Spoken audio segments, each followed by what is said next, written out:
Space Murder, Captain Liz Laika Mysteries 1. Written by Nikki Haverstock. Narrated by the author. Chapter 1. "Undocking, Liz," my navigation officer said. The engines revved up and we slowly backed away from our fueling bay. I should reprimand Raph. Protocol dictated that he request verbal confirmation from me before undocking, and he definitely should have used my title and family name, but I let it go. There was a time in my life when I would have been horrified by breaking the rules, but that was a long time ago. And what had the rules ever done for me? I let out a sigh when Raph shot me a smirk and set in the navigation coordinates without my approval. He was a few standardized years younger than I was, but because of his hard-partying lifestyle, he sometimes looked a decade older. He was a rebel, stubborn, and enjoyed getting under my skin. He was also the reason we were refilling and back en route instead of docked until morning. The secondary team who took over in our off hours was only allowed to continue in the direction we set at the end of shift. They would have docked us until the new shift started at 0900 hours, but when Raph felt the deceleration, he had come to my room to wake me and set a new course. His action would have us arriving 8 hours ahead of schedule and earned the entire crew another delivery bonus. In the 2 years since I had taken the helm, we had done this refill 70 times. Despite being the largest ship in the fleet, ours had the smallest fuel supply. Apparently, one of my predecessors had reconfigured our fuel setup to fit more cargo. I stared out at the Night Horse Galaxy through the thick window that dominated the front wall of the navigation room. The fueling station was at the crossroads where exploration ships headed out. The unexplored galaxy was why I had been training for 20 years. I was supposed to captain a ship that took scientists out to investigate it, perhaps to be the first human to set foot on the next planet to terraform, possibly even, despite all the reports so far, to encounter new life. I sighed and wondered for the millionth time if I was still young enough to quit the fleet to be a trophy wife back on Earth. But I knew I didn't have the temperament to stroke anyone's ego. I was a ship's captain through and through, delivering mail, supplies, and occasional humans or aliens between two planets wasn't the worst assignment in the entire galaxy. There had to be something worse. I didn't know of anything, but it just had to exist. The engines ground and clicked as they attempted to move the massive ship to traveling speed. It sounded like someone had thrown an entire silverware set into a massive garbage disposal. The first time I had heard it, I insisted on returning to dock and having the ship checked. The mechanic said there was nothing technically wrong with the ship. It had been decommissioned a few decades earlier and recommissioned just for me. Lucky me. I had put in a ticket for upgrades, and it was returned 4 minutes later from the fleet president to me, personally.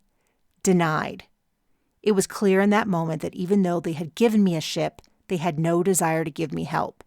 That was the first and last time I had communicated with the administration.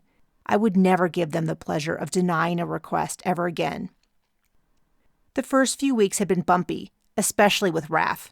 He had been defiant and basically looking to pick a fight with me, which didn't make sense since he was one report from a dishonorable discharge. After weeks of grinding my teeth and being professional, I had dragged him into my office. I had been ready to chew him out, but I didn't have enough energy. All my frustration came out in the form of an ultimatum.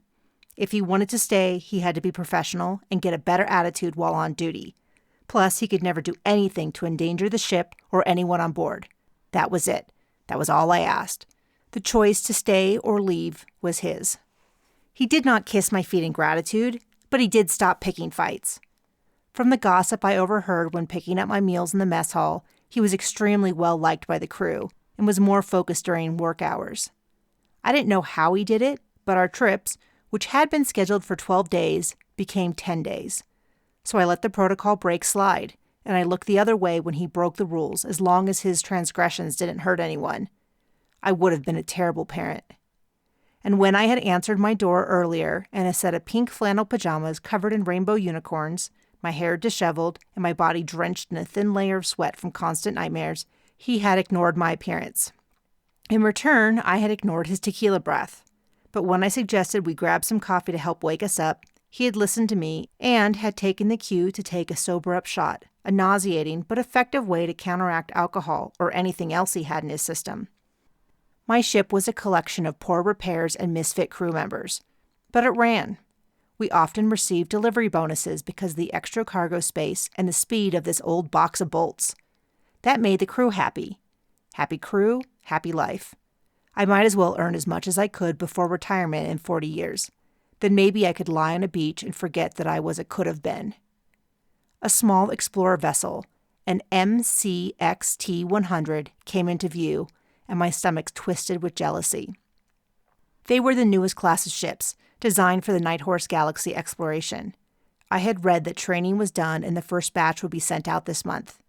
That was why I didn't keep up on fleet news. It was a knife in the gut. A pinging noise filled the room. "Liz, they're calling. What could they want?" Raph turned to me with a raised eyebrow. I ran a hand through my fuzzy brown hair, trying to get it all facing the same direction. "Put them through." An image popped up on one side of the window, a woman my age with silky black hair pulled back into a slick bun, modest but attractive makeup, and a perfectly pressed uniform. She quickly fell into a speech. "Greetings. This is Captain Jane Luke of the MCXT-100, the Destiny. Oh my gosh, is that Goldie?" Horror, then nausea rose in my throat. I corrected her. "Captain Elizabeth Laika." "Silly me. Of course you wouldn't go by Goldie. You aren't the golden child anymore. And you certainly don't want to go by Lying Liz." Jane attempted to look concerned, but her eyes flashed with glee. "Why are you still in your pajamas? Are you okay?" Of all of the captains of all of the starships in the universe, it had to be her. I swallowed down my nausea and took a deep, calming breath. "We are on reverse hours." I clenched my hands into fists with rage I didn't think I was capable of feeling anymore. Delight that she didn't even attempt to contain crossed her face. "Oh, that's right. You're doing those little delivery runs. Just thankful for a job, am I right? Well, we're heading—" "Captain Luke," I said abruptly, "according to protocol 14.5.678B and E, you need to state your reason for communication. Otherwise, I will be forced to end transmission." She had always struggled to remember the codes.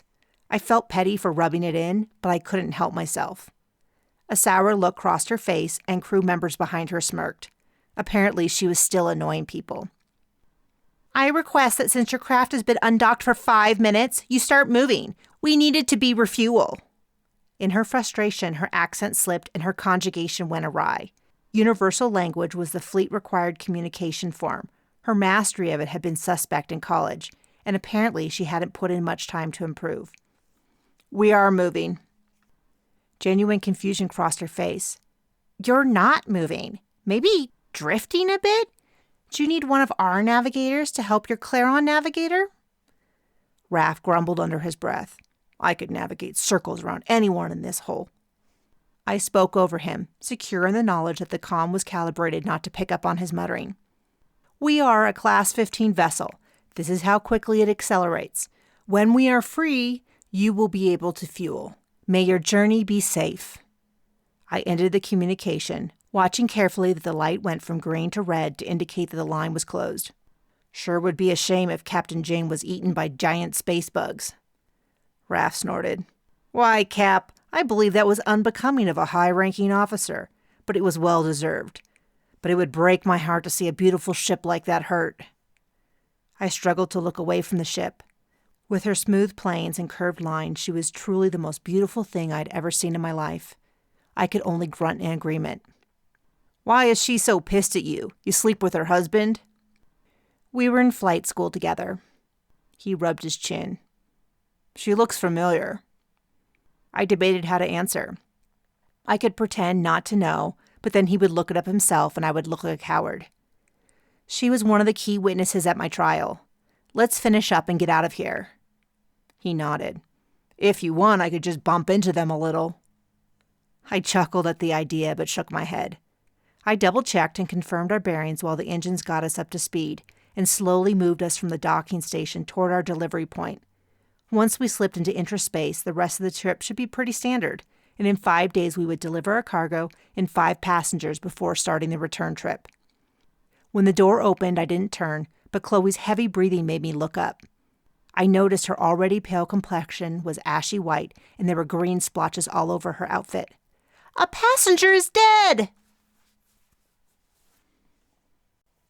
Chapter 2.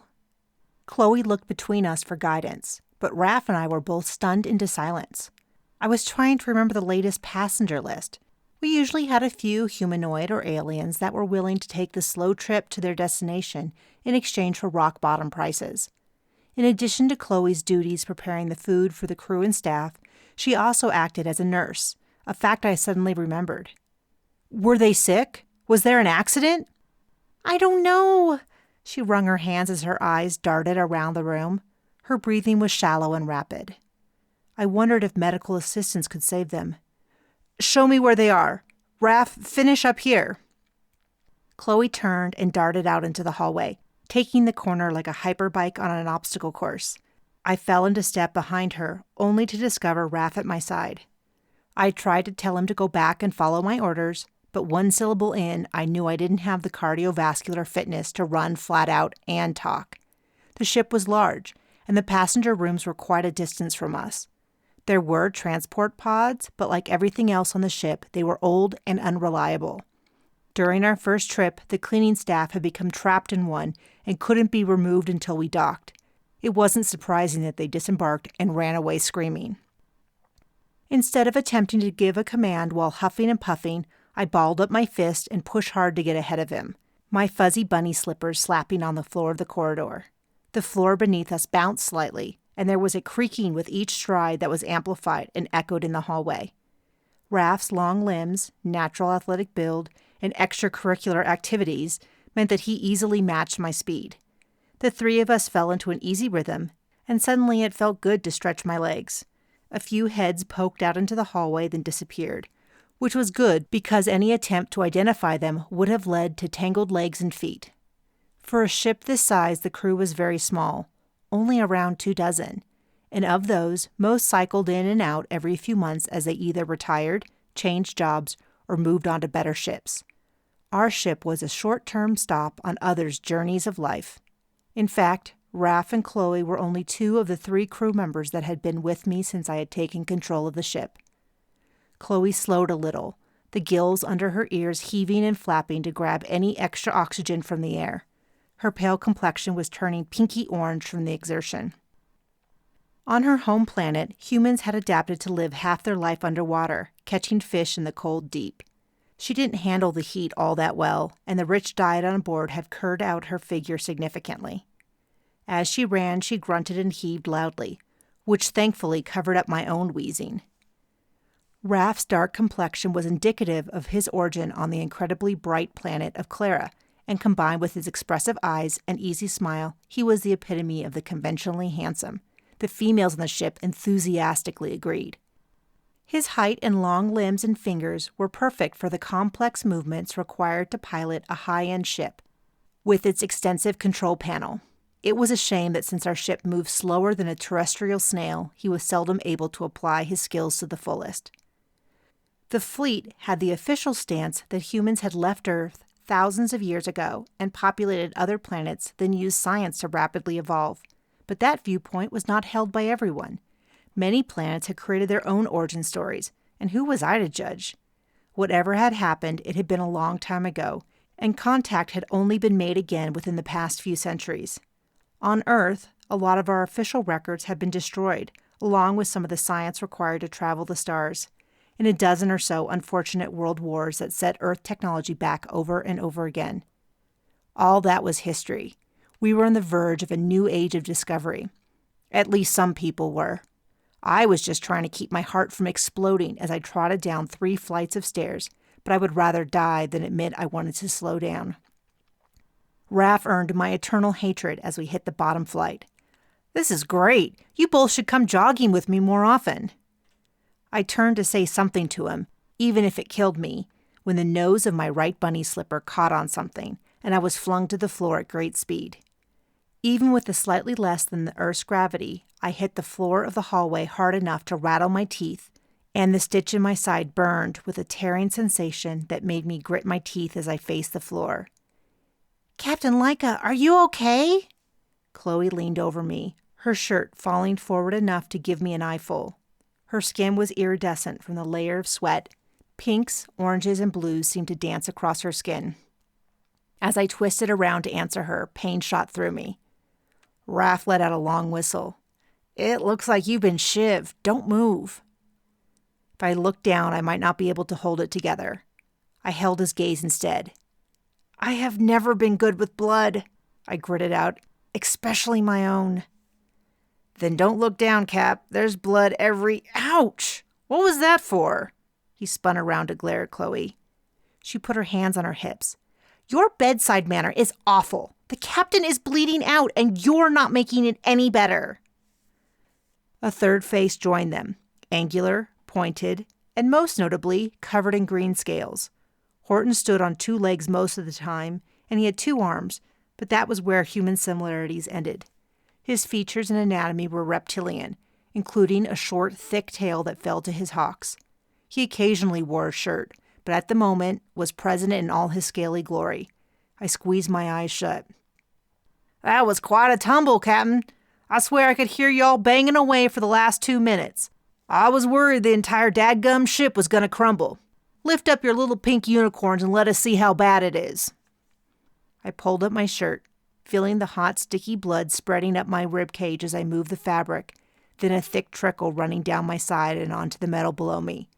After an eternity of poking and prodding, Horton disappeared. My eyes popped open in time to see Chloe pull out her work unit and kneel over me to get readings. Her work unit was a small, hand-sized rectangular device as thick as 2 fingers. Programs and sensories were installed to help us do our job, though I knew that most of us had games and other distractions on them to help pass the time. Since she acted as an onboard nurse, she had all the medical software installed. Just a bad cut, she said. No internal damage, but you sure bleed a lot. We should probably run a panel soon. Horton returned. He was radiating heat, as was the open door behind him that led to the engine room. Because of his biology, he enjoyed temperatures that would kill most living creatures. Between gasps, I addressed him while the 3 of them looked at my wound. You're running the engine too hot, I said. He waved a 4-taloned hand in my direction. It's good for Eugene to run hotter at night. We waste a lot of energy keeping it at that freezing cold temperature the fleet recommends. That was probably part of the reason that we were making such good time on our delivery runs, but I was a bit worried that I was hallucinating. Eugene? I choked out. Oh, it's just what I call the engine, nothing more. He laughed nervously. Now hold very still. This cut isn't too bad and you'll bleed like a stuck ash pig if we leave it like this. Chloe leaned over me, gesturing wildly. No, I don't think... Whether she stopped talking or I stopped hearing her, I was unsure because my own screaming blocked everything out. A scalding heat burned into my side with an intensity that made me feel like my chest cavity was going to explode. My screaming faded as I ran out of air in my lungs, but I continued to make odd squeaky noises. I realized I was jerking my body around like a puppet whose strings were attached to a puppy, but Chloe and Raph were trying to hold me down with their weight on my shoulders and arms. Black spots were dancing in front of my eyes, and 10,000 years passed before the raging pain stopped, though shock spasms still bounced around my body. Horton looked up, his forked tongue darting out to lick each of his eyeballs. There, good as new. You need me, just holler. When he pulled the door shut behind him, the sudden lack of heat was unsettling. I drew in a deep, shuddering breath. Chloe stood up and faced Raph. How could you let him do that? You should have stopped him. Me? He stood to face her. I'm not in charge of medical stuff. He seemed to know what he was doing. He didn't wash up or give pain meds or anything. I interrupted them with a long, gurgling attempt at speech. I took another shuddering breath. What? Chloe leaned over me, her coloring more green than pink, and put on her cheeriest voice. No worries about your little cut. Horton took care of it. The pain radiating across my body was no longer all-consuming, but rather focused on my midsection. I weakly raised a hand and they pulled me to a seated position. What smells like bacon? Raph swallowed. That's you. I was scared you would say that. Can you help me stand? Once I was on my feet, I finally looked down before jerking my head up again. I had seen enough blood on my torn pajamas and on the floor next to a rugged bit of jagged metal sticking up to know that I wasn't in any shape to look at my side just yet. What did he cauterize the wound with? Raph offered me a steadying arm. He stuck one of those long nails on his hand through the engine venting and heated it up. That was the most hardcore thing I've ever seen. Cap, you want me to walk you back? I took a step and found I could move reasonably well. I pulled away from him. I think I can make it. The pain was ebbing, and I still had a situation to deal with. Chloe, which room is it? And someone make sure that floor is fixed. Chloe started walking much slower than before. You got it, she said, bursting into a relieved smile. And the room is right up here. I mean, maybe I was wrong and the guy is okay. I walked next to her, holding my side and trying not to breathe. Wrong? I thought you said he was dead. I don't know a lot of Ceruleans. Any chance they don't need their heads? Raph let out a whistle. I shook my head slightly. No such luck. She went to the door and pressed the button. The door opened as smoothly as it could, catching and stuttering while letting out a high-pitched screech. I looked into the room. A male form, slightly blue, lay on the bed in a pool of congealed greenish-black liquid. I turned to the right, and on the single table was the head, the tongue protruding and the eyes staring blankly, surrounded by a puddle of green blood that dripped onto the floor. I opened my mouth to say something, but the world swirled around me and went black. Chapter 3.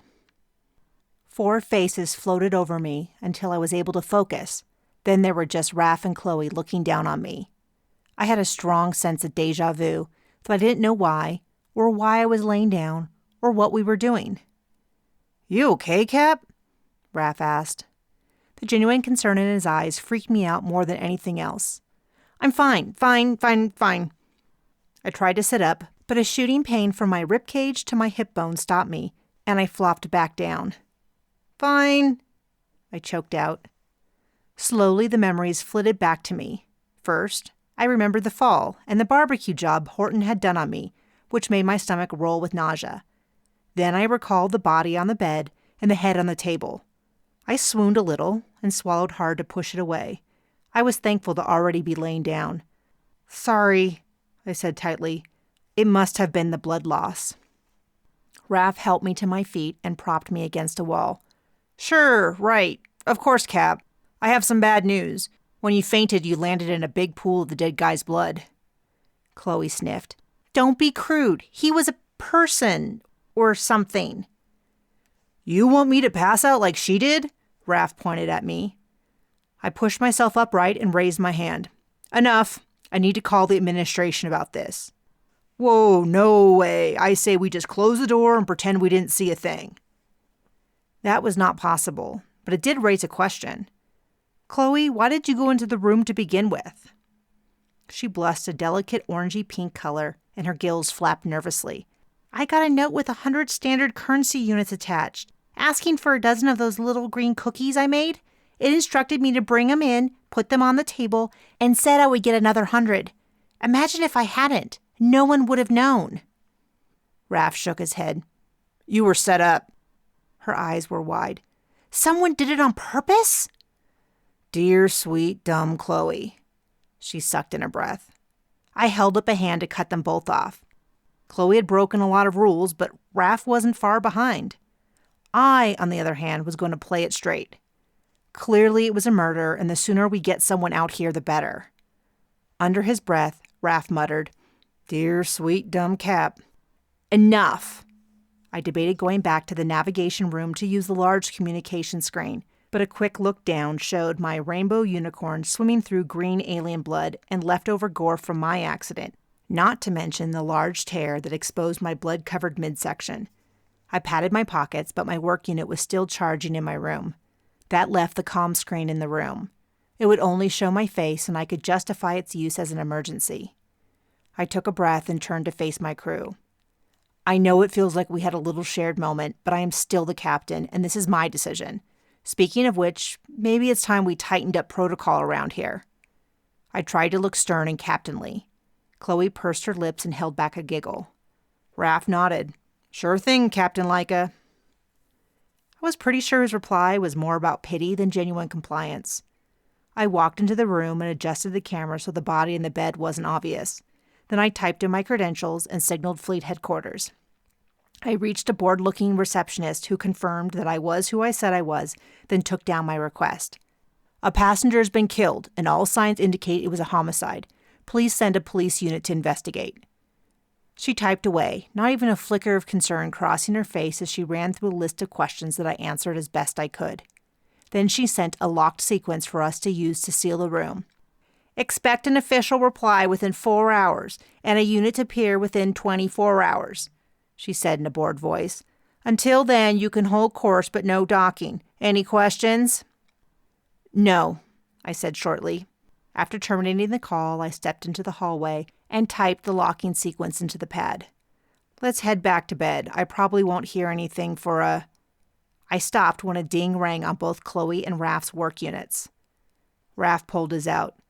Police unit expected in 4 hours. Cap, that's not a good sign. A shiver of panic ran up my spine.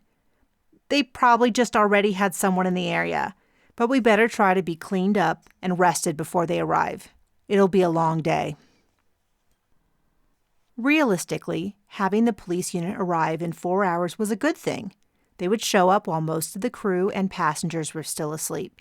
I set up a lock alarm, which required that everyone stay in their rooms. Most occupants would assume it was because of debris that could cause turbulence, except the murderer, of course, who would guess at the real reason. I would hand off the whole situation to the police and focus on piloting the ship. That should have been a good thing, but I couldn't shake a feeling of dread. The response from headquarters had come within a minute, almost as if someone was waiting for the call, waiting to catch me screwing up. I tried to tell myself it was just paranoia, but the sensation settled into the back of my head, and I found myself jumping at every sound. Rather than sit and worry, I disposed of my torn and bloody pajamas and slippers and showered. Finally, I looked at my midsection and the hideous purple and red tear that went from my ribs to practically my hip bone. I was still a little lightheaded. I was careful in the shower and ached all over, but I had to give Horton credit. That wound was effectively sealed. I laid down to nap, though I was sure I would toss and turn. Instead, I slipped into a fitful sleep that offered no real rest. I had dreams that I was being chased by something, or someone, through endless hallways, and all the doors were locked. I was getting closer and closer to the engine room as the temperature rose, but every time I tried to turn back, the footsteps got closer. Finally, I woke up with a start, gasping for air as my alarm went off. I got off the bed very carefully, splashed water on my face, and dressed. At the last second, I put on some light makeup, something I hadn't done since my first few weeks of command. I didn't do it out of a sense of vanity, but as a distraction from the dark smudges under my eyes, and in the vain hope that I would appear professional. I found Raph waiting near the docking hatch. He'd cleaned up and put on a fresh uniform. You are supposed to stay in your room. He avoided my eyes. I couldn't let you face them alone. I don't trust this whole situation. Something feels off about it. Plus, one of them could be a hot lady. Look. He gestured to a comm screen where the incoming craft had broadcast instructions and a police roster. I didn't look at the woman because a familiar name caught my eye. The pilot and team leader was a man I knew. He was older than the last time I had seen him. His eyes were no longer filled with laughter, but had turned cold and frightening. The planes of his face were more angular, though a short beard hid most of his face. His title was the most surprising. Until that moment, I had no idea that he had moved up in rank so quickly, or that he worked directly for the fleet president. James Markswell, head fleet officer. Raph looked over my shoulder. Looks like a jerk. Do you know him? The light over the docking portal turned yellow at the same time that the docking clamps ground to a halt. I flipped off the comm screen and stepped back into place. He was my fiancé. Chapter 4. Raph shot me an alarmed look. You were engaged? Please tell me it ended well. I stared at the dock door. I was nauseated and fighting the primal part of my brain that was screaming at me to fling myself out of an airlock rather than run into the only man I had ever loved. He was in his last year of officer training when I started my advanced flight training at Fleet University on Earth.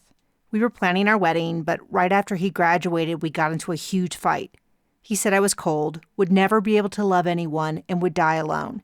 I said he was unmotivated, unambitious, and would be a failure at whatever he did. Well, everyone says terrible things during a fight.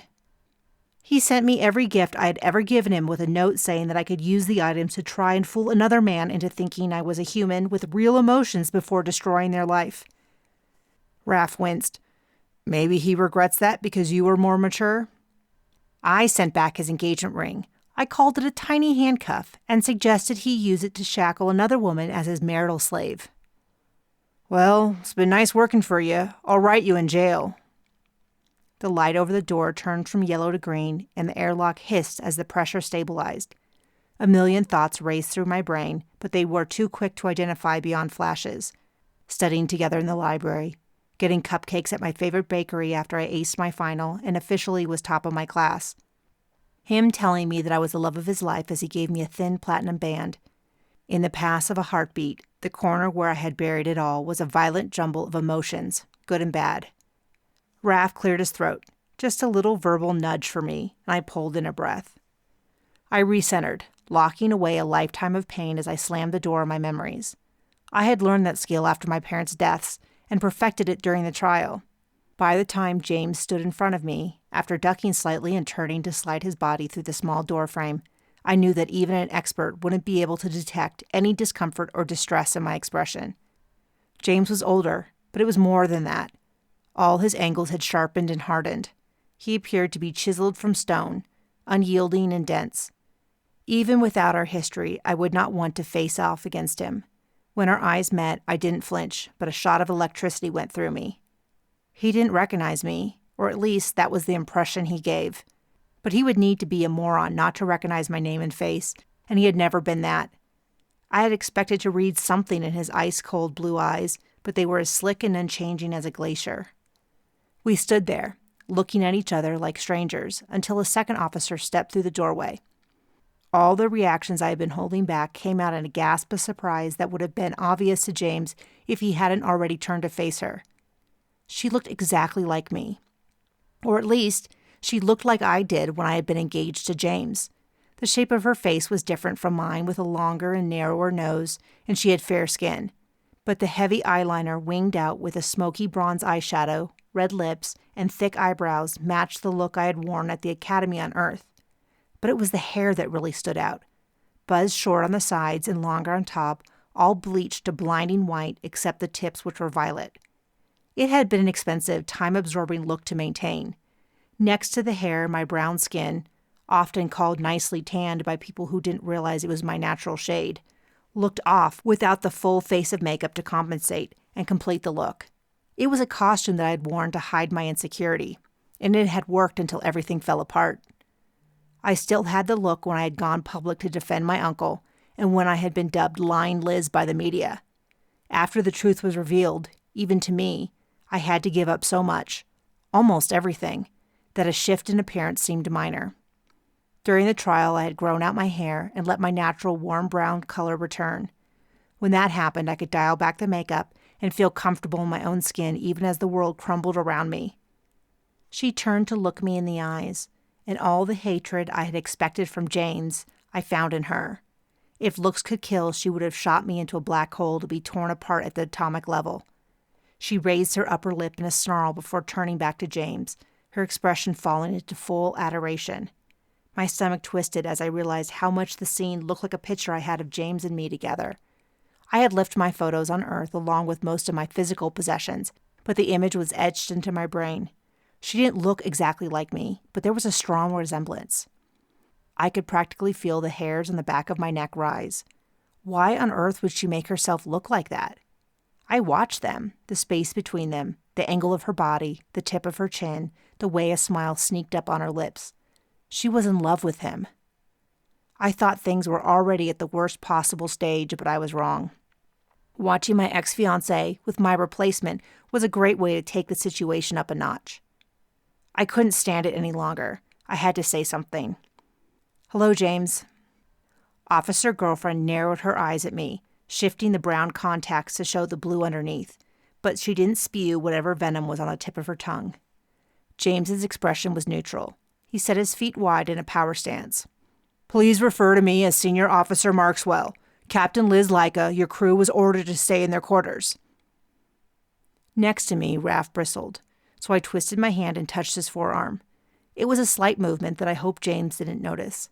Raph had opened his mouth to speak, but snapped it shut. I stepped forward. Navigator Raphael Johnson was present when the fatality was discovered and wanted to offer his perspective.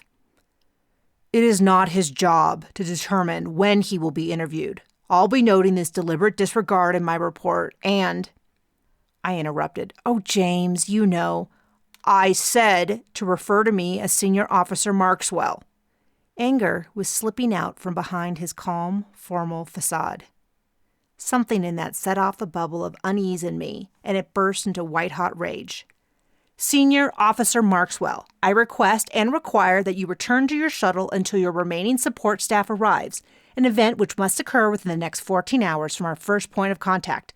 When your team boards, I will be filing for an executive lawyer to be present. James didn't react, but I could see the muscles in his jaw working. He must have forgotten the fact that I was the one who spent weeks quizzing him for his final exam on fleet investigations. I didn't have a photographic memory, but it was pretty darn good, especially when the case law could potentially affect me. Not that I ever thought I would be on the wrong side of one of his investigations. I clenched my right fist down at my side. Based on our history, I should be requesting a new lead law enforcement officer. Fine. You made your point, Liz, but I want it understood that if you do anything to tamper with the investigation, I will call your bluff. I looked him square in the eyes. And I will call yours. Someone died on my ship. I want justice served as much as you do, James. He sighed. Where is the communications room? Officer Halston and I will collect the records. The ship is under quarantine until we finish that section of the investigation. That means that you and your navigator will both need to stay in your rooms. The tension shattered, leaving Raph and Officer Girlfriend to size up the opposition. If they were dogs, they would have been straining at their leashes and growling. Officer Halston spoke up. James, should I escort them? Make sure they don't try anything? She probably intended to sound menacing, but she didn't.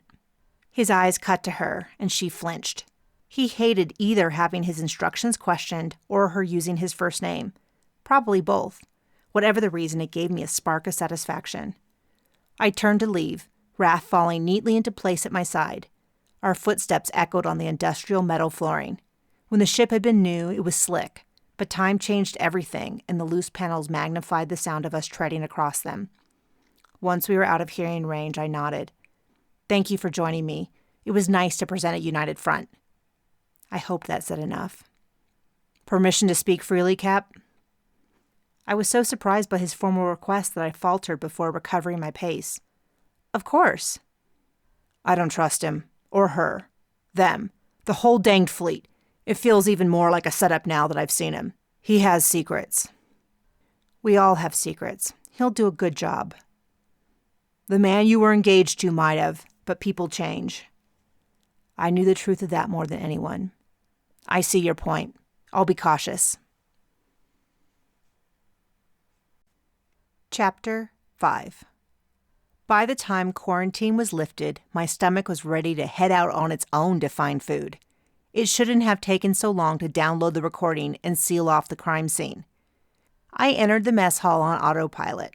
To my right was the ordering station piled high with prepared food and a section for custom orders normally programmed in ahead of time, though I imagined most of the crew was going to have last-minute comfort food requests from the food producer.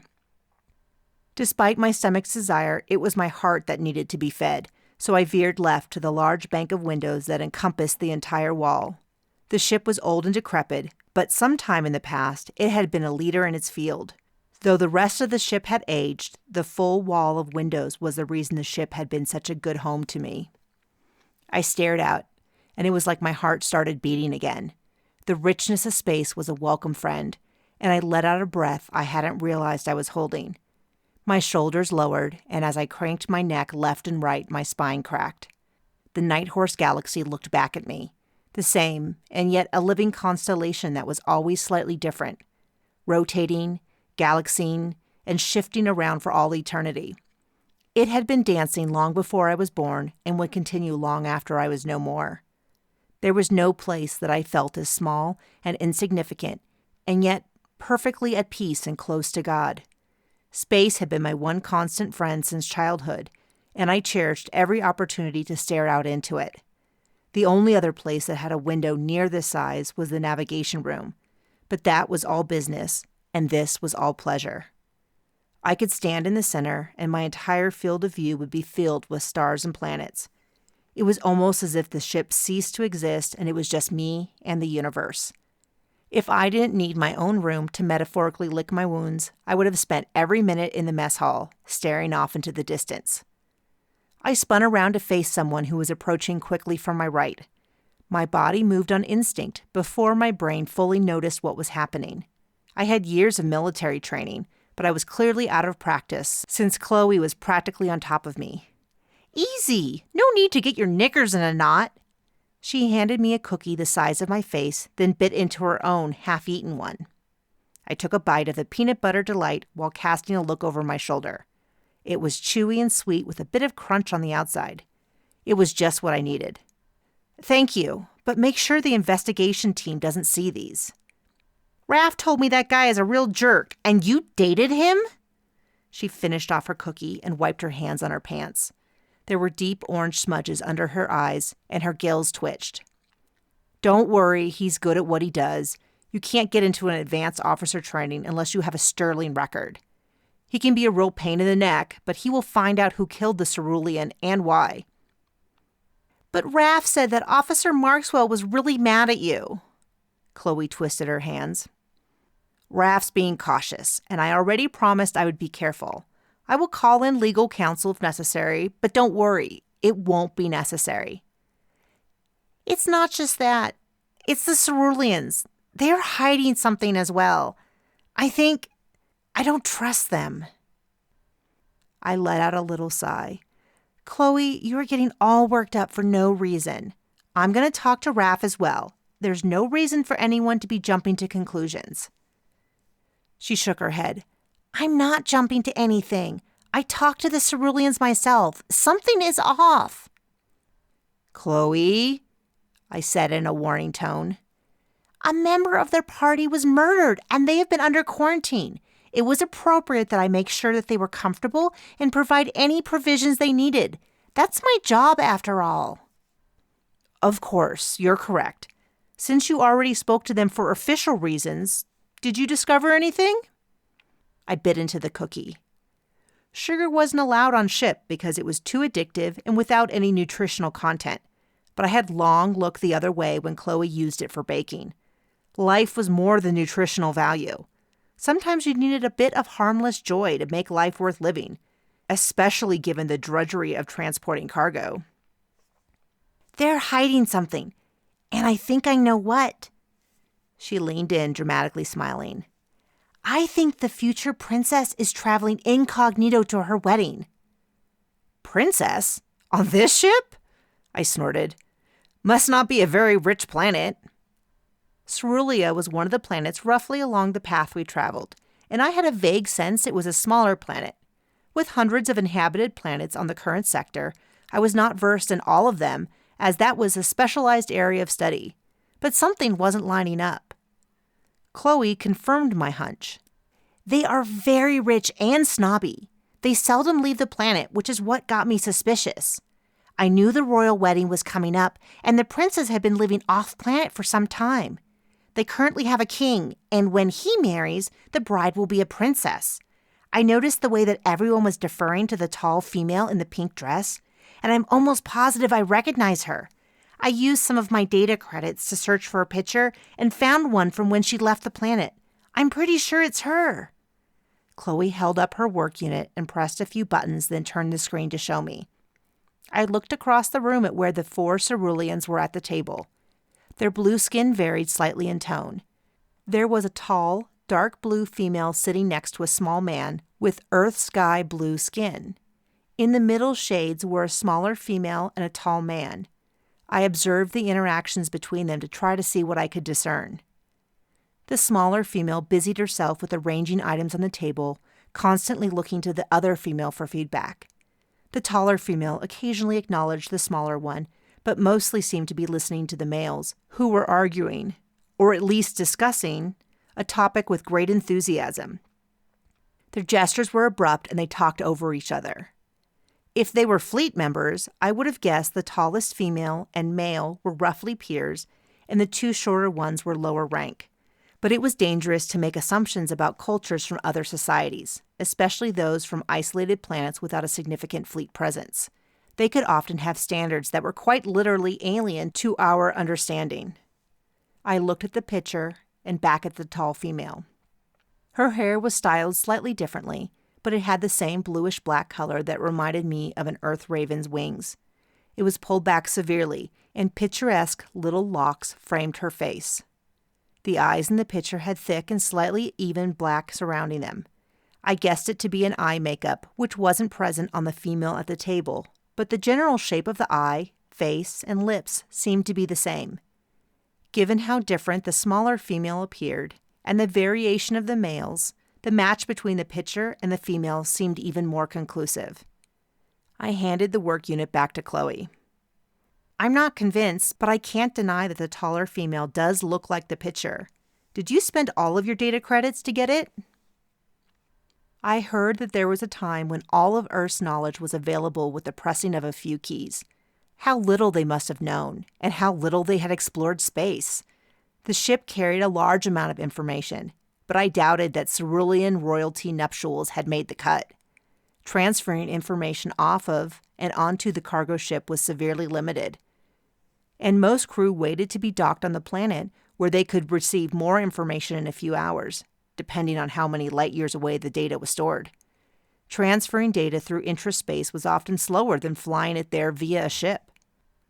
I had to use all my credits and borrow some from Raph's, but I'm pretty sure this was worth it. The future princess is apparently a wild child, and they feared she wouldn't return at all. They've been worrying for the past year. I tipped my head to the side. How do you know all this? I've watched every season of the True House Mavens of Cerulean. Raph gets me the episodes through a guy he knows. Please tell me that is an educational documentary. No, she jutted her chin up in the air. It's a reality show and a lot of fun. I leaned in. You know that isn't allowed. She blew out a breath. Nothing is allowed. Sugar, good shows, fiction books that aren't deemed educational, and don't tell me that you don't know what I'm talking about because I know. Fine. I threw up my hands.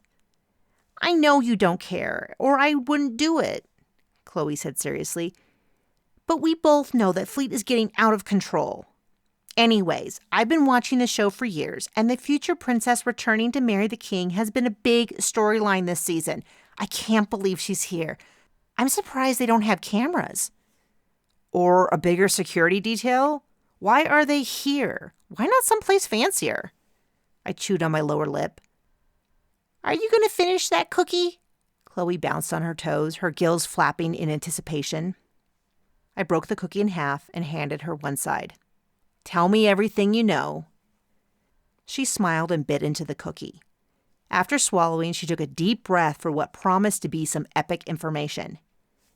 The king is mostly a figurehead that dictates styles, customs, and entertainment. Do you know that entertainment is one of their chief exports? An entire planet can survive on reality shows? Maybe, but it's more than that. They also export these items made of this gorgeous material, but I think it's mostly reality shows, books, and all that awesome stuff.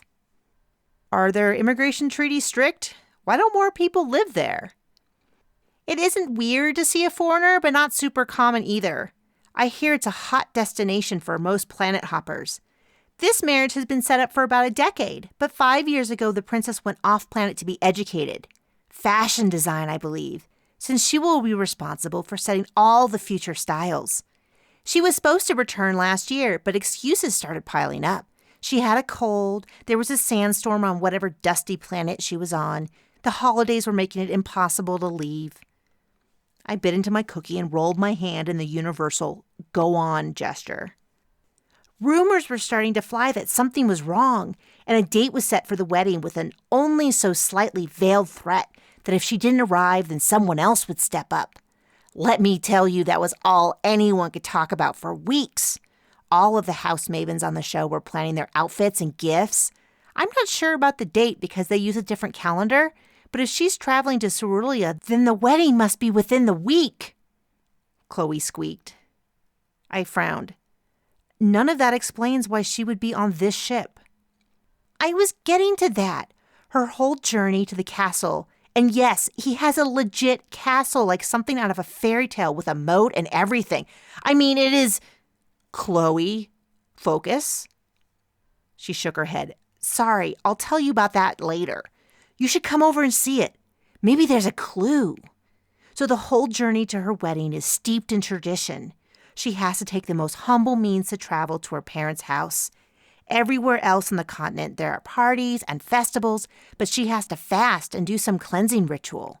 Then she takes this rickety old train to the castle. It's all symbolic about her shedding her old life and embracing a new life. So romantic. Chloe clutched her hands to her chest and sighed. I looked around the room. The paint was faded from the rich blue it had been decades earlier into an anemic pale blue. An overhead light in the corner flickered constantly, and there was even rust around the sink where the crew was supposed to wash their hands before eating. Rust. Travel on this freighter certainly qualified as humble means. I'm not sure how romantic it is with a murder. Who was he? I don't know. I don't know any of them besides the future princess. I squinted a little, trying to make my view of her fuzzy and mentally overlaying the picture that Chloe had shown me. If that's her at all. Why don't you just go over and find out? I bit the corner of my lip. James would figure it out, and if not him, then the forensic team that he would surely call in. But it was my ship, dumpy, broken, and old, but still mine. Do you have any more cookies? She nodded, and I followed her to the kitchen while I put together a plan of what to say when I approached them. Before exiting the kitchen, I took a few slow, deep breaths and yawned. It was a trick I had learned from James, of all people. It fooled your body into thinking you were relaxed, even when you weren't. I had done it hundreds of times in the past to seem cool and collected before big meetings, recorded appearances, and even my own trial.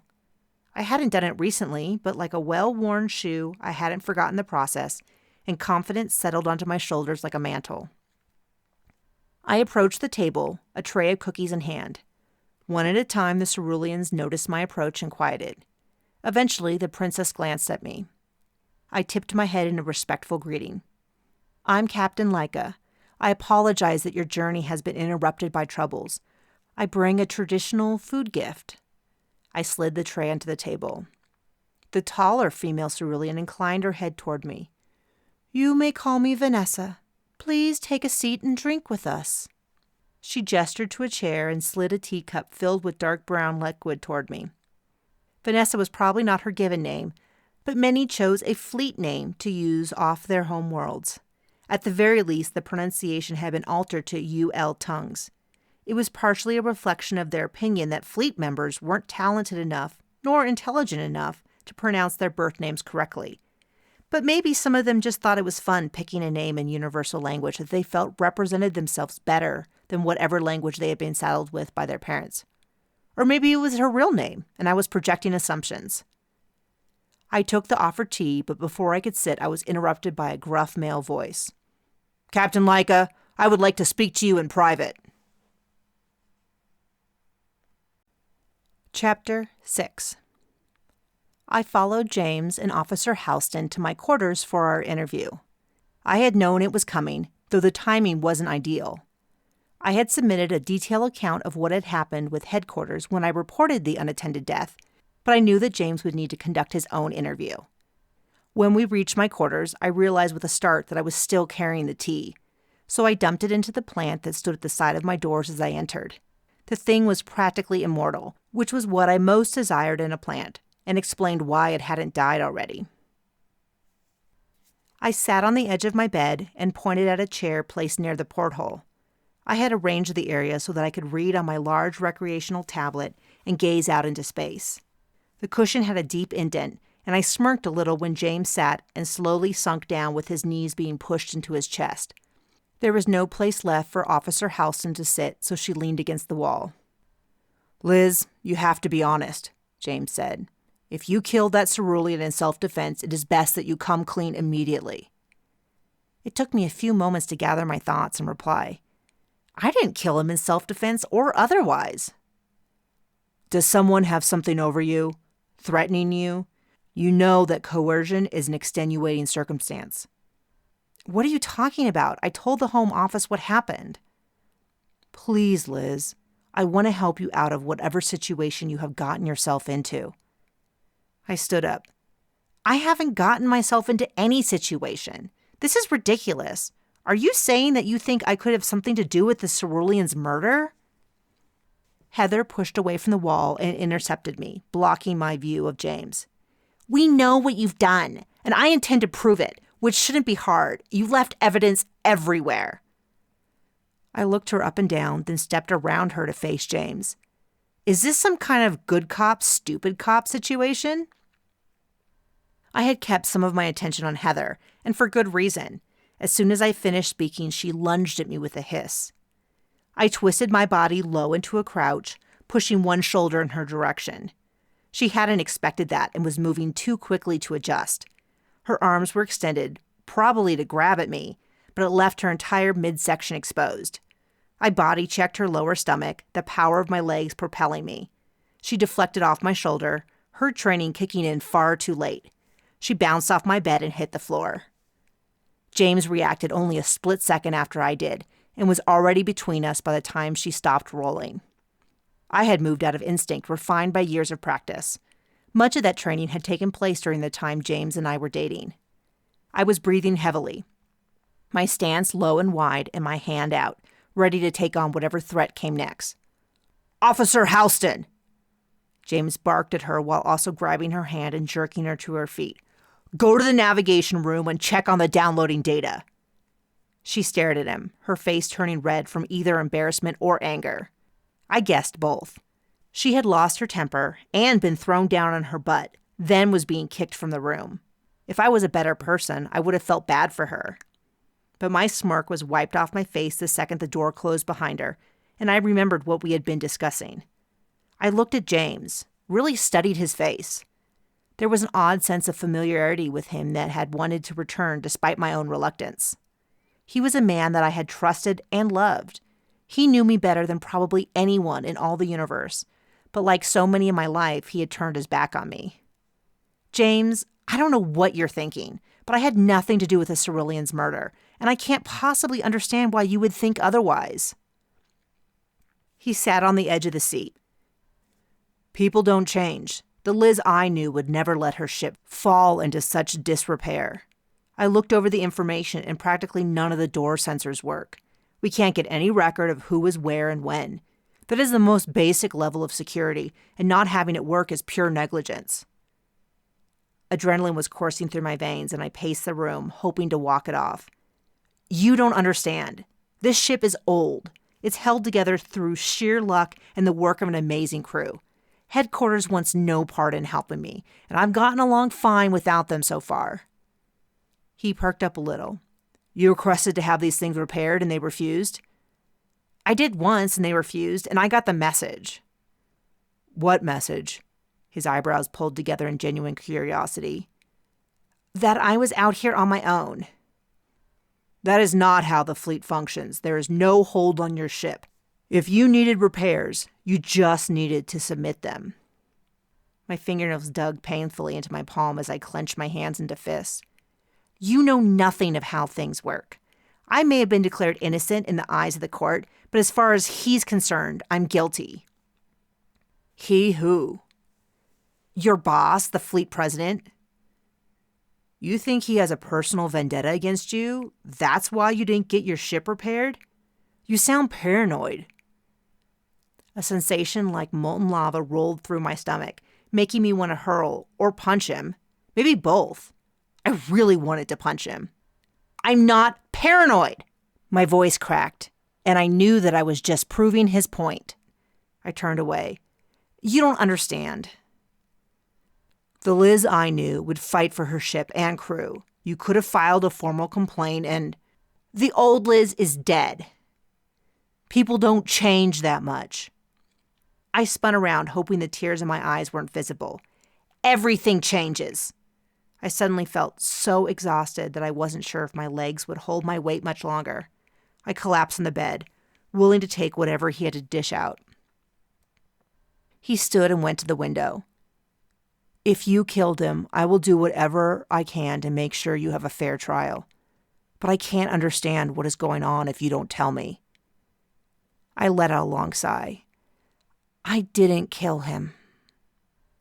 He sighed in reply and turned to me, his face one of a stranger. We did a ship scan, and the only weapons that came up were what you and your navigator carry. We found your pajamas covered in your own blood and some of his. Your fingerprints were all over the victim's room. Did he attack you? A bark of laughter escaped my lips. Is that what you're worried about? I can't tell you about the weapon other than that you missed something, but the rest is easy to explain. Raph and I were in the navigation room when I was notified of the situation. We jogged down there. I tripped over a loose panel and landed on a jagged piece of metal, ripping my pajamas. I lost quite a bit of blood from the wound. I had it taken care of, and then we went to the room where I determined the Cerulean was deceased, and I called it in. The muscle in James's jaw was flexing, and he closed his eyes briefly while taking a deep breath. I'll just start at the beginning. Why were you in your pajamas? He pulled out a thin tablet from the pocket on the side of his pant, unfolded it, and removed a stylus. I went through the whole story of our midnight refueling. He jotted notes as I talked to go along with the automatic recording. I had to assume that all of my interactions with him would be reviewed eventually. He looked up, his pen poised in midair. There is no record of any medical treatment being dispensed. Based on the amount of your blood we found, there should have been. I debated lying for only the smallest of fractions of a second. But even as I did, I knew I was going to tell the truth, even at the risk of lowering James's opinion of me yet again. A crew member broke protocol and handled it himself. I fidgeted with my clothing, eventually exposing the jagged wound, which was healing nicely despite the seared meat appearance and the deep purple bruising. He paled slightly and turned away to cough before continuing. I suppose that is why we found your blood in the victim's room and his blood on your clothing? I suppose so. I didn't realize I had gotten his blood on me. I went into the room and... I remembered a detail that hadn't been in the report and grimaced. And I passed out. All that blood plus my own injury and pain, I guess it was too much. He grunted but didn't question me. He probably remembered the time I had passed out while attempting to donate blood. It had been humiliating to show such a visible sign of weakness when I felt that I was otherwise at the top of my game. I was no longer at the top of any game, but it was obvious my ego was still capable of being bruised. I pushed ahead on another point. I probably got my blood everywhere and picked up any blood that had been dripped on the floor. It didn't even occur to me to say anything about it. I didn't have my work unit on me, so I used the communication portal in the victim's room, and the room was secured afterwards. He grunted, scribbling notes before circling something on his tablet and drawing a couple of arrows. I could feel the pressure rising in the room. Maybe I was projecting, but I was sure he was judging me, and it made my hackles rise. I know that a lot of things I am saying aren't exactly according to protocol, but it works. We have never once had a late delivery or lost anything in transit. My crew is happy with the delivery bonuses, and happy in general. I hadn't given the crew's emotions much thought until it was halfway out of my mouth. But by that point, I was sure I was right. I spent most nights holed up in my room, but I had noticed the laughs and easy camaraderie in the dining room. Most of the crews had smiles on their faces, and though many moved on after a short period of time, almost all had indicated that they enjoyed their time on my ship. It wasn't glamorous or exciting, but it wasn't miserable either. In fact, I realized with a start, I was happy on the ship as well, or at least as happy as I could be given the circumstances that held me there. James looked up. Liz, no one is questioning your abilities as a captain. Yes, you are. I could hear it under the surface. You feel my answers aren't sufficient. They aren't. I don't think you realize what's at stake here. These aren't just some run-of-the-mill travelers. They are on an important mission, and there have been death threats. No one knew the details of their itinerary, and the time of travel has been kept secret from everyone. Cerulean is putting great pressure on the fleet to find the criminal, which is why it's so important that... I snorted loudly. No one knows anything? 5 minutes of data searching, and one of my crew members discovered that Vanessa is engaged to the King of Cerulean, and their wedding is within a week. I'm sure that information will come up during your investigation of ship transactions, and you will see that it was discovered after the murder was already committed.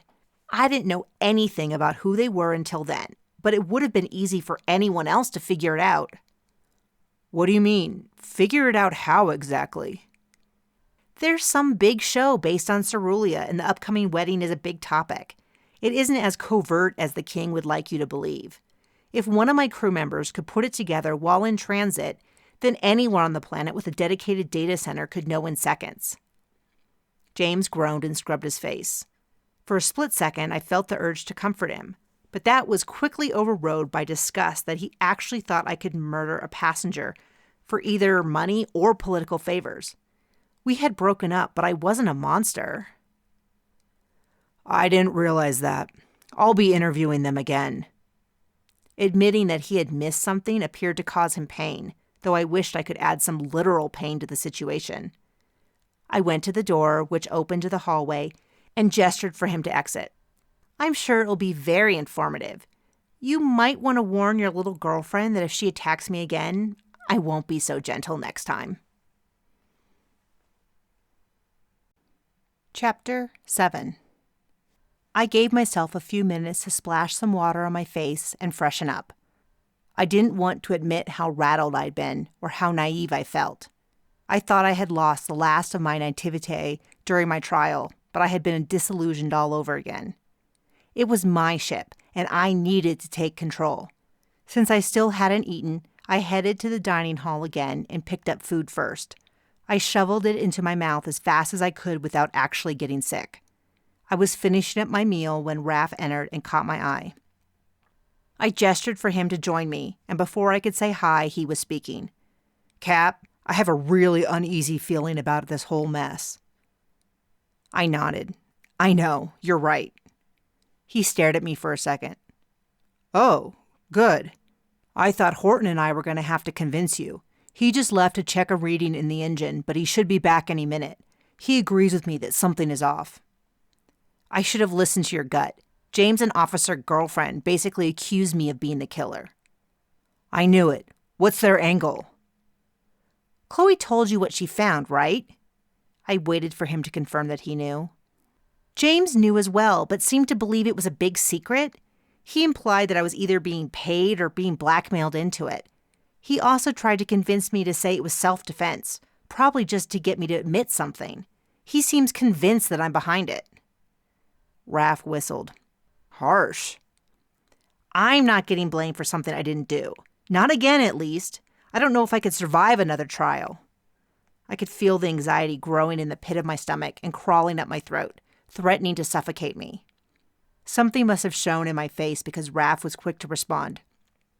You're not going to trial, Liz. We're going to figure this out. I know some people who owe me favors I can cash in. I'll see what I can find out. Should I be asking for any particulars? I twisted my seat to stare out the window. The information we had was so limited that the possibilities were endless. I haven't gotten that far. Do you know the Ceruleans' names? He pulled out his work unit. Yes, more or less. Vanessa, Wileen, Rick, and Todd.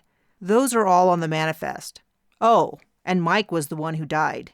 No other names were used, so these are either fleet names or throwaway aliases for travel. If all the information I have so far is correct, then Vanessa is the one that's going to marry the king, so Wileen must be the other female, and Rick and Todd would be the two males. But don't assume too much without confirming. See if you can find out more, everything, I guess. Real names, if they have them. Where were they before this trip? What are their jobs or roles normally? Relationship to each other? Does anyone know them at the port where we pick them up or the port where we're dropping them off? Cast as wide a net as necessary. I leaned in closer. You also might want to run a check on all the paid staff here. We have a lot of crew members transitioning in and out.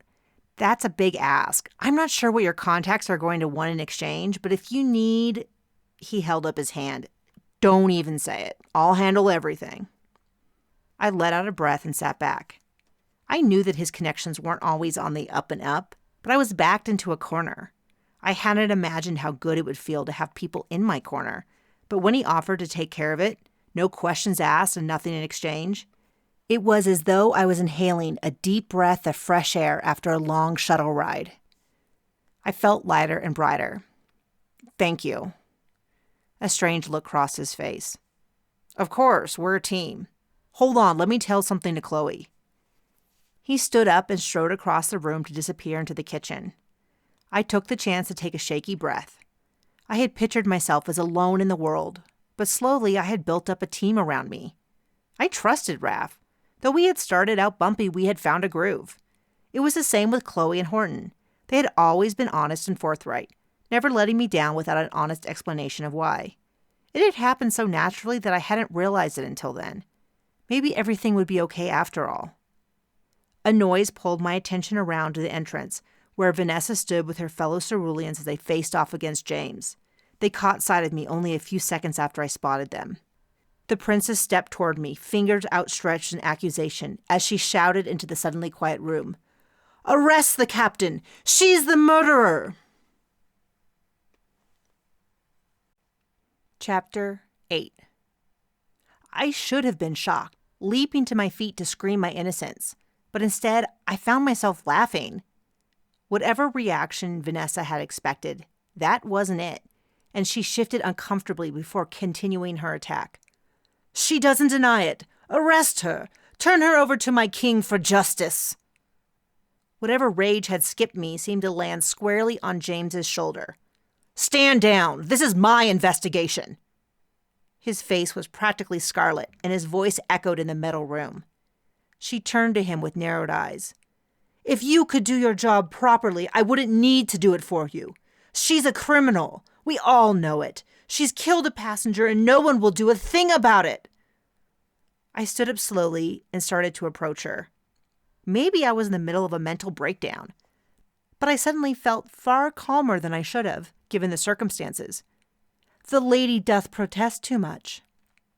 She obviously wasn't familiar with Shakespeare. What does that mean? James stepped in front of me. Vanessa, you're out of line. This is a fleet vessel, and no fleet officer will be subject to any court except our own. It was hardly a comforting statement, but it got under Vanessa's skin. Her face turned a deeper shade of blue until it was almost black. The younger woman placed a hand on her shoulder. Sister, please. The taller male stepped in front of her. Vanessa, daughter of the Venom Keeper, future wife of the King of Cerulean, future Empress of communications with other planets, I must request that we leave. I will escort you to your room to rest. With each honorific, she seemed to relax more, as if they were a balm to her soul. By the end of his litany, her face had returned to her normal shade of blue. She took his offered hand to leave. James watched them go before turning back to me. Does this ship go any faster? I had opened my mouth to answer when alarms sounded. My work unit buzzed and a light flashed in the corner of my eye. Before I could move, the ship rocked hard to one side and flung me on James. Chapter 9. By the time I managed to get back to my feet, my gut felt twisted from the scent of James filling my nose. While I knew he was no longer the man I loved, he still tore at me. Raph raced by, slowing just enough to shout at me. The engine room! Adrenaline quickly overrode my memories. I had been thrown directly starboard. There could be a couple reasons for that, and none were good. I fell in step with Raph in an eerie reminder of racing to the site of the murder. Had that been 12 hours ago? 24 hours? 48? Being unmoored from my schedule and in the middle of a crisis had left my handle on time a bit slippery. We followed the same path, But instead of Chloe heaving next to me, it was James. His footsteps were heavy, which wasn't surprising given his bulk. Raph pulled ahead of us as we hit the stairs, but I refused to fall behind James while on my own ship. My side screamed, and a burning sensation that started at my not-yet-healed wound was crawling down my leg and up my neck. A cold, clammy feeling was spreading over my face, and I was worried I might faint. When the ship rocked again, another wave of adrenaline kicked in. The alarms were still sounding, and the work unit on my leg continued to buzz, a reminder I ignored despite the fact that it would grow in frequency until I turned it off. Whatever the alerts were saying couldn't be more urgent than the flashing lights and the alarms blaring. I slid to a stop in front of the engine room, one hand on the outer wall. It was hot and getting hotter. Heat was radiating from the open door. Flames licked out of the engine grating. I could see Horton laying face down on the floor. He was perfectly still, his skin black in the glow of the flames. "Initiate the override!" I screamed. Raph shouted something back, but I couldn't hear him over the alarms. I took a step toward the door and James grabbed my arm. "You can't go in there. Seal it and save the living." He was right. That was the proper protocol. It was too much of a risk to go in after Horton. It was a fool's errand to even try. I shook James off and ducked through the door.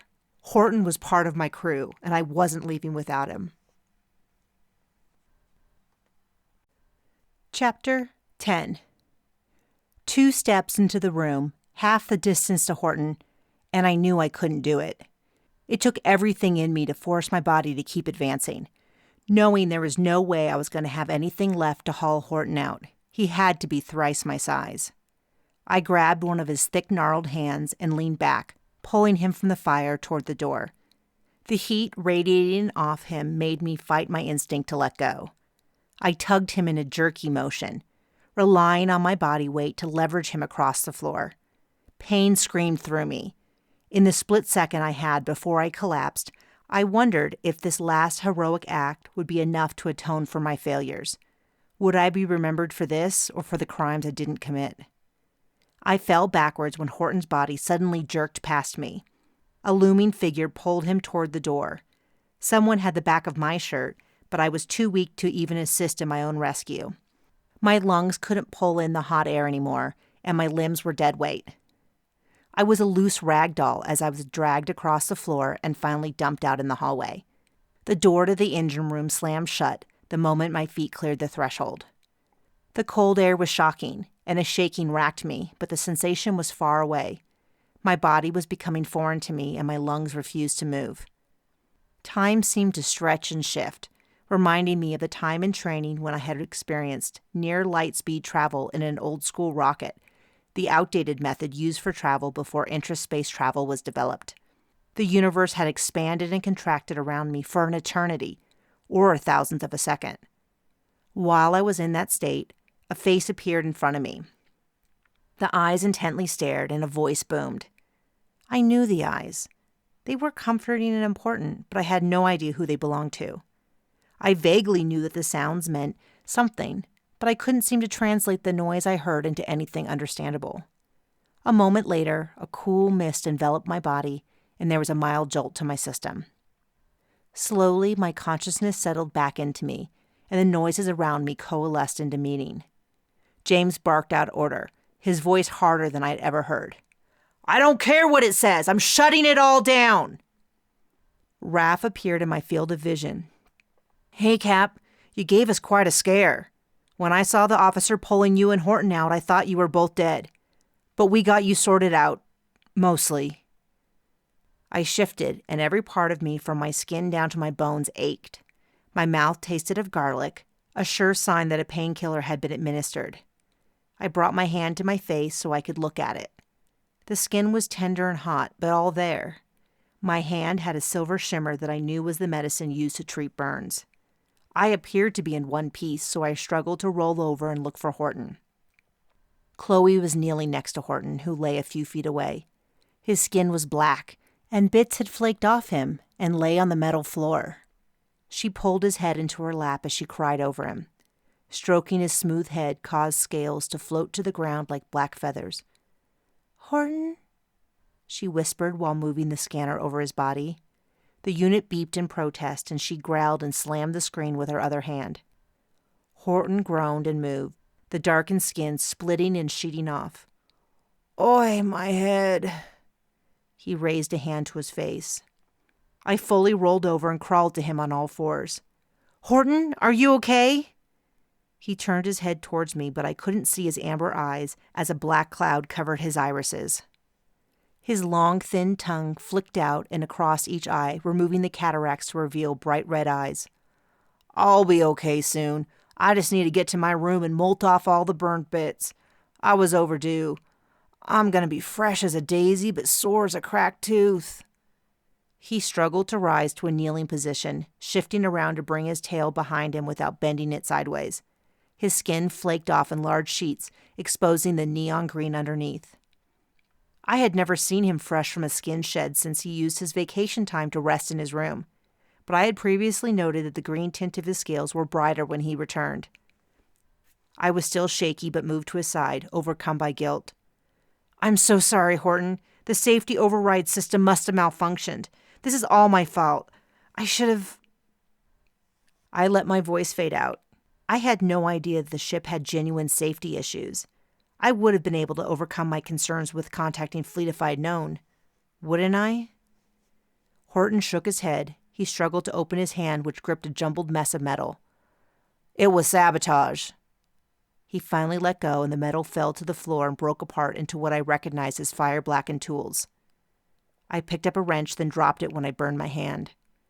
"I don't understand. How do you know it was sabotage?" "I found these stuffed in the grate of the engine. I was able to grab a few out, burn my paw something awful, but then I saw the rest of my toolbox had been thrown in too. I went over to see why the shutdown override was off. Sometimes the ladies that clean the area turn it off on accident, but the screen was shattered. The last thing I remember was trying to make it to the hallway when something blew and I was knocked to the ground. I thought I was a goner." Chloe threw her arms around Horton. "Liz saved you! Then James saved you both! I thought you were both dead!" "Senior Officer Markswell," snapped James. His whole face and both of his hands shimmered. I ignored him and focused on Horton. "Are you sure?" I knew he wouldn't lie, as I hadn't seen even a hint of dishonesty in him since we'd been working together. "Absolutely. I have been double and triple checking things since, Senior Officer Markswell asked if I could get this old ship moving any faster. I did a full run of system checks a few hours ago. Got out my tools to try some old-fashioned fiddling when Raph asked me to come to the dining hall for some grub and an important conversation. I wasn't gone more than 30 minutes. I nodded, the facts of the situation all sliding into place in my brain. While I had, at first at least, been willing to leave the investigation to the fleet officers, my crew was at risk. This was personal. James was also keenly interested in our exchange. "Who would have access to the engine room?" I suppressed a groan as another wave of guilt rolled over me. "Anyone on the ship, probably. The key system has been broken for..." I looked at Raph. He shrugged. "At least 20 trips. It was dodgy for a dozen or so before that, so I got a friend to get a workaround. But it finally broke. Sorry to say that anyone could get in if they knew where the room was." James's jaw shifted from side to side, which I knew meant he was in deep thought, working on a theory. I was opening my mouth to ask about what he thought when Officer Houston joined us. She looked at my motley crew with only passing interest, which was a huge step up from the normal disdain she had shown me every other time she saw me. She turned all her attention to James. "Senior Officer Markswell, I secured the remaining crew and passengers, but we have an issue." "Get on with it," said James. "What's wrong?" "I couldn't find the 3 females designated as custodial staff. I was told they had taken tea to their room, so I went to get them and..." She swallowed awkwardly before continuing flatly.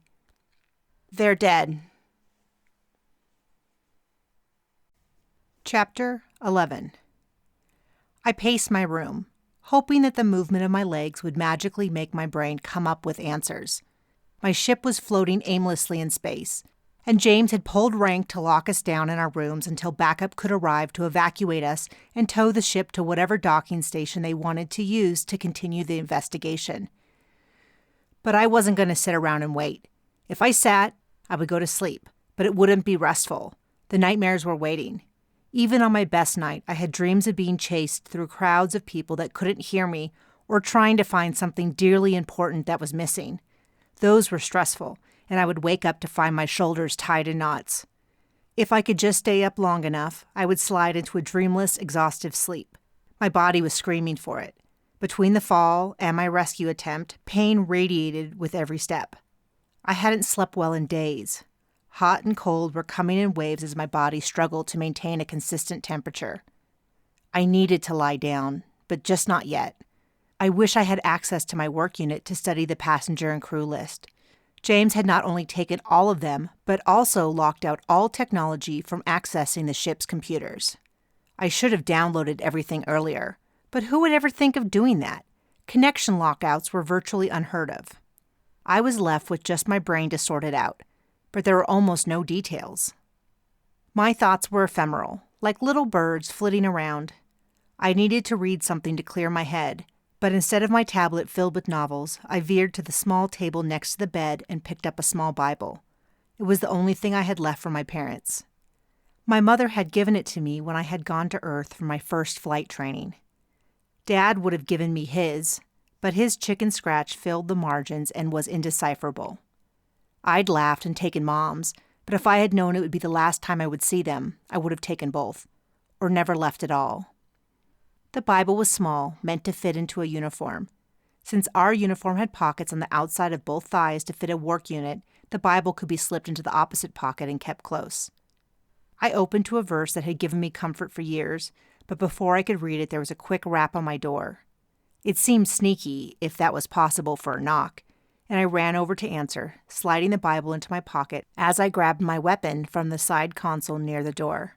Fleet officers had dubbed it a banana, or ban for short, after so many decades ago when the official name was all but lost. The weapon was a curved metal and looked exactly like the crescent-shaped fruit but thinner. At the top of my uniform was a sleeve in the waistband that I could slide the ban into, which was fine when I was up and active, but when I sat in the commander chair, it dug into my hip bone. After a few weeks, it pulled my whole lower back out of alignment. I switched sides, then both sides hurt, and I finally stopped wearing it, except at destinations when I wanted to be prepared. Given the number of murders, I decided I should be cautious. I moved the dial on the band to a setting that would stun and incapacitate, but wouldn't be lethal. Pressing my thumb on it for 3 seconds, I locked in and activated the setting. James had set a full lockdown procedure, so only he and his law enforcement girlfriend would be able to move freely around the ship. I edged over to open the door, expecting James to have returned for more questions, but fearing it could be Officer Halston looking for another fight. They were the only two who would be able to unlock the door. It was neither. Instead, Raph and Chloe were huddled outside my door. Raph pushed in past me. "Let us in before those dumb cops come by," he said with such insistence that I let him in before I even thought to question him. I shut the door behind them and flipped the lock. "What are you doing out of your room? Wait, how are you out of your room?" Chloe walked around my room, eyeing everything in sight, which only took a few seconds. "The lock on my door's always been screwed up, so I heard when the lockdown was disengaged. I left to get Raph and his room was unlocked too. Then we grabbed Horton." She poked her head in my bathroom. "I didn't know you had a bathtub." Raph grabbed the chair by the window, the only place to sit other than my bed. "Horton should be here any second. He had to grab something first. We need to come up with a plan." He seemed ready to fight me if I disagreed. I had no intention of doing that. "Great! We need to find out everything we can about the Ceruleans and the custodial crew that was killed. Where were they before this? Where were they going? Why did they or someone sabotage the ship? Is it to strand us here? For what purpose? Or did they intend to blow up the ship? There are so many possible answers, and I don't even know where to start." Chloe popped her head out of the bathroom, a bar of soap held under her nose. "I might be able to answer at least one of those questions." She breathed in deeply, closing her eyes. "What is this?" I did a quick guess at how to translate. Though I was fluent in universal language, I didn't know every translation of all earth plants, if there even was one. Lilac, an earth flower. "Like the color?" "I believe, at least in English, that the pale purple-colored lilac is named after the flower." Before I could say more, she disappeared, then popped her head out again with a dark vial. "And this?" I sighed as I had no idea how to translate vitamin C. "It's a liquid extracted from oranges and other citrus fruit. I put the liquid on my skin to keep it healthy." "Oranges?" "A fruit. Very good on a hot day." "So all your colors come from fruits and flowers? Fascinating. What a strange little planet you have." I was growing impatient. "Not all colors, and this is just English, one language from Earth. You can have both if you just get out here and explain what you meant when you said, 'I can answer at least one question.'" She slid the bar of soap and vial into her pocket and headed over to press her face against my window. "I heard them talking when they took me to my room to lock me in. He didn't realize how good my hearing is and... There! Come here and look." I went over to stand next to her and attempted to follow her gaze all the way under the ship to a red planet looming rather close. "The red planet? Is that what you're pointing at?" "That's Cerulean. I thought it would be blue like them. Dumb, huh? That is why your ex is so nervous. He was sure that's why the ship was incapacitated, though he didn't use that word. I didn't think fleet officers were supposed to curse like that on duty." I grunted in reply, unable to spare any words while my brain was chewing over that information. When combined with Vanessa's accusation, it seemed anything but coincidental that the ship was stopped here. Had my ship been picked with the idea of targeting me in mind, or was that just happenstance? I had been so concerned about old grudges with the fleet that it had never occurred to me that a foreign government might have their own plans. I turned away from the window too quickly, and black dots danced across my vision. I threw out a hand to brace myself until my vision slowly returned. Raph moved to my side. "You okay, Cap?" I nodded. "Fine, but I should probably rest soon. This is a bit more exciting than my normal life. This sounds weird, but we should probably look into... me. After the trial, there were some people pretty upset that I was found not guilty, and... I don't know, this feels personal." There were 3 quick knocks on the door. I gestured toward the bathroom. "Go hide in there." Chloe obeyed, probably eager to rifle through the rest of my toiletries, but Raph hung back. "Why? It's probably Horton." "Or it could be James, and do you want to explain why you're out of your room?" "I didn't unlock the doors," he countered. I sighed. "Just do it as a favor to me. Plus you can spy on us." His eyes lit up. He went into the bathroom and closed the door most of the way behind him. I opened the door with less caution than I should have, and things happened very quickly. A stunner beam hit me, and my whole body seized up. I fell down and knocked over the plant by my door, the fragile dead leaves breaking and cutting into my cheek as I lay on the floor. Everything faded to black. Chapter 12. Awareness came slowly, like a sunrise on Earth. I was cautious and confused, and my whole body hurt. My time on Earth had been spent in heavy training, but my current source of discomfort was not immediately obvious to me. I was shoved in a corner on a seat, my neck at an odd angle. The pain of moving was only exceeded by the continued pain of not adjusting my position. I sat up as my muscles screamed in protest after hours of being locked into the slightly unnatural position. I used my left hand to steady myself, only to realize that my hands were taped together, as were my feet. That was when my brain decided to kick into gear and replay my last few conscious moments. I had been on my ship and stunned by... someone, but the list of possible suspects wasn't very long. I had a good guess who was involved. I remembered the sight of a band before everything went black. There were better weapons available, so the reasons were limited as if someone would use a fleet standard issue weapon in a kidnapping. And it was a kidnapping. There was not a circumstance I could imagine in which this was on the up and up.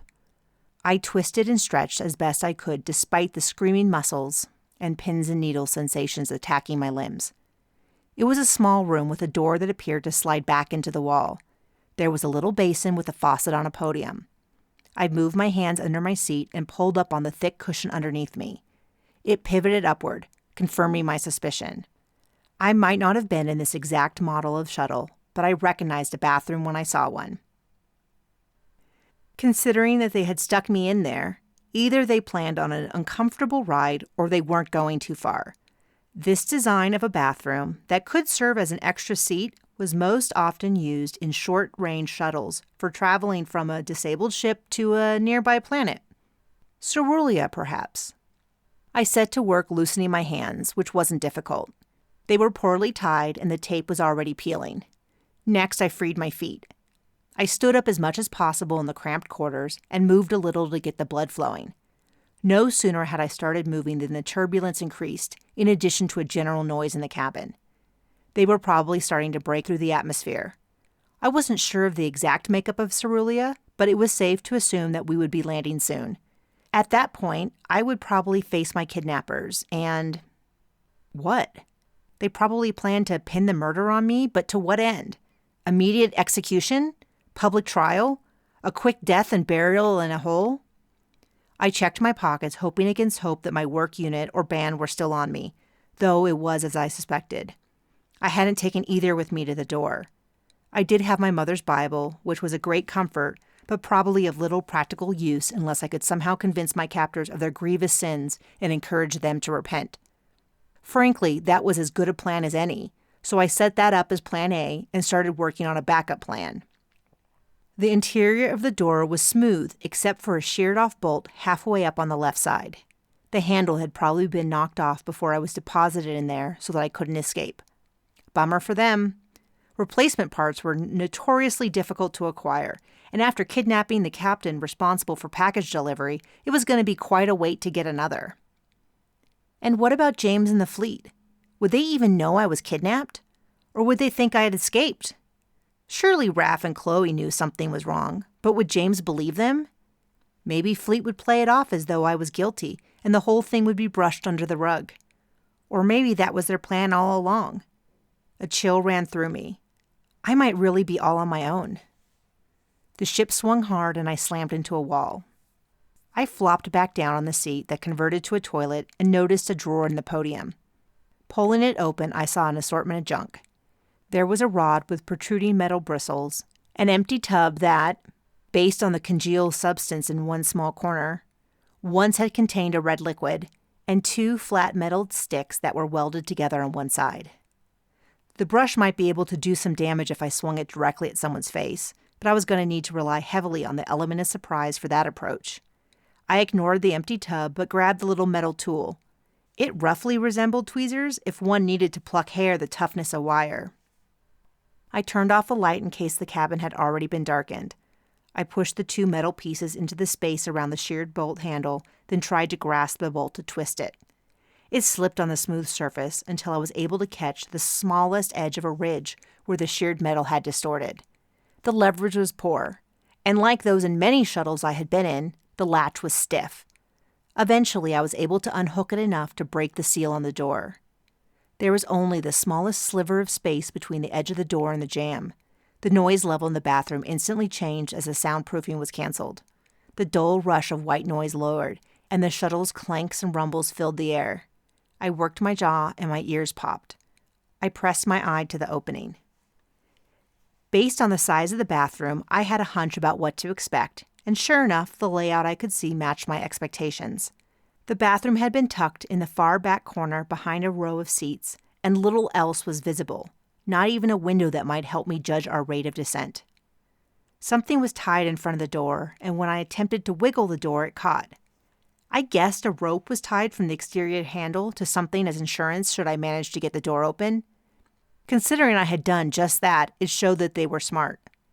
And if I had been able to exit the bathroom, what then? I could hardly leap out an exterior door at freedom. Well, I could, and I could be gloriously free for whatever time it took me to plummet to my death. Or, if we were still in space, to suffocate. Both delightful choices. I could try to fight everyone present and attempt to gain control of the shuttle. I took a moment to snort at the idea. I had handled Officer Girlfriend, but she had a messy attack that even a child could have seen coming. A flash of 2 bodies passed by at a quick pace. I ducked down, even though I was reasonably sure they couldn't see me since I could see them through only the tiniest sliver. Wileen was speaking to Vanessa in a soft, lilting foreign language when Vanessa cut her off with a stomp of her foot. No, sister, you'll speak universal language to me. Wileen pulled back as though struck. But we always spoke like this at home. I want to talk to you privately. Vanessa rolled her eyes. That is not my home any longer, and never will be again with its dirty ocean air and venom farming. Once I'm married, I will travel constantly. It is my freedom. Wileen leaned forward imploringly. I don't understand why we left the ship. We could have just waited until... Do not question me and the decisions I've made. It will be like Jonah. I will be a queen and have all that I desire and leave this burning red planet. How can you speak of Cerulean that way? The hills and curves are gorgeous. The king has large pools. He is proud and mighty. Anyone would be lucky to be his mate. There are other pools, better pools, and he is of no matter to me. I will perform my duty, but with no joy. She stepped forward and grabbed her sister by the arm. Trust me, when I left you were a girl and I, nothing but a young woman. Now we are both women, and we know things. I know nothing. Wileen's face shifted to a deep blue color and she looked away. Then stay by me, and I will teach you what our mother never did. It will be okay. And if God is with her? There is always a backup plan, little sister. Trust no one but me. We must sit down, as we will land soon. Wait! Wileen grabbed Vanessa's arm and pulled something out of a pocket in her robe. I asked you to come back so I could give this to you as you requested. But how can you go through so much so quickly? You never drank the tea at home. You promised you didn't abuse it? She passed over a small container. Just trust me and don't ask questions, Vanessa said as her voice faded. The shuttle shifted and the rumbling changed frequencies. I had only a few minutes, so if I was going to form a plan, now was the time. My options were severely limited. I had a brush with metal bristles, a pair of tweezers, and my brain. And frankly, all three of those things were pretty busted. I was about to land on a planet I knew nothing about, surrounded by individuals who wanted only the worst for me. But if I was going out fighting. I crouched behind the door and armed myself as best as I could. When they came to get me, I would come out swinging. If I was lucky, and they underestimated me, I might be able to escape and run. Chapter 13. As the hours ticked by, my plan lost its appeal. Once we landed, everything was shut down except the auxiliary lights. The shuttle was running on standby power, with cool air blowing from the vent. But I was pretty sure everyone had left. Without me. My plan was pretty harebrained, but theirs seemed ridiculous. Why kidnap me just to leave me here? Eventually, footsteps and furtive whispering approached. Perhaps they had hoped I would fall asleep or even die. I had hit the floor pretty hard. Whatever their logic, they were back. The way they moved in the darkness of the ship meant that I couldn't see how many individuals had come, their builds, or even what language they were speaking. I again crouched into my ready position, despite my thighs screaming in pain. My workout routine was thorough, but no match for hours in a squat position. A dark hand pushed the door open. I sprang up with my metal-bristled brush weapon, ready to rake the eyes of whoever was there. 3 things happened all at once. I recognized my opponent. Chloe whispered, "Liz, no!" And I crashed into Raph, who hit the door jamb and bounced off. A second later, we both landed on the floor. Fortunately, he broke my fall. I would have felt bad, except I was sure if I had one more hard landing, my brain would be a scrambled egg. Raph was lanky and bony, but quite a step up from bare flooring. Chloe pulled me close, folding me in a hug. "I can't believe we found you!" I returned the hug briefly, then reached out to Raph to pull him up. I would love an extended greeting, but the turn of events meant that there was more intel needed. "We're on Cerulean?" Raph answered in a slightly strained voice. "Yes, sorry we didn't get here sooner." "You got here at all, that's all that matters. You have the ship shuttle?" All fleet vessels had a shuttle, though I was sure ours was being held together with tape and hope. Raph nodded. "We took the officer's shuttle." He meant he had stolen it, but there was no time for quibbling. I headed for the exit at the front of the shuttle, staying close to the wall. What was the situation out there? Guards? How do we get out of here? Raph was close behind me, a hand light on my shoulder as we were taught. By maintaining contact, we could move more easily in a hostile environment, like a kidnapping vehicle. No one. We parked outside the gate, but there were shuttles everywhere. It appears to be a landing station. No one even looked twice. I stopped so suddenly that Ref pressed his hand down on my shoulder to prevent him from running into me. A second later, I heard a loud oomph from Chloe as she plowed into him. Something wasn't sitting well with me, and I was fighting the twin urges to stop and think versus run and escape. I had been left in a shuttle, alone and unguarded, that was only in low energy mode. Prickles of unease ran down my back even as my feet twitched to run. It's all too easy, Cap. Raph's voice was tight in the darkness. Why aren't we moving? We have to get out of here. Chloe's tone was verging on hysterical, and I could hear her gills flapping. I know, I replied to both their statements. I think it's a trap, but I'm not sure how. Keep your heads on a swivel and stay close. Raph, I don't know where we're going. He slid to the left to step around me, and I stopped him with my arm. He removed it. The safest way is for me to lead. Put Chloe between us. I stepped behind Chloe. I hated not being in front, but he was right. I took a deep breath and blew it out slowly, willing my pounding heart to slow down. With my brush still in hand, I whispered, Go. Chapter 14. We left the shuttle, and time both sped up and slowed down. Everything was happening too fast, while I moved in slow motion. My heart pounded in my ears as we stuck to the side of the shuttle before moving across the yard toward an opening in the wall. There were a few people moving about who only gave us a cursory glance. They were all Cerulean, but none of them seemed surprised to see us. The oppressive heat hit me in the face like a slap from a steaming blanket. It had a physical weight to it that pressed me into the ground. Breathing felt like inhaling a sludgy liquid, and my lungs struggled to process it. I had trained on a variety of planets in my years, but this might be the most extreme combination of gravity, humidity, and heat that I had experienced. After so long on assignment, I was out of shape when it came to adapting. The yard had a half-dozen shuttles of similar build to the one we had exited. However, most had fancy paint jobs, a sign that they were used on the planet rather than for exiting the atmosphere, which would strip the paint job. We could travel the stars, but we couldn't develop a neon pink paint that could survive re-entry. It didn't appear to be a military yard so much as a parking lot. We passed a particularly expensive shuttle with garish paintings and a series of numbers on the side. It appeared to be a business advertisement for a local cake shop. Raph, slow down and relax.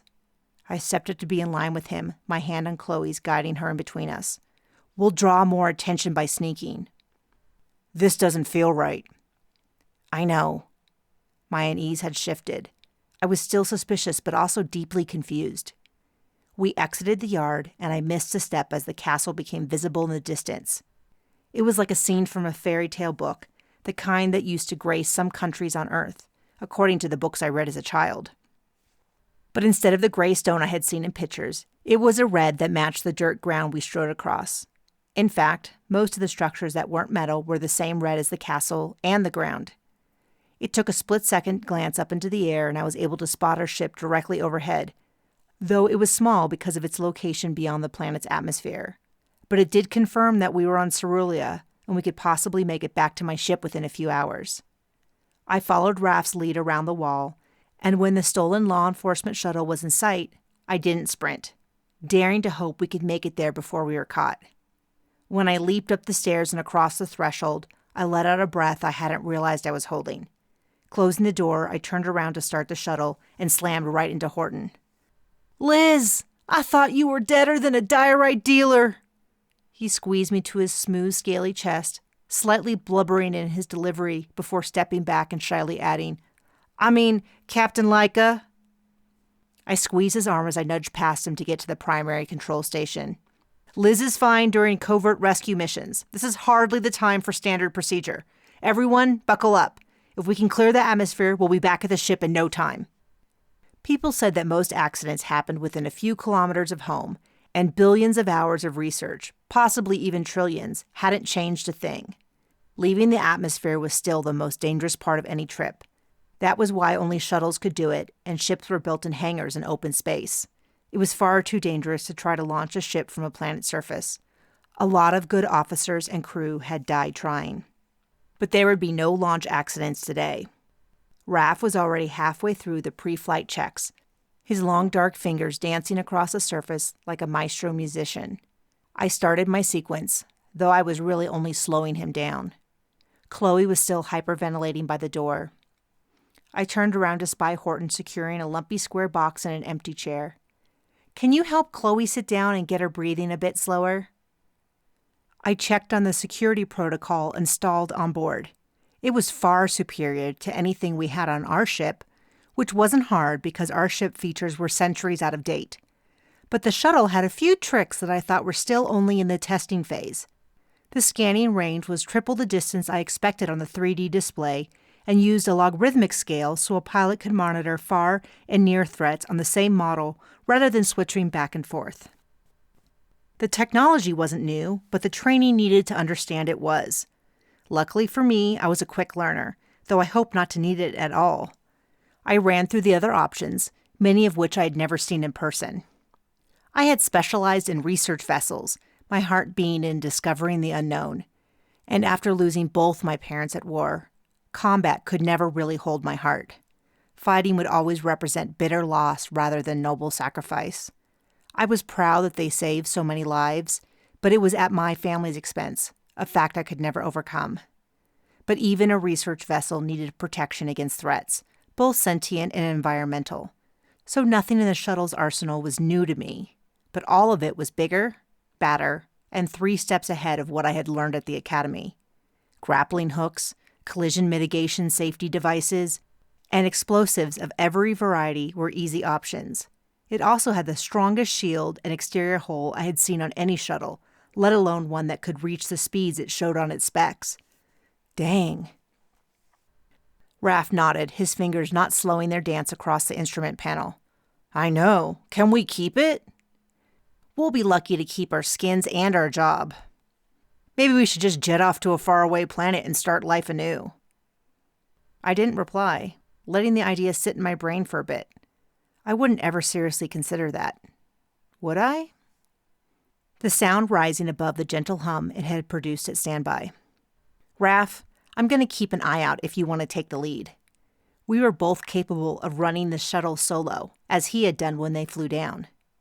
I was still awed by that. They had broken every imaginable rule, stolen a law enforcement shuttle, and gone on a rogue rescue mission.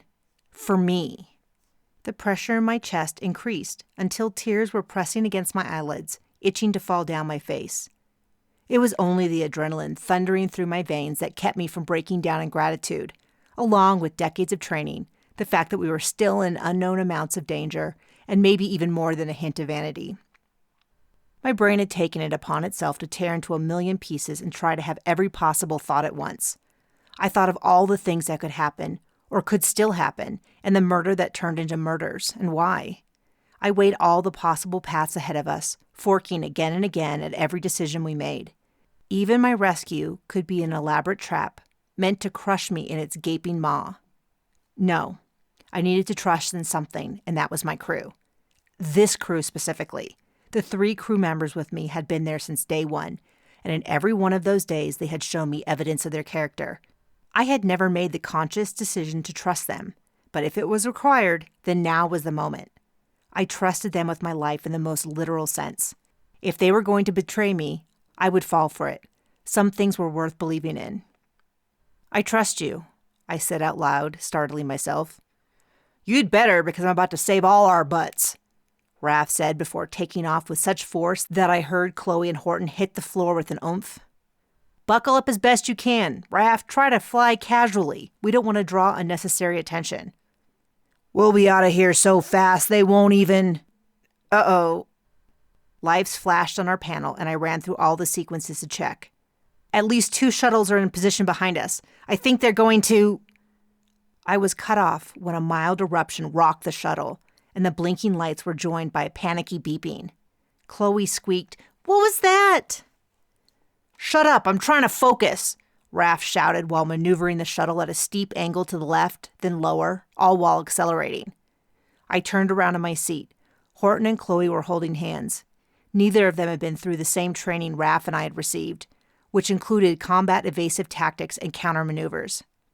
"It'll be okay. Raph and I are the best in the fleet, and no one is going to get the better of us." I took a moment to look each of them in the eye until they nodded. I turned back to the controls, shocking even myself that what I said was true. Confidence was a funny creature, coming to me when I least expected it. I fumbled a bit with the new-to-me controls and viewing system, but my training was spectacular, and before I knew it, I was oriented and ready. "Shields are good. Do you want me to port over my view to you?" Raph had adjusted our flight from perpendicular to the surface of the planet to parallel as we raced above the landscape. "They could hit us if they want." "They don't want to. Try circling hard 20 degrees in the plane of orientation." Straight ahead was both 0 degrees and 360 degrees, with 180 directly behind us. Using the orientation of the shuttle and the pilots, the degree went clockwise like a traditional Earth compass. Anything more complicated would be explained with computer coordinates. Only in a dogfight would we skip all that. Basically, I asked him to turn a little to the right. He nodded and adjusted our travel direction. He jerked back a moment later as the right side of the panel lit up. A second later, the window illuminated with a missed shot. "Try 340 degrees." I asked him to turn left, and I pulled up an overhead map of the overall terrain. Down below, the red planet slid by, giving me only the briefest glimpse of houses and cities and pockets of civilization. As soon as we banked left, Raph jerked us back to the right with another near miss. "We have more company overhead."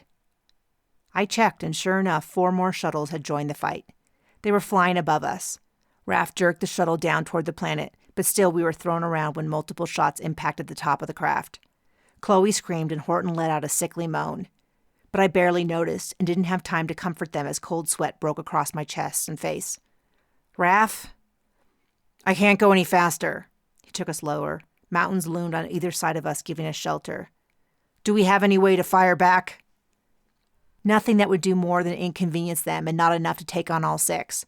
We're set up for defense rather than offense. Do what you can." I checked over the map and saw we were rapidly approaching a large body of water, an ocean from the side of it, if that classification was accurate on Cerulean. I had no time to worry about the taxonomy of bodies of water because we were hit from overhead again. Our shields were taking a beating, but holding up as Raph dropped us lower. Arches and swooping valleys passed under us. It would have been gorgeous if not for the fact that we were racing away in a bid to save our life. The shuttle rocked back and forth and up and down as Raph did some of the best flying I had ever seen or experienced. His piloting was smooth and he adjusted quickly. Any single false move and we would be nothing more than a smear and shrapnel on the red rocks below. We had to slow down significantly, but so did the shuttles chasing us. In fact, they slowed down so much that I started to believe we would lose them. Finally, after an eternity of racing across the landscape, we shot out over the blue waters. The ship behind us pulled off hard to the side, moving along the coastline. I realized that we hadn't been chased. We had been herded. But for what purpose? I looked down at the water and noticed a particularly dark patch moving to the surface. I barely had time to open my mouth and shout out, "Pull up!" before the creature breached the surface, its mouth open. I slammed my hand on a button on the panel, and we were enveloped in darkness. Chapter 15. The crash was tremendous. Every safety device in the shuttle went off at once, causing blindness and deafness that still somehow managed to overwhelm every single sensation I had. Then the long, aching sensation of falling led to a second, only slightly softer stop. I couldn't tell which way gravity was pulling me. My back and neck felt like a giant hand had reached under my skin and squeezed and stretched every muscle beyond its length, then squished it back. My head was ringing and every square inch of my skin burned, probably from the explosives released at impact to slow the momentum of the ship. Without it, and the thousands of other safety features in the shuttle, we would have been smashed like bugs on a windshield. The view through the front window was pitch black. The impact had knocked out all the lighting except the emergency red lights. My hands had a few smears of black on them that I realized was blood from where my arms had hit something. I accessed the accident evaluation table. I attempted to crane my neck to look around, but immediately regretted the motion. My hand flew up to my neck before I could stop it. Whiplash had definitely occurred, and my shoulder wasn't doing too hot either from where the safety harness had dug into me. The first and most important evaluation flashed on the screen. 4 persons were identified, and their vitals were at high stress levels, but no one was in immediate danger. I closed my eyes in relief. "Thank you, Lord," I whispered, my voice tight and caught in my throat. By no means did that mean our troubles were over, but at least we had made it this far. A lump formed in my throat. Things had gotten pretty serious in a way I hadn't been able to contemplate thus far. When I was kidnapped in the shuttle, I had worried about myself. But there was something different about being responsible for someone else. Theoretically, that had always been the case. As captain of my ship, I had my crew under my protection. But that had never really been an issue when going back and forth to deliver mail and the occasional passenger. Suddenly, and in a way I never expected, reality was setting in, and, with it, a rising panic. I couldn't deal with it now, or ever if I had my choice. A literal pain in my neck felt as though the very weight of my head was too much to hold, which was distraction enough to allow me to ignore the rising panic attack. The ship shifted suddenly, then jerked twice.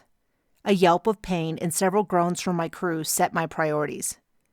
I ran my hand across the panel in front of me, stabilizing gravity and locking in the recovery system routine. I scanned the report and let out a sigh of relief that things hadn't been worse. Someone out there deserved a medal for whatever programming had been installed for collision mitigation because it worked like a champ. Gravity was restored, giving the sensation that the ship was righted, though the monitor showed otherwise. I unlocked my harness and turned to Raph. Placing a hand on his shoulder, I gently squeezed. "Raph, are you okay?" He winced and his eyes fluttered open. "Where are we? What happened?" "I'll get to that in a second." I moved back to Horton and Chloe. Chloe had pinky orange blood crawling down her face, lighter colored than my own. She was talking gently to Horton and pulling on his hand. "He's not waking up." Her voice carried a hint of distress. "Horton?" I stepped around him and grabbed the medical assessment unit off the wall. I pressed it to the center of his chest. As the machine's lights flickered to indicate its progress, he spoke. "I'm fine." "Can you open your eyes?" He twisted his head. The skin cracked as it folded, blackened bits still clinging in the creases.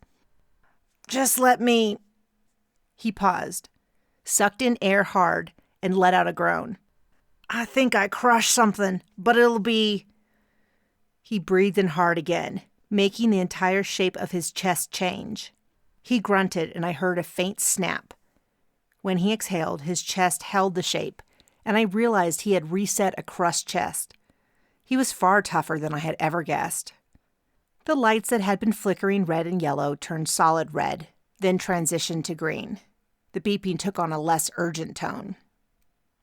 Chloe unbuckled and stepped over the deflated pressure bags that had exploded on impact. She extended her hand. "Let me have that." She was covered in pink impact patches, but overall she appeared to move a lot better than I felt. I passed her the medical assessment unit. She ran it over Horton and pressed on the panel, her eyebrows knitted. He twisted in his seat. "Where is my bag?" Loose items during impact were one of the greatest risks, so they were usually locked down.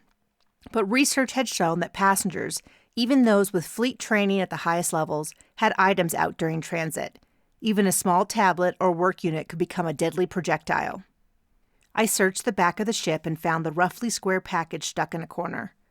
Using a combination of gravity-specific sensors, the bundle had been directed to an empty corner before its speed had been decelerated before impact. I picked it up, and much like the rest of us, it seemed only slightly damaged. When I handed it to Horton, He clutched it to his chest and ran a hand over each angle with such intensity that I was concerned that the crash had left him with a head injury and confusion. Chloe stood up, her assessment over. Horton had been hurt badly. Dislocated tail, most of his cores popped out of place in one way or another, many broken ribs. She snorted air out through her gills and turned away. I shared her anger. Ignatians, despite serving in the fleet for years, still suffered from a lack of support. They were all too tall and their bodies too differently shaped from humanoids to really function well on ships and shuttles. The fleet said they were happy for anyone to serve, but it was just lip service. "It's just a crick," said Horton. "I'll be good as new before you whistle twice." He pushed up out of the seat. His tail unnaturally twisted to the left, and he moved slowly, but with great effort, grunting with each step. "Where are we? What happened?" Raph was still seated but unbuckled, so he could turn enough to face us. He held his hands out in the air in front of him unnaturally, as if he were about to type on an imaginary keyboard. "I didn't crash." It was a statement, but also a bit of defense. I shook my head at the unspoken implication.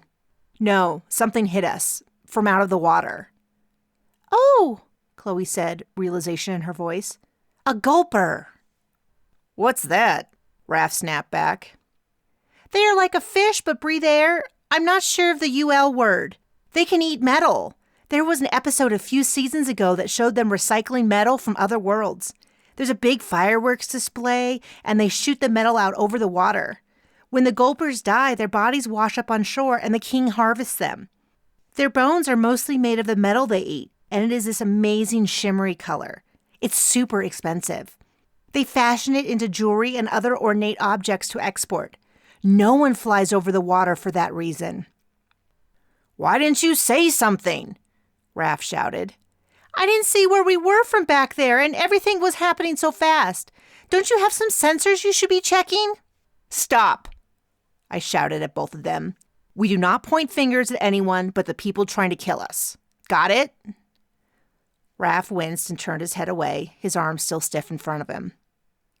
"Chloe, run a health check on Raph. I'm concerned about navigator breaks." It was a common name for injuries sustained by navigators on impact. Because they always had their arms in the panel, even during an impact, they often experienced fractures to the ulna and radius bones. "I'm fine," Raph said, but with no conviction. Probably more a prayer for it to be true rather than a genuine belief that it was. Chloe looked at his arms and made an unhappy noise as she ran a diagnosis unit over them. When she finished, she gently lowered them onto the armrest of his chair. "Captain, where's the first aid kit?" "I'll get it," I said, and hurried to retrieve it. I had a general idea of where they were usually kept and why she should stay focused on Raph. She was being calm, but his unusually testy manner made me believe it was worse than she let on. "Is there anything more you know about the gulper?" I called out to her. "Not really. They talk a lot about the material, but not the animal. It is really special because it has this soft, organic feel of a natural material, but the brilliant coloring of a gem. They say it is like an earth gem called an opal?" She said it with an odd emphasis. "It has flashes of red and green, sometimes even blue or purple. They can be shaped a little, but not like metal. They say it feels wonderful and has mystic powers, though that may just be clever branding. This is the only place in the known universe where it's created. The king is in charge of all of it and only allows a little to be sold at a set price. He got the idea from studying how ancient Earth handled diamonds. Did you know they used to cost so much money that people saved up for years to give their beloved a ring with one?" "None of this is useful," Raph said through clenched teeth. I put down the box of supplies and dug out an injection unit to pass to Chloe. She entered a sequence and pressed the unit to the bicep of each of his arms. Each press made a little whooshing sound. The tension in Raph's face eased, and he closed his eyes with a small sigh. "Thank you." Chloe turned to me. "That's most of what I know. They're always borrowing jewelry for big events and bragging about it, like advertising or something. It's their biggest export after reality shows, so it's all intermeshed. I tried to look up the pricing on a bracelet, and it was a year's wages. But the locals can buy it? No, technically no one on Cerulean owns any of the material. It all goes to the king to export, though sometimes he loans it out. I need you to help me with this. She had unpacked a thin plastic mesh. I need to set supports on his arms for the next 24 hours. The fractures aren't bad, but I need to do this correctly so they heal properly. I nodded and stepped up to be her assistant. She moved my hands into place, and I held his fingers and elbows at the exact angle she instructed. Raph kept his eyes closed, and his skin was cold and clammy. His only reaction was the barest of movements at the corner of his mouth as Chloe worked. The mesh would allow air through and was washable while still being light and strong. Using a portable UV light, she set the material that would stay stiff until cut off.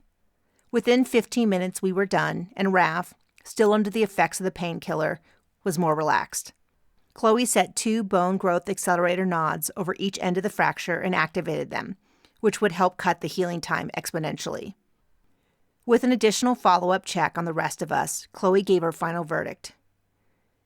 We're in pretty good shape. It could have been much, much worse. An alarm flashed on the panel as a warning blared. Raph took a quick look. Shields are at 50%. Extreme corrosive agents detected on 100% of the exterior surface. Exterior breach expected in 20 minutes. It was much worse. We were about to be liquidated. Chapter 16. What happened? Horton shouted as he clung to Chloe's arm. In spite of his large size and impressive physique, he acted like a small child clinging to his mother for comfort. I wouldn't have minded doing the same thing, but I was in charge and the only one who really had all the information. We are inside a large aquatic animal that can digest metal. I noticed the way the pursuing ships hung back at the coast, and I had a split second to see the creature breach the surface. I activated the grappling hooks, and it appears... I ran my fingers over the panel, but nothing in its programming prepared it for diagramming whale anatomy. Well, we are somewhere inside of it. If it digests metal, it's going to eat right through the hole, compromising the ship's integrity, then digest us. That wasn't exactly how I preferred my final moments to occur. I had thought we were going to have a lot more time to come up with a solution. Chloe, do you know anything more from your show? Not really. Can't we do a data search? I shook my head and glanced around. The reception in here is lousy. Chloe giggled, eyes dancing. Can't we, blow it up? Raph was at the panel working on the screen. We don't have much firepower, but I can try. Everyone buckle up as best you can. Chloe, Horton, pick different seats. But I want to be able to see, said Chloe. And I don't want you to die, Raph fired back. I did my best to anchor myself into my chair. New seats have unfired airbags. Oh, said Chloe, sobering quickly. What about you and Raph? We have no choice. It is what it is. Now let us focus, and if you want to help, pray. I pulled up the scan I had run on the area, though it was about what I figured. We were anchored by the grappling equipment to something fleshy shaped in what was essentially a long tube. I was gonna guess the throat, where digestion enzymes existed, but probably weren't as strong as the main stomach area of the creature. We might have had more time if we hadn't been hit so many times by the pursuing shuttles. Raph lowered his voice. I'm not sure that we could fire our way out of a paper bag, let alone this meat suit we're trapped in. Nothing here is going to do much more than tickle a creature this big. Tickle, eh? I patted the book on my thigh. I think that will be perfect. Hold on back there. I have an idea, and if it works, things are going to get pretty violent. What's up, Cap? Everyone locked in? I shouted. Once everyone answered in the affirmative, I lowered the gravity in the ship. We shifted to the left and slightly forward as the planet's gravity took over. Then, as I suspected, the ship rolled for a few seconds. Then a quick couple of shakes left and right happened before the vibrating occurred again. I'm gonna be sick, moaned Horton. You're not the only one, and that might be exactly what saves us, I said over my shoulder before turning to Raph. You ever had something stuck in your throat like a pill or a bit of food? You try to swallow and maybe shake your head? That's what this animal is doing. Can it cough us up? Not if it has a blowhole. The respiratory system is probably not connected to its digestion. Anyway, animals like that only have one way to clear their throat if something's stuck and bothering them. Raph's eyes lit up. I get it. So we're going to wait until it throws us up, then fly out lickety-split? Right idea. But I don't think we can risk waiting around. Let's irritate its throat a bit more. My hand hovered over the arsenal panel. The swinging motion increased. Oh yeah, now you're talking. Raph adjusted his seat to get closer to the panel and winced at the movement. Release the grappling hooks. I can do this. I glanced at him. You sure you got this? He met my look with a firm nod. Definitely. Hey guys, after we get vomited up, then what? Like, can this shuttle swim? Chloe asked. Water falls within the range of atmospheric conditions that shuttles are built for, but we're going to be at a big disadvantage. I readied the grappling hooks.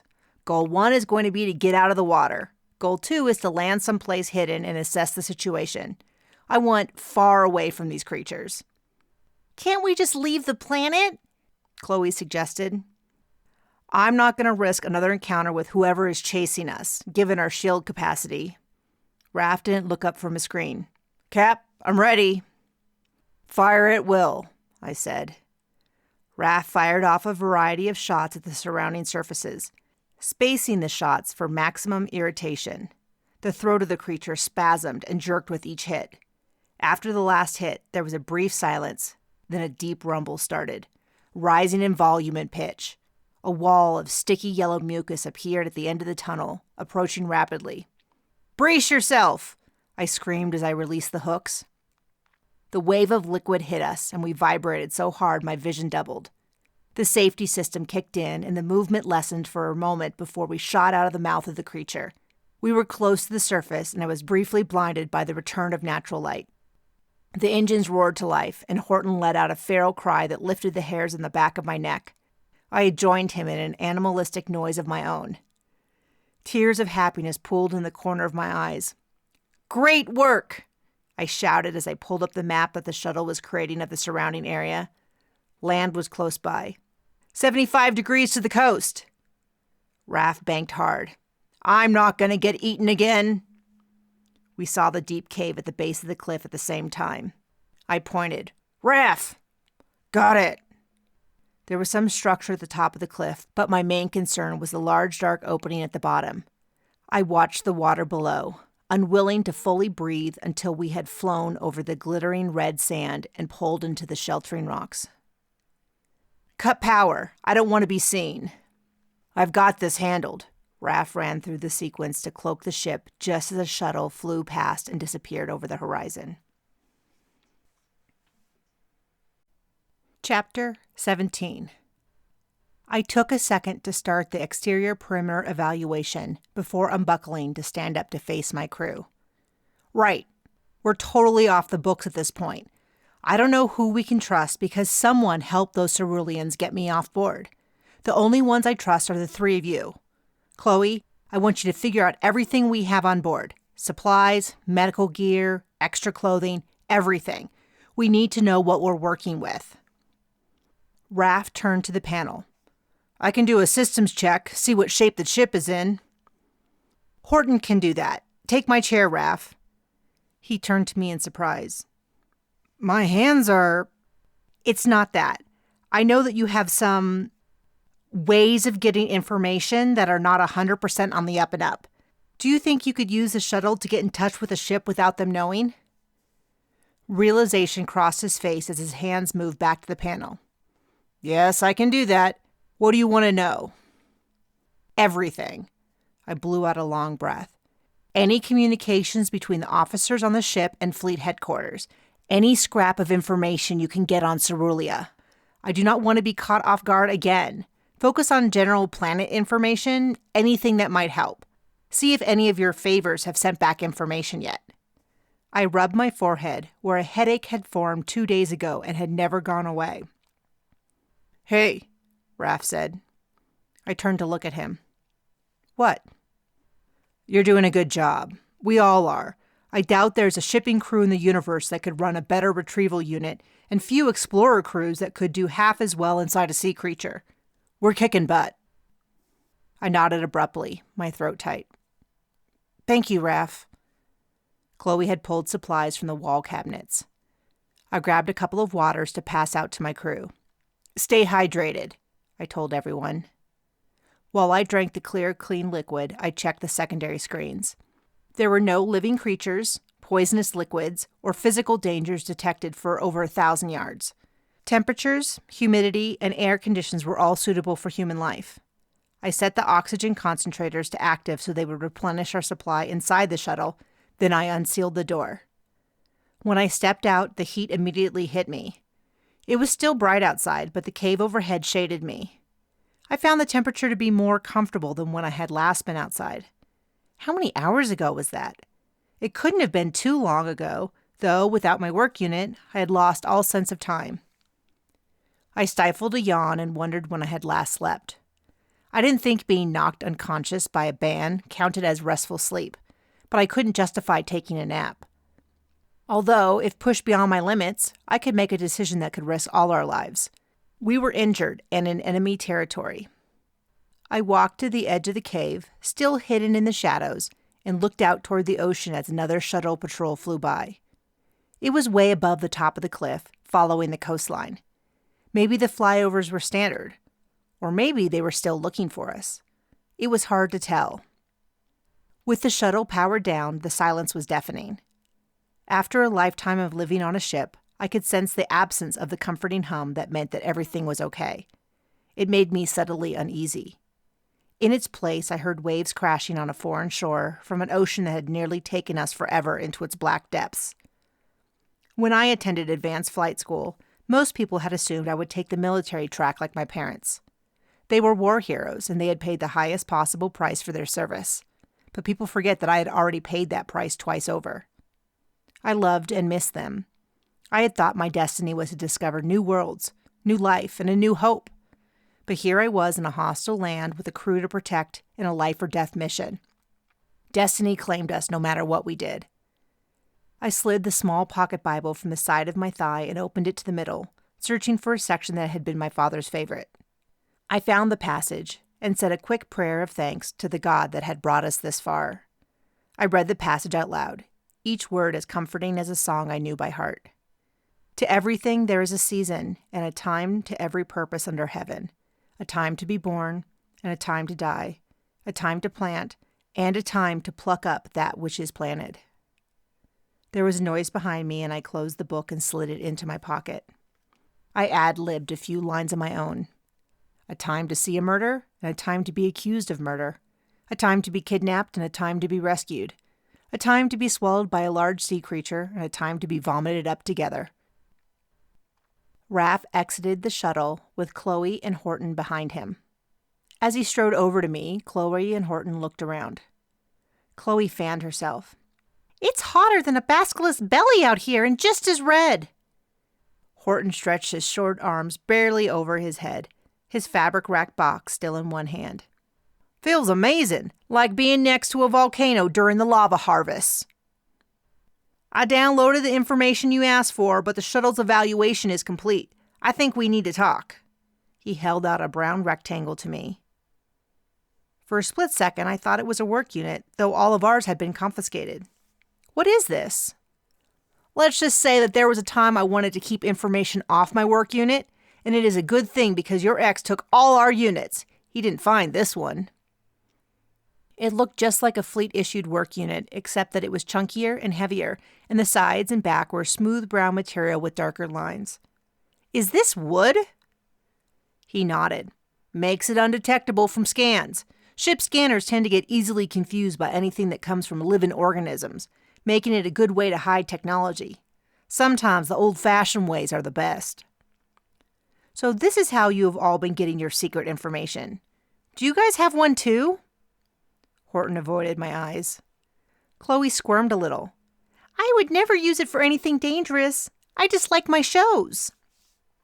Over the past few years, Since the turnover from the previous administration, data had been reduced to a need-to-know basis. I struggled to get new books, and if it wasn't for my interest in fleet ship design, I would run out of things to read halfway through every trip. I couldn't blame any of them. Okay. I could almost feel them sigh with relief, though I was a little insulted that they thought I would pick a fight over something so stupid while we were trying to stay alive. I was also a little annoyed that no one thought I might want one of the fake units. "What did you find out?" I asked Raph. "The officers had sent a message to Fleet Headquarters asking for additional assistance, but they did not update them on anything that happened. The original backup was responsible for escorting the crew back to base. The ship appears to be unmanned right now, with no one still on board. I'm also downloading anything I can about Cerulean, focusing on the environment and political situation. The original searches I started when we were on board were halted, so I restarted them. Plus, I relayed a message to some friends that specialize in unconventional trading to see if they know anything about Cerulean that might be useful." "Smart. Chloe, what did you find?" "Lots of supplies, but mostly for short-term emergencies.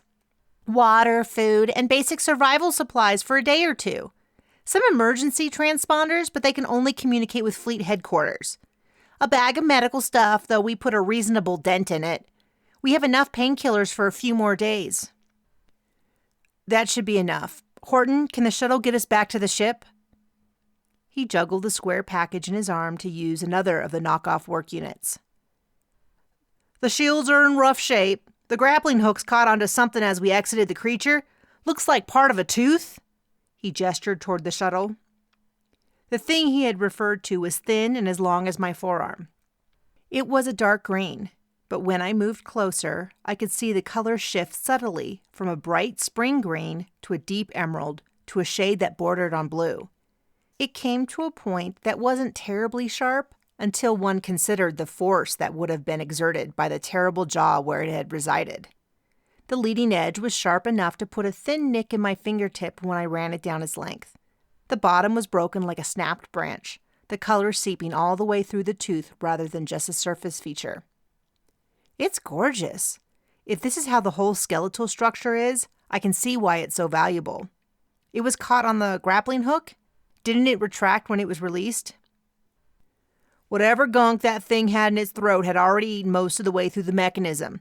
Somewhere along the way, the opening caught the tip of the tooth and snapped it off. Unfortunately, that same stomach acid got into the opening, and it is slowly eating its way into the ship. It'll be compromised within 12 hours. I opened my mouth to ask a question, but he continued. "The orbit of the planet is such that our ship is moving farther away from our location. See?" He pointed out over the ocean. "Near the left edge of the cage, about 30 degrees above horizontal. That is our ship. The spin of the planet is such that the distance is going to increase. If we leave right now, it'll take us 10 hours to arrive." "How sure are you about these numbers?" "I'm quite literally betting the whole lava farm on it." Horton turned the screen to show me a field of numbers that meant nothing to me. "And the shield will hold through exiting the atmosphere?" I asked. "Once." I blew a breath out through my teeth. That is about the worst possible news we could get that still qualifies as good news.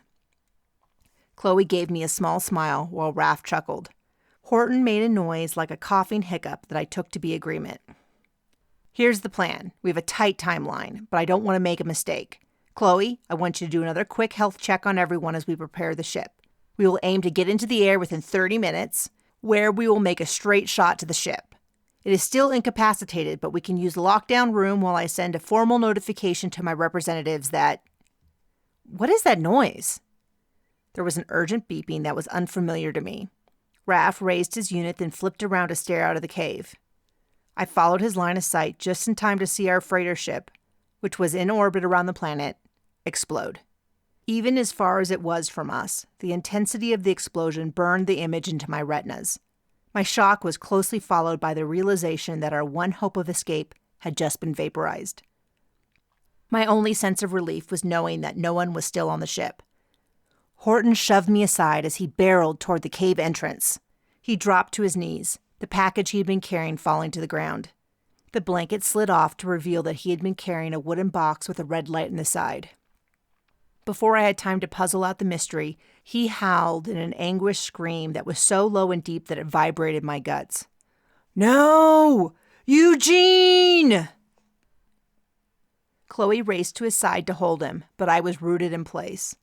Our last chance of escape was gone, and we were marooned on a hostile planet.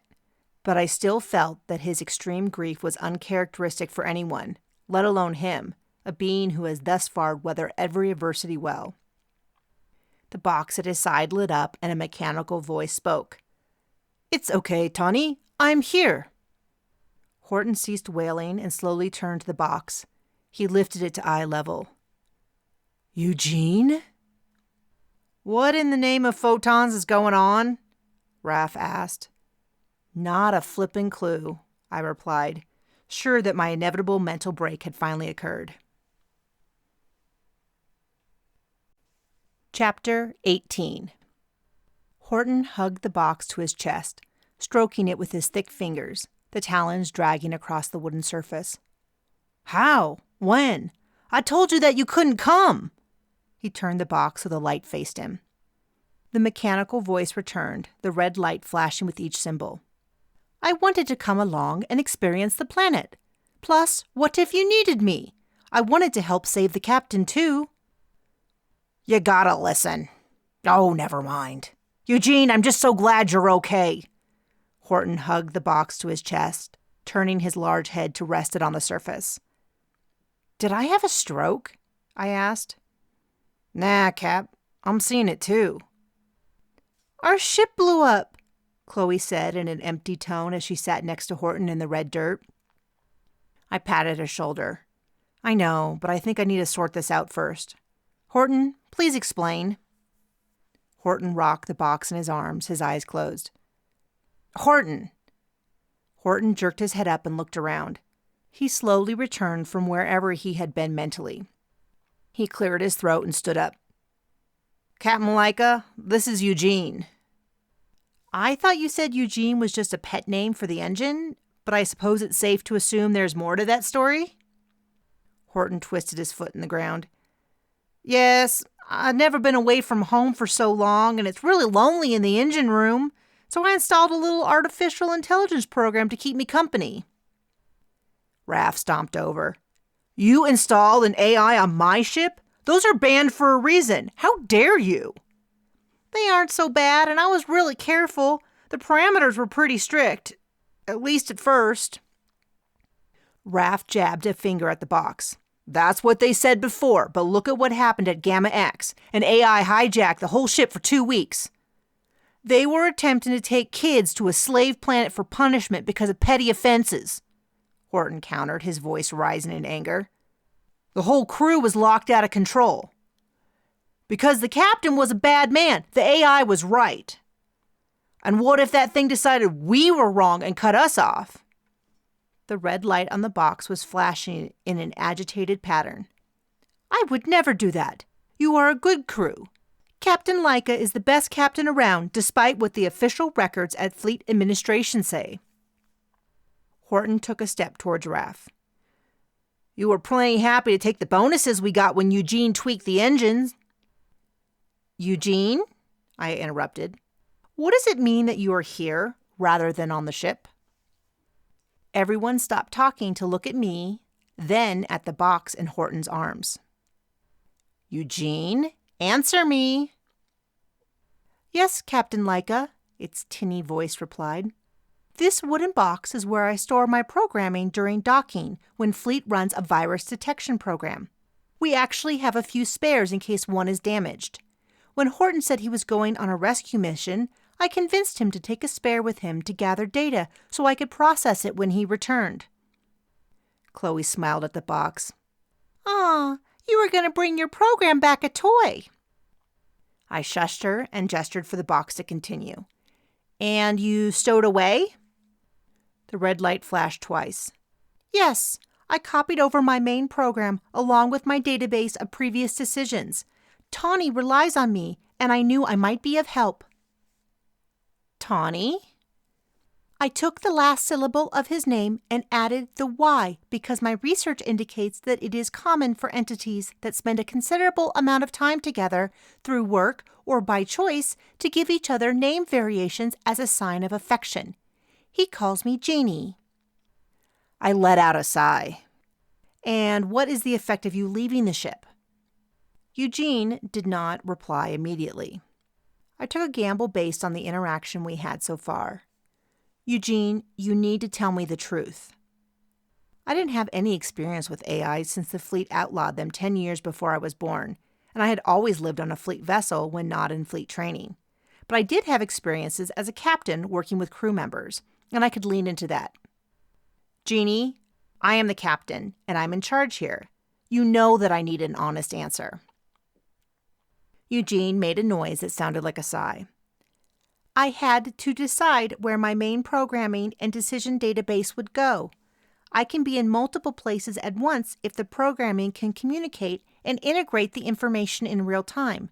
But this unit doesn't have the ability to communicate with the ship beyond a kilometer unless I have access to a larger communication portal. I left a perfectly adequate replica behind. It should have been able to keep the ship stable without my presence. But you do realize that the ship would have exploded long ago without me, right? Pardon? The ship had a virus. Horton and I were the only reason it ran. It should have exploded within the first few months. My ship? I turned to Horton, unable to form words in my shock. Horton rubbed his foot in the dirt and avoided my eyes. Fleet wouldn't have done anything. We had it under control. I finally stammered out a question. How do you know that? I reported it, and they claimed it didn't show in any of their scans. Even when I tried to show them, they said I was just making a mistake. I removed it with Eugene's help, but 6 months later it showed up again right after we docked. I'm sorry, Captain. I wasn't sure if you would believe me. I paused, waiting for some emotion to assault me, but nothing came.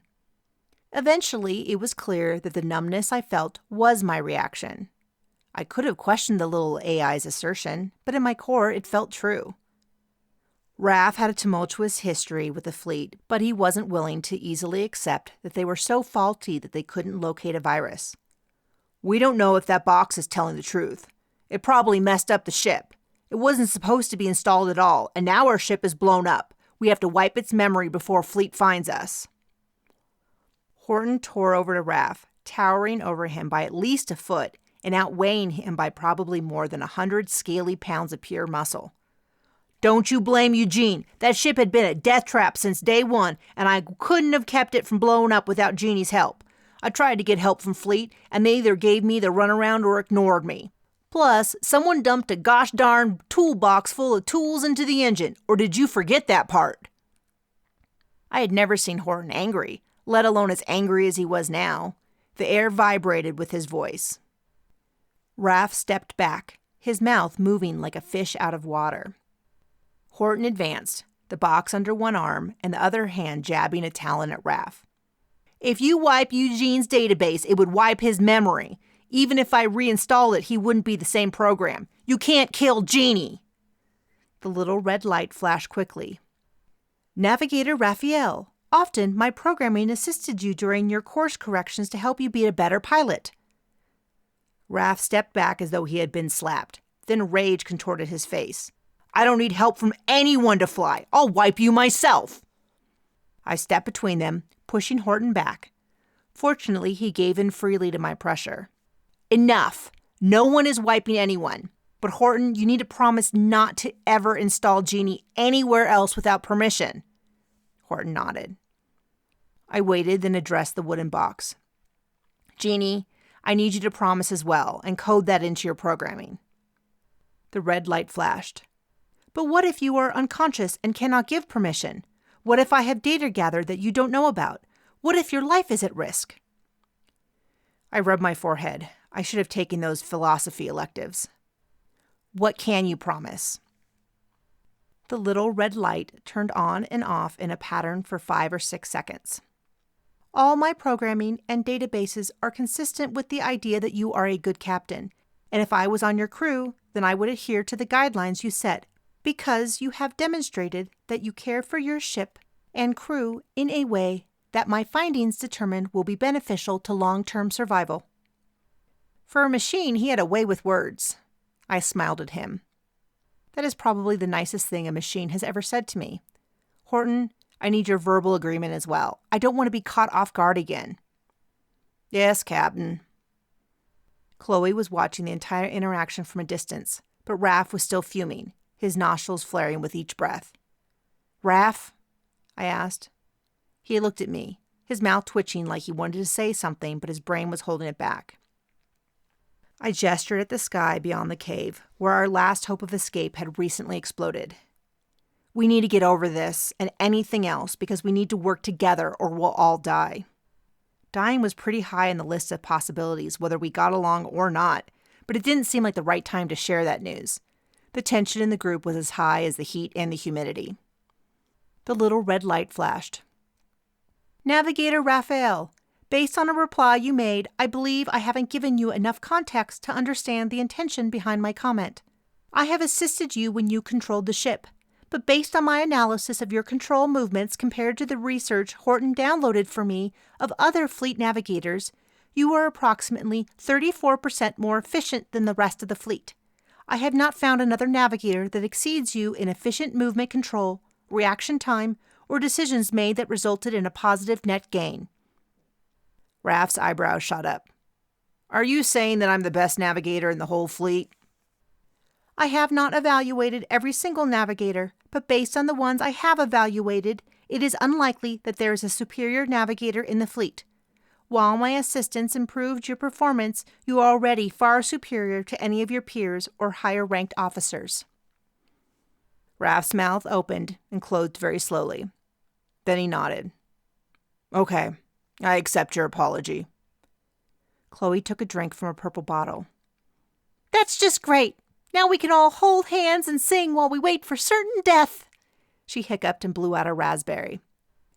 I snatched the bottle from her hand. What is this? She giggled.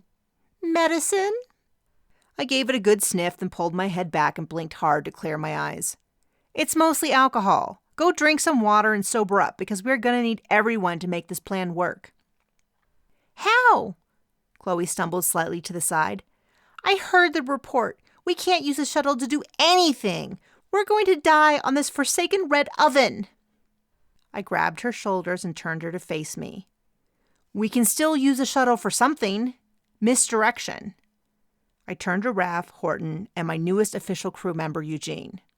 Let's go into the shuttle and I'll explain. Chapter 19. Within the hour, the plan was ready. For better or for worse, we were committed. Chloe had been monitoring the cave entrance.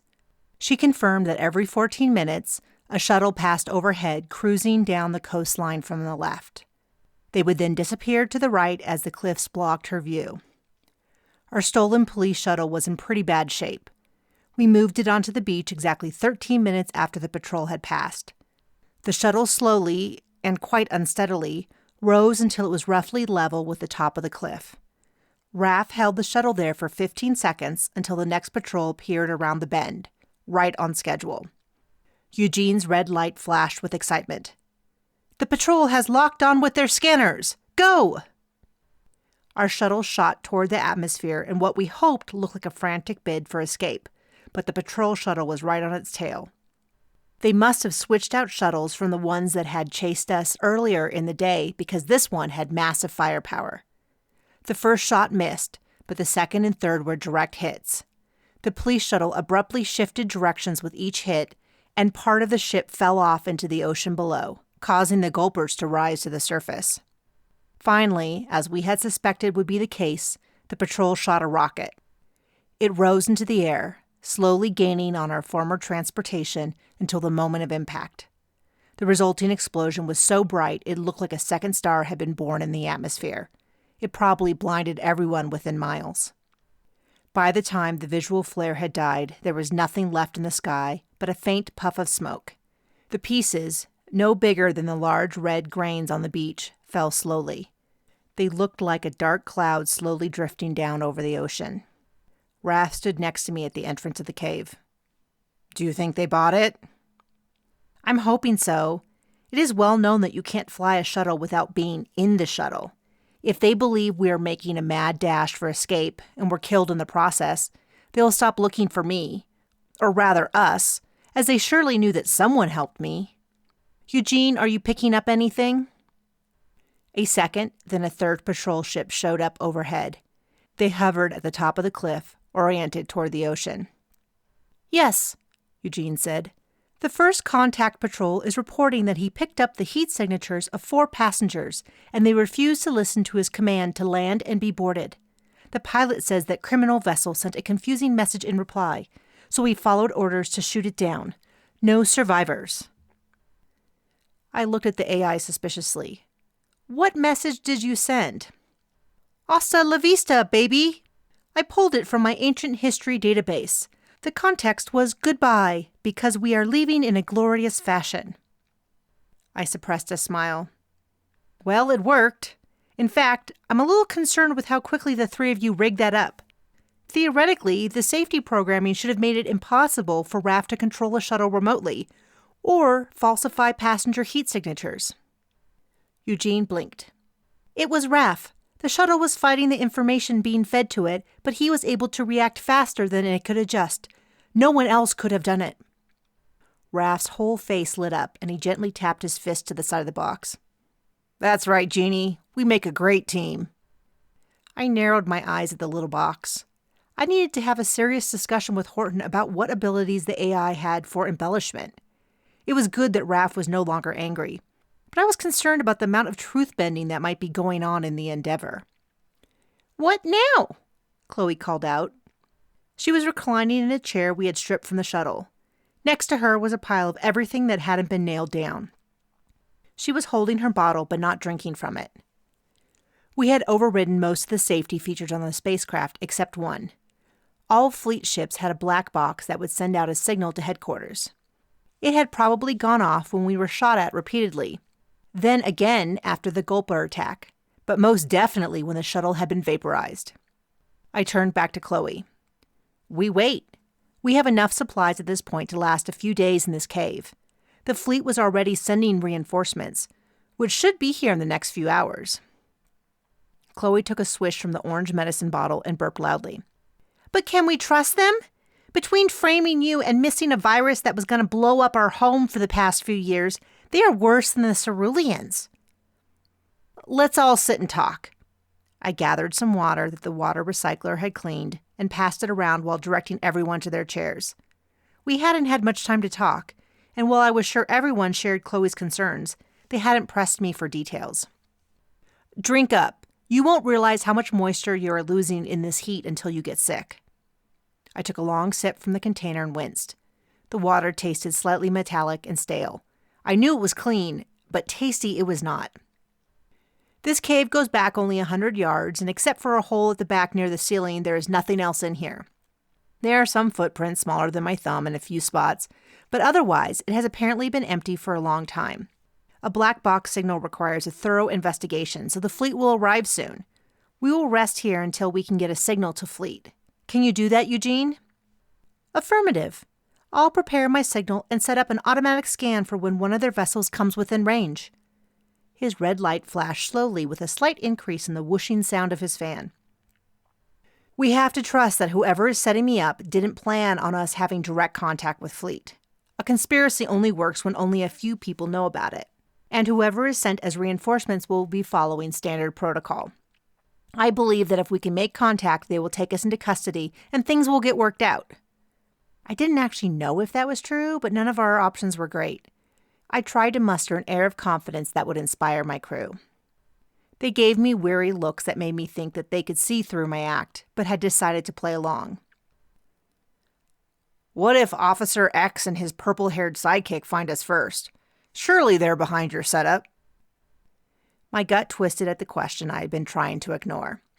I stood up and paced around the area. It was one thing to run into my ex-fiancé, someone I had loved and imagined spending the rest of my life with, only to discover how poorly he thought of me. But it was a whole new level to be framed by him. They need to find us first. Eugene, are you sure they weren't on the ship when it exploded? I can only analyze the data Tawny's non-authorized work unit relayed to me, as my connection cannot go that far. That information indicates that the 2 officers sent by Fleet Headquarters used the ship shuttle to exit prior to the explosion. I did not find any further communications that indicated where the shuttle was headed. I nodded. Either they were concerned that the ship was in danger and moved to a safe distance, or they came to Cerulean. But either way, it is unlikely that they returned to headquarters, especially not in our ship shuttle. In that, they might as well be in a rowboat. They are most likely going to show up here eventually. So on that note, Chloe, I want you to monitor the coast for patrols. Take Eugene with you so he can watch and listen for communications or approaching ships.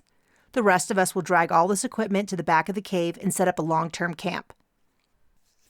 The next few hours passed slowly in the heat.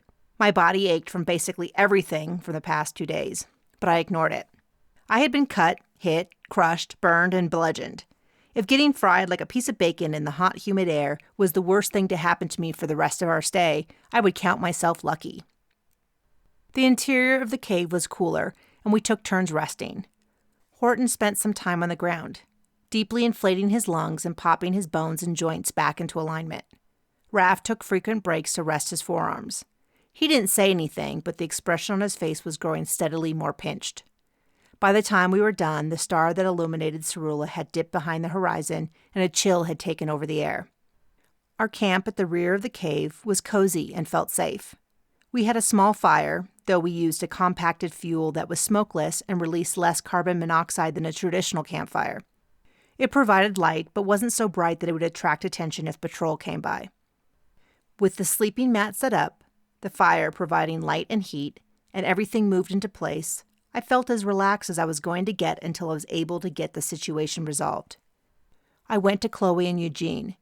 She had fallen asleep against the wall of the cave, and when I gently touched her shoulder, she sat up and exposed one cheek covered in tiny indents from her sandstone pillow. "What? Huh?" She straightened and stood. "I'm sorry." "No, it's been a long day. I assume you didn't see anything?" I picked up Eugene. "Not a single thing." She stretched her arms over her head, then scrunched her nose in disgust. "Do we have enough water for me to clean up?" "There are a few hygiene packs. It won't be as convenient as being on the shuttle, but we have everything we need." "Even a potty?" I gestured at a canvas tent erected halfway back in the cave. "Like I said, we have everything." I turned around when something white flashed in my peripheral vision, but nothing was there. I had been experiencing that all afternoon, and I was starting to worry about a head injury. Chloe eyed the flimsy structure of our bathroom. "I guess it's better than nothing." "Are you kidding? It is way better than nothing. We did survival training in the academy, and that was way worse than this. Given this heat and our injuries, we wouldn't have lasted 2 days without all this stuff. The convenience of a bathroom or bedrolls is nothing compared to the water recycler, medicine, and food supplies." She sulked. "I wasn't complaining." I resisted the urge to sigh. Her training hadn't prepared her for any of this, and she technically hadn't complained, even if the undertone of her comment had been a little snarky. "I was just trying to see the bright side. We have designated this as our pantry, so why don't you—" "What?" A funny look crossed her face, then a big smile broke out. I followed her stare to see a small brown and white creature about a dozen feet behind me, creeping up on us. Chapter 20. I jumped back and put a protective arm in front of Chloe, pushing her back as well. After being eaten by a big sea monster, I was suspicious of the whole planet. "What is it?" Chloe stepped around me. "Don't worry, it's a canine. I saw one on the show." The creature was focused on me, though its dark eyes darted around before returning to me. It was walking on 4 thin legs and vaguely reminded me of one of those tiny purse dogs, but it had a long tail that it was whipping back and forth like a cat and a full set of whiskers. Its smooth fur was mostly white with a few brown patches. It sat down on its haunches to watch me, tipping its head to the side. Its large triangular ears swiveled slightly before it jumped up and paced backwards as Horton and Raph approached. Raph was holding the broken tooth from the gulper like a bat, ready to swing if the animal attacked. "Is it poisonous?" Chloe put a hand on his arm above the cast. No, not dangerous and not poisonous. It's a pet. Very expensive, and you have to have the king's permission. Poor little guy must be lost. She kneeled and spoke in a baby voice. Who's a good little pocket pet? Who's a good boy? I handed Eugene to Horton and kneeled next to Chloe. I gave the K-line a good look, noticing the numerous cuts and scabs under its white fur. A particularly long one started on the end of its snout and went across both sides, ending near its incisors, 2 on each side. It has sharp teeth. Everything does. I guess they could bite, but they really are harmless. In fact, that's the problem. Apparently they used to be all over the place. Then the Ceruleans imported some kind of spider to eat the small gnats that are everywhere. What gnats? I asked as Raph and Horton returned to the meal, having deemed the small creature harmless. She looked around and shrugged. Maybe they're only seasonal? Anyway, the spiders went nutso. Something about the atmosphere or gravity or something meant that they got really big, and they decided these guys would be a much easier meal than a million gnats. The spiders must be huge. On a hunch, I turned my back to the creature and walked toward the fire. Sure enough, the little animal followed me, though he stayed several dozen paces away. His skin clung tightly to his small frame, his bones very visible. I had a good guess as to why he had been shadowing me for the past few hours. Chloe shrugged. I've never seen the spiders on the show, but I guess they're big. Kalans are now extinct in the wild, so only the king breeds them. Ceruleans aren't big on pets, but at least one of the cast members have one. Kalines like to sit on shoulders. I went over to the water and poured some into a bowl. I carefully approached the creature, who backed away. His toes, unlike a dog's, were long, and I could imagine him using them to climb. Perhaps the tail could grip as well, but right now it was whipping back and forth as I moved closer. The canine crouched, ready to race away, so I put the water down and stepped back, my hands held up to show I meant no harm.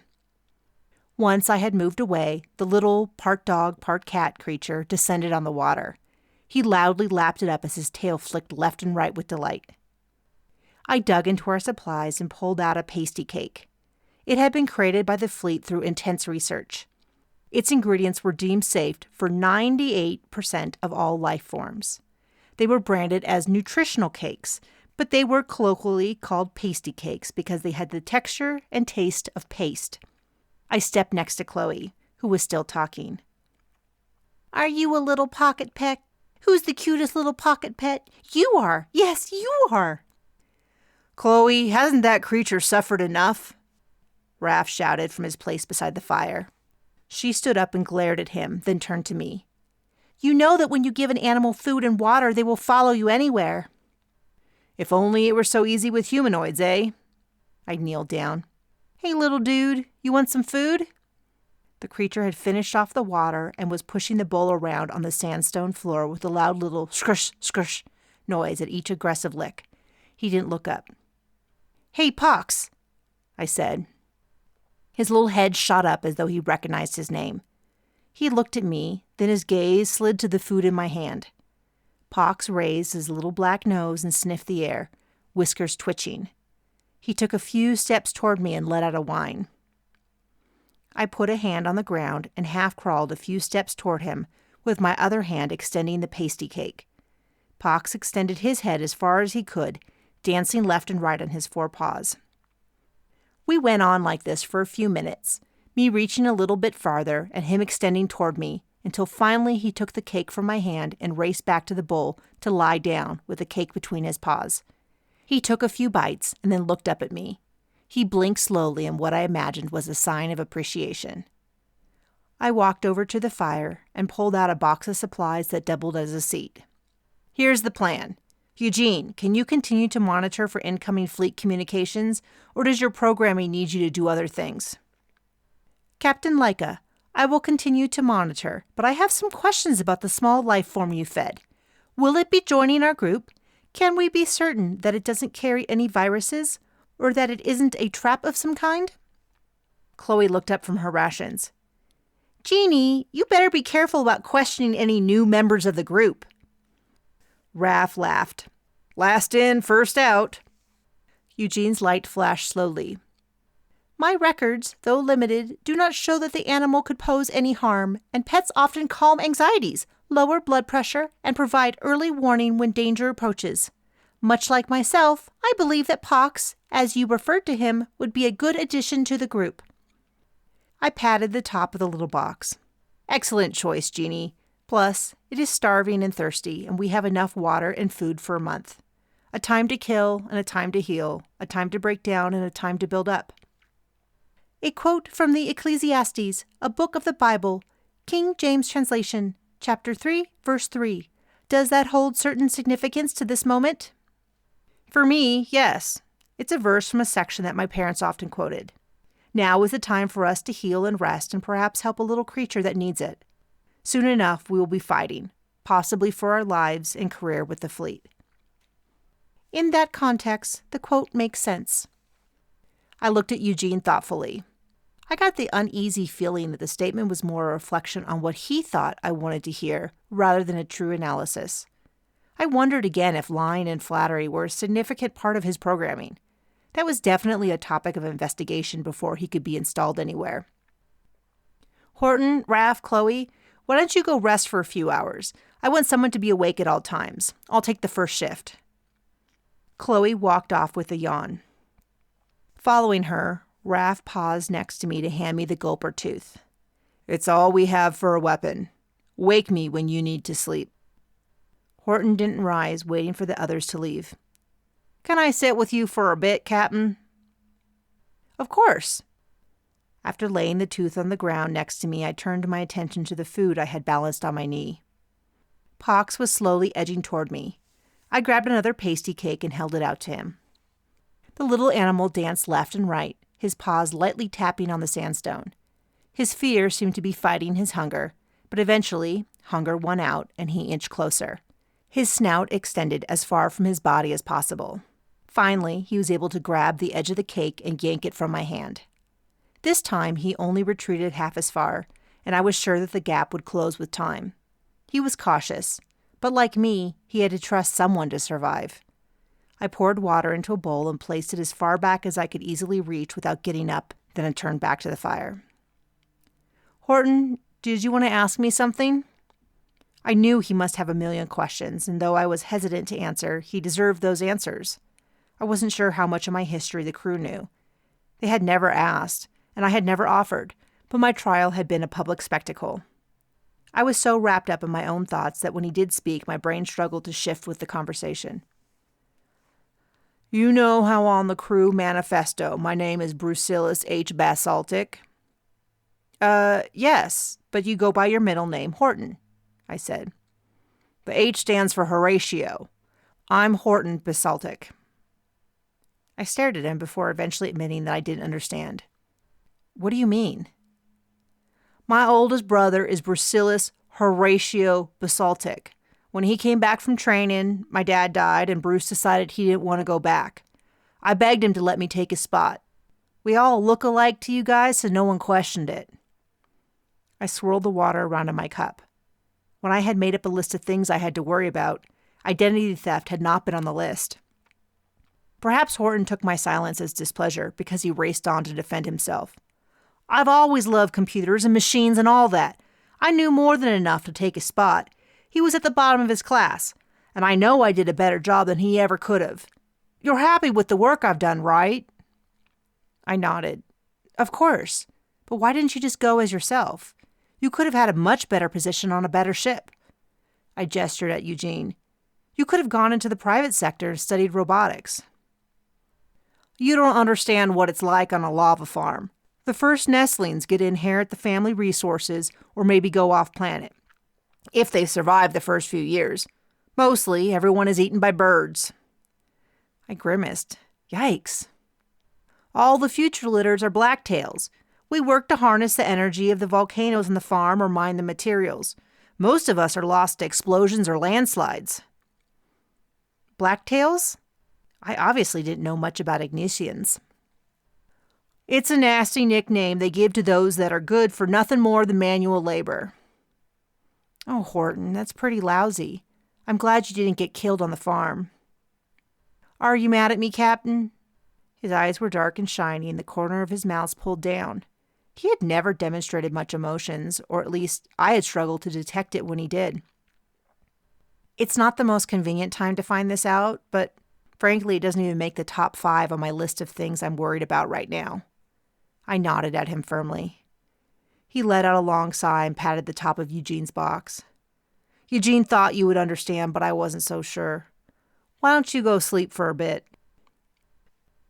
I tried to fight the urge to yawn, but the mention of sleep brought it on like a compulsion.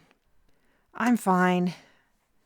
"No, go. You're the brains of this whole operation and you need rest. I have Jeannie to keep me awake."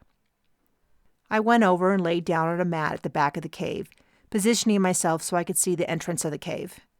I hadn't acknowledged Pox directly, but had seen the creature dancing behind me as I settled onto my makeshift bed. I put my own water next to the mat and a small cup next to it. I lay down and sneaked a look at the rear of the cave. Pox was curled up at the bottom corner of my mat, his back to me. I never decided to close my eyes and fall asleep, but it happened anyway. In my dreams, I found myself fighting with James again. Sometimes it was the night we broke up, my heavy black makeup rolling down my face as I cried. Then, in the next instance, I was older and on my ship, explaining that I hadn't murdered anyone. The scenes were seamlessly meshed together, the emotions the same. In each, I couldn't understand why James didn't believe me. But I also held back some of what I knew because I didn't want to trust him. I was reliving the same experience over and over, but this time, I might not lose just my fiancé.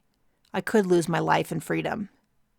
Something pulled me from the dream, and despite the dream feeling like it had lasted an eternity, I also felt that I had done no more than blink.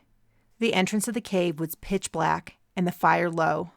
Horton was slumped down, his large head resting on the wooden box containing Eugene. I didn't know why I woke until I heard the faint whine and the soft pitter-patter of tiny feet on the mat behind my head. I slowly rolled over and saw Pox pacing next to me.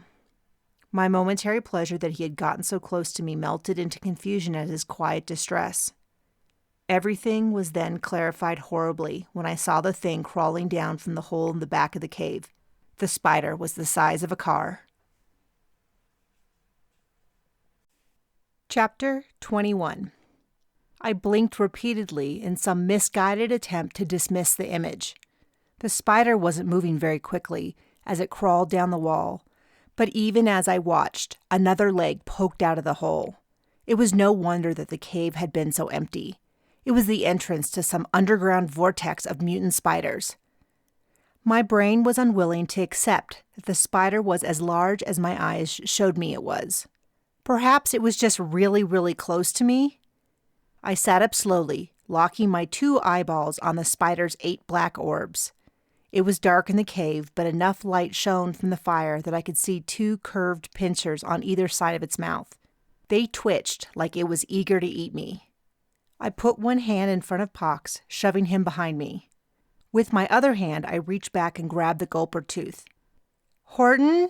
Eugene? A little help?" I brought the tooth in front of me, gripping it so hard with both hands that the edge bit into my palm. The spider hit the ground, pincers quivering in the air as though trying to catch a scent. "Raph? Chloe?"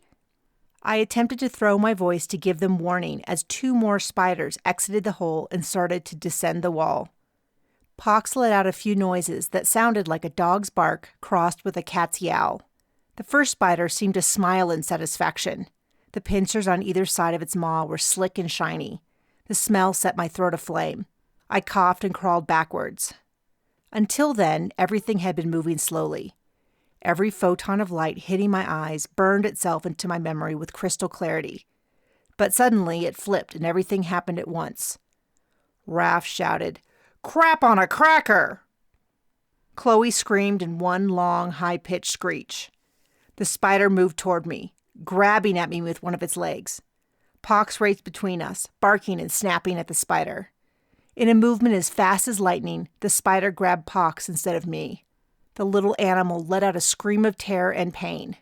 I snapped into action. I whipped my arm out, wielding the gulper tooth like a sword. But I had no experience with swords.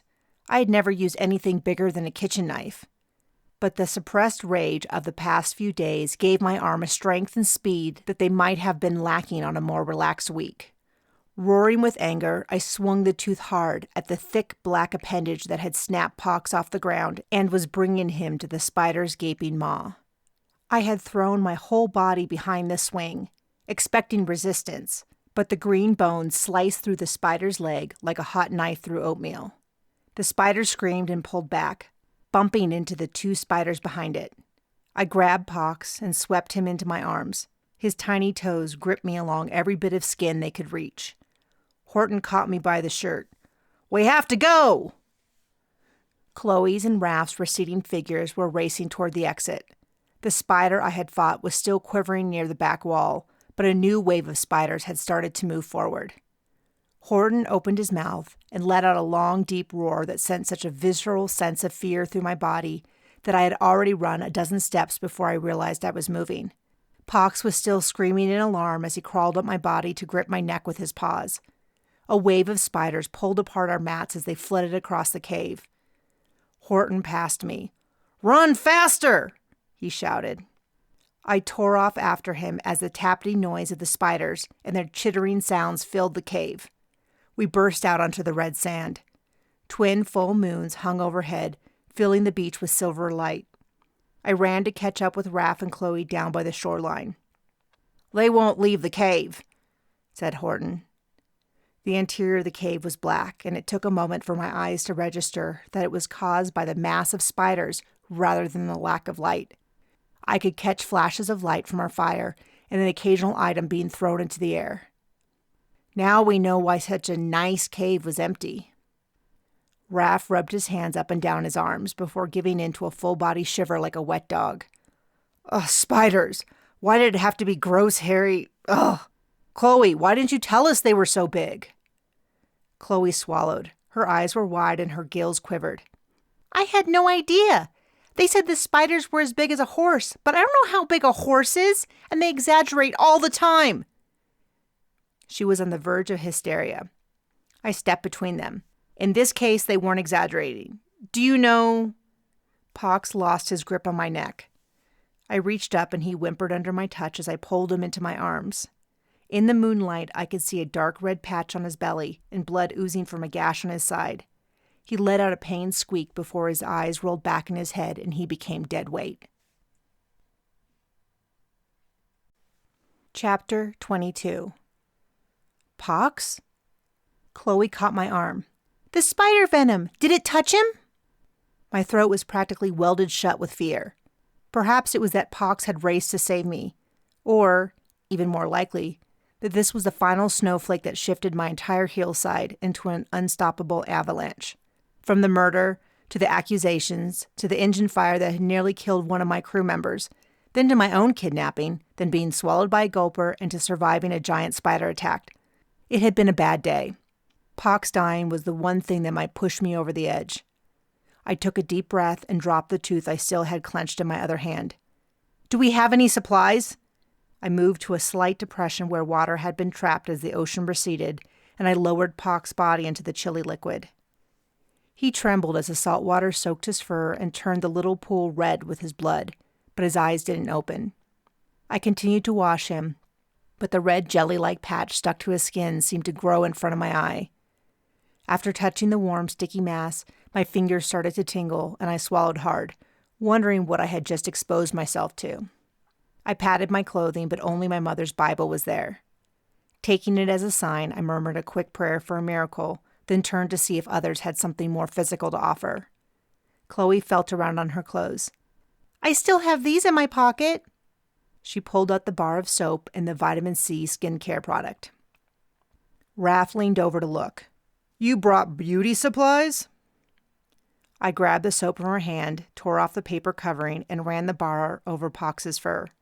The gelatinous mess attached to the fur started to disengage, and the heat and tingling in my fingers lessened. "Do you know anything about the venom? Anything at all?" "Eugene, see what you can find out." Horton kneeled next to me, cupping his large hands together and scooping up water to pour over Pox. The little wooden box flashed its light, indicating deep thought. Chloe took the bar of soap from me and held it as I worked the suds into the catline's fur. Not a lot. It's dangerous, but some of the ceruleans make a drink from it. It's super duper dangerous. It's like venomous and poisonous. It's this icky green-brown color until they add something to it that makes it edible. What do they add? It must neutralize it. Pox stirred in my arm, twisting around to look up at me. He panted heavily and whimpered. He still had the oozing wound on his side, and small blisters were forming on the delicate pink skin under his fur. I don't remember. That show was a bunch of seasons ago. It's like a yellow fruit and sour. They had little slices of it, and they squeezed it into the tea made with the venom. They reenacted a traditional meal including the tea. One family on the planet controls the supply, and it's only good for a few days. You can only have one drink. I just don't remember anything else. A small dot of hope started to burn in my chest. Was it lemon? Does that sound familiar? I don't know, she wailed. Correct, Captain Laika, Eugene interjected. The information I can access says that ascorbic acid, which is vitamin C, can be used to neutralize the venom. This is most commonly done by squeezing the juice of a citrus fruit into the venom tea. This could be the juice of an orange, lemon, grapefruit. Thanks, Jeannie. I grabbed the bottle of vitamin C skin serum from Chloe and used my free hand and teeth to unscrew the top. I poured a generous amount onto Pox. It's okay, baby. This will help. I cooed, even as a part of me acknowledged that I was practically hysterical. I tried to sniff back my tears. Come on, little buddy, Raph said, leaning over my shoulder. You're part of the team, just like Jeannie over there. The tension around Pox's eyes eased, and he stopped whimpering. His breathing slowed to a deep, steady pace. I continued to work the goo into his fur, and my fingers no longer tingled and burned. I sniffled again, then broke into a cough, casting a glance back at the cave. It would be just our luck if the spiders swarmed from the cave while I was distracted. I was shaky and weak. I couldn't even imagine how many hours it had been since I had deep, pain-free sleep for a full shift. I yawned. I was running out of resources and strength. Horton, how long was I asleep? Eugene responded. It was 73 standardized minutes from the time that you last spoke until you called for assistance. My yawn was spreading around the group. Chloe opened her mouth and gills wide. Raph copied her, his white teeth glowing in the dark. Horton followed suit with his head flipping back like a puppet and exposing row upon row of sharp teeth. I'm all out of ideas and options, I admitted. I was feeling sick from my injuries and the continual pumping of adrenaline into my system. I was finding it difficult to regulate my body heat, and I was sweating and shivering at the same time. Chloe, do you know anything that might be useful? Raph muttered under his breath. She'll remember once we're about to die. Hey! She shouted at him. It's a show mostly about dinner parties, throwing drinks in each other's face and gossiping. This other stuff is just casually mentioned here and there. Raph jabbed a finger at her. Okay, then besides the metal-eating sea monsters, spiders that want to eat us, and cute little pets, do you know anything about the planet? Anything useful? She threw her hands into the air.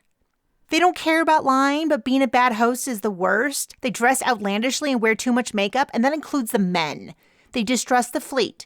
They will give you anything, but then again, they are rich, so it doesn't really matter.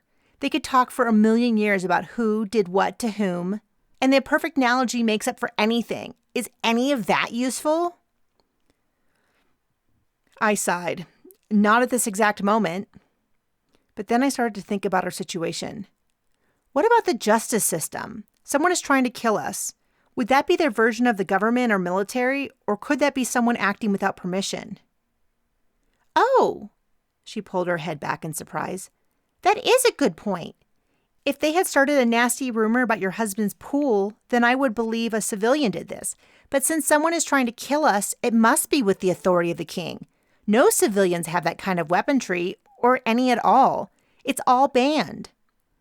Good, I said, rubbing the last of the ascorbic acid into Pox's fur. The angry red flush of his skin was relaxing into a slightly upset pink.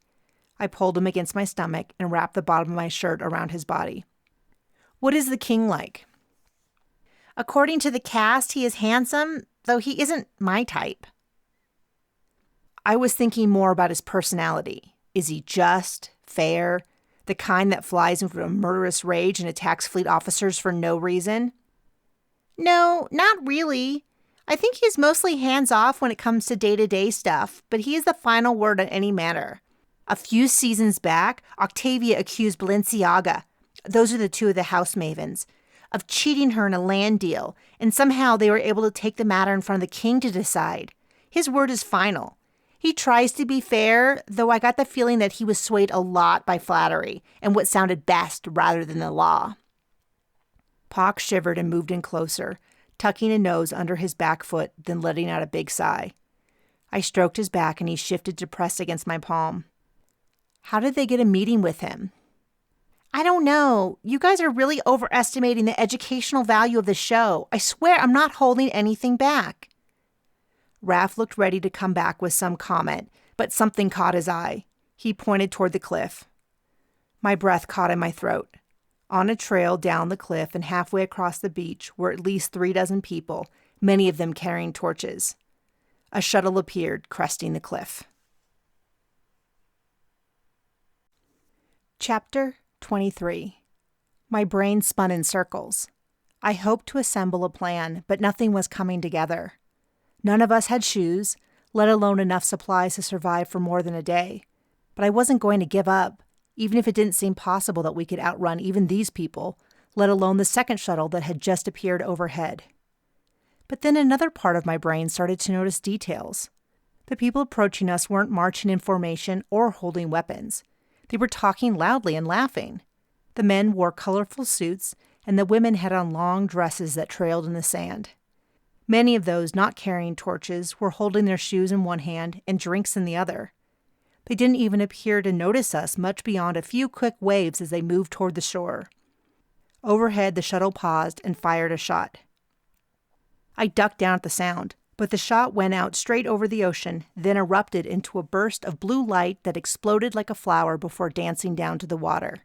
A second and third shot replicated the process with a green firework, then an especially impressive white one that filled the sky. The sea churned as gulpers rose to the surface. I stepped back on instinct, though they had to be a kilometer out from the shore. Chloe was staring at the group of people moving across the shore. Don't be mad at me. There is literally no way I could have known this. Known what? What in the universe is going on? I asked as I turned to Raph and Horton, who shook their heads. Even Eugene somehow managed to look blanker than normal. A woman spotted us and waved. Chloe, darling! She broke into a trot, headed straight for us. She appeared very similar to Chloe. Her gills were quite visible because of the sparkly glitter brushed on to accentuate them. Her makeup was expertly done. Even in the darks, the colors were bright enough to glow. Her hair was a bright orange that I had not seen naturally occur in citizens of her planet. Hello, Mother. Chloe stepped toward the woman and extended her arms for a hug. Raph's mouth dropped open. You've got to be kidding me. The two women hugged and exchanged air kisses before Chloe tried to step back. Her mother caught her around the shoulders and turned her face to the light. You are so thin, my dear. I don't understand why you and your... She looked us over carefully before picking a word. Your friends are down here. Why don't you come to the house? Or better yet, why didn't you just tell me that you were coming? I would have sent one of Auntie Messie's vehicles to pick you up. But really, dear, you should have told me that you and your guests would be here. It is rude to show up without an RSVP. Mother... Chloe dragged out each syllable in a full sentence.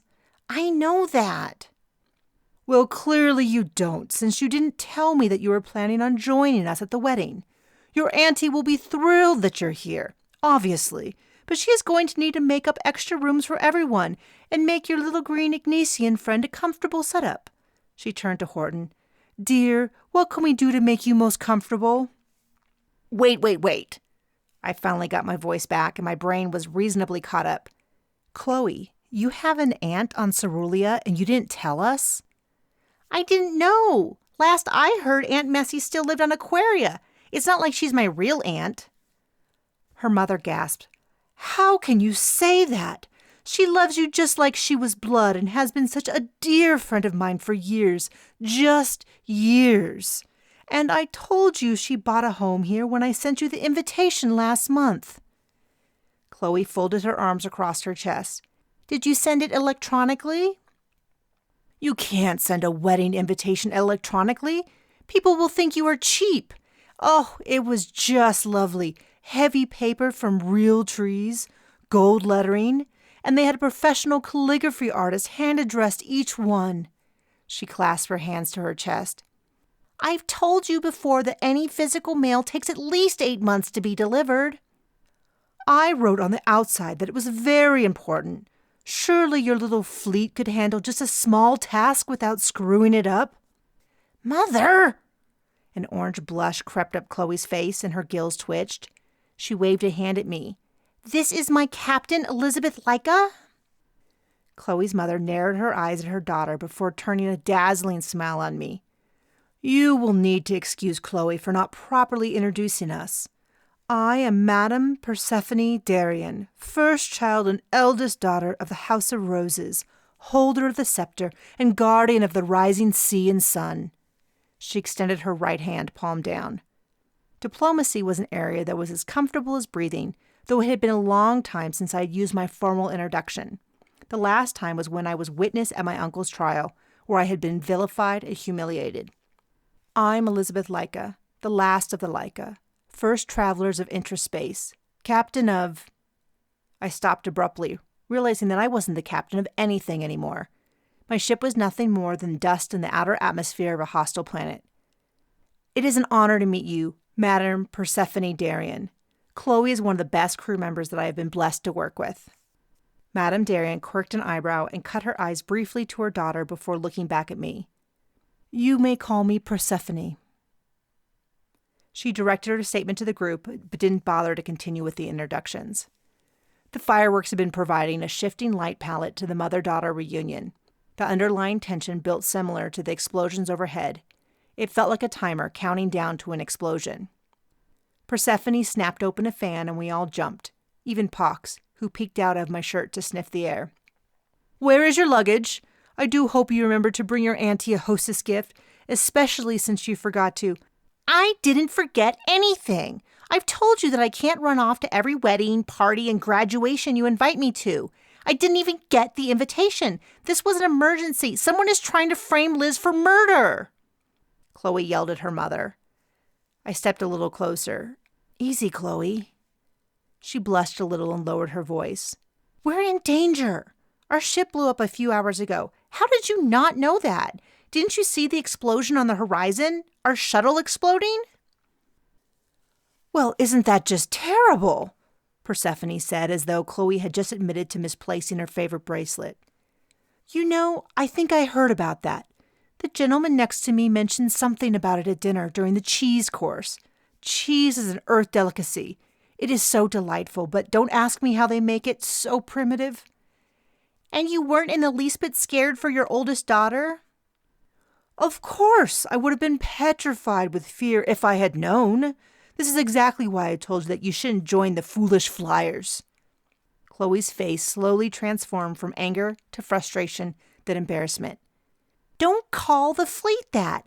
We've gone over this a million times. It is an honorable career and one I excel at."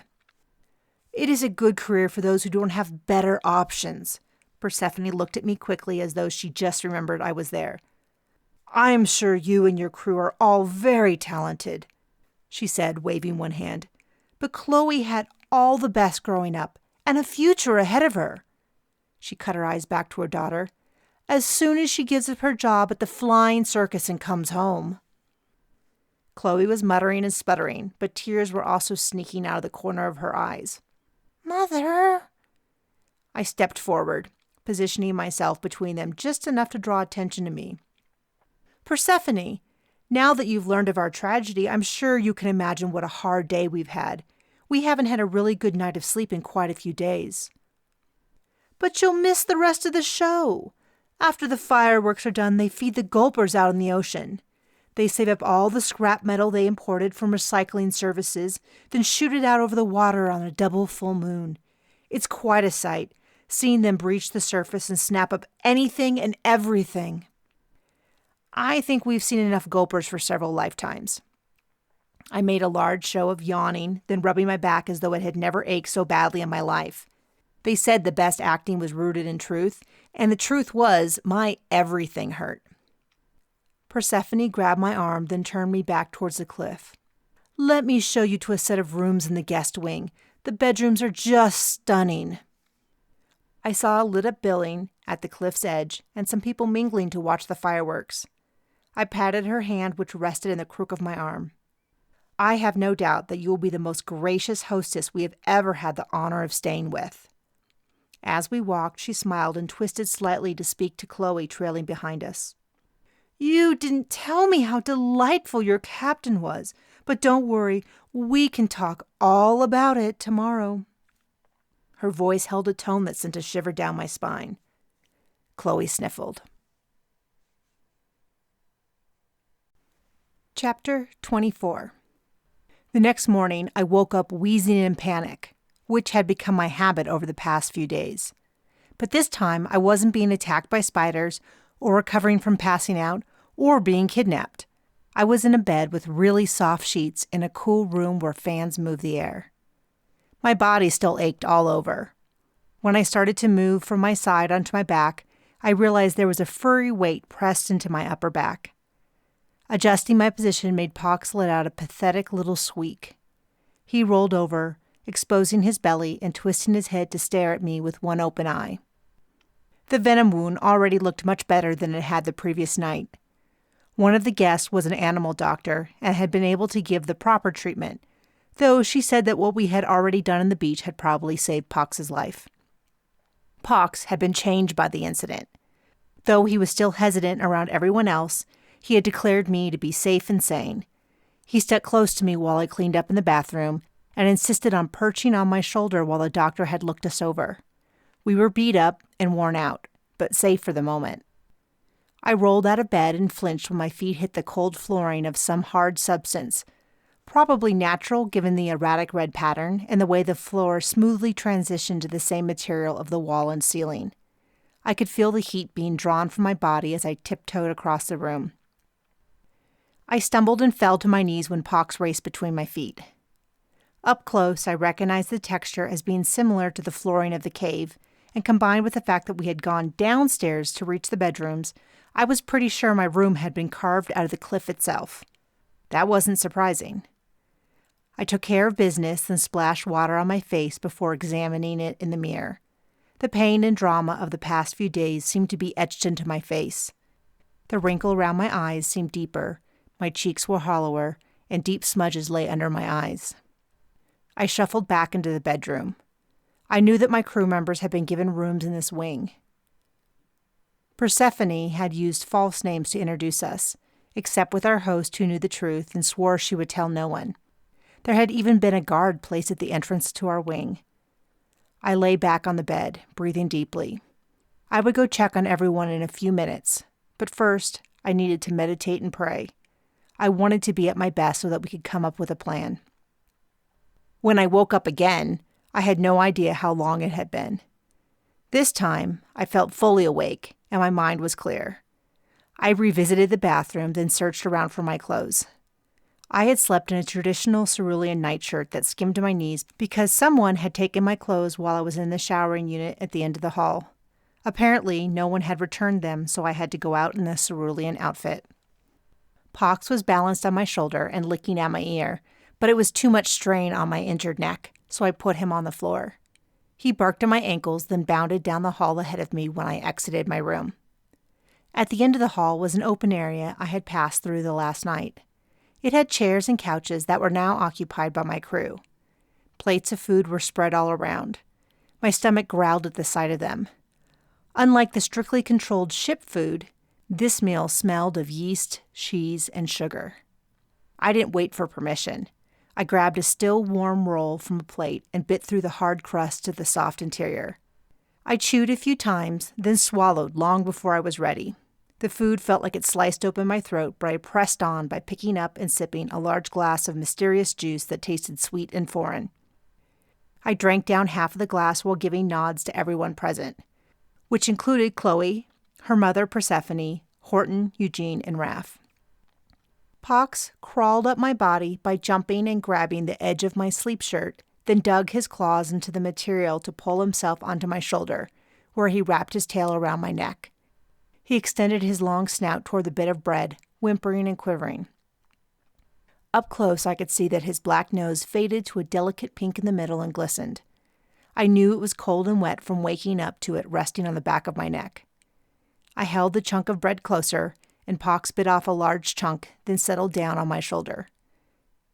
He munched away, causing a sprinkling of crumbs to fall down my neck. "Oh, Chloe, why don't you eat like your captain? She will plump up in no time and look like a real woman," Persephone said as she wrapped a pastry sprinkled with dark, shiny glaze in a napkin and passed it to her daughter.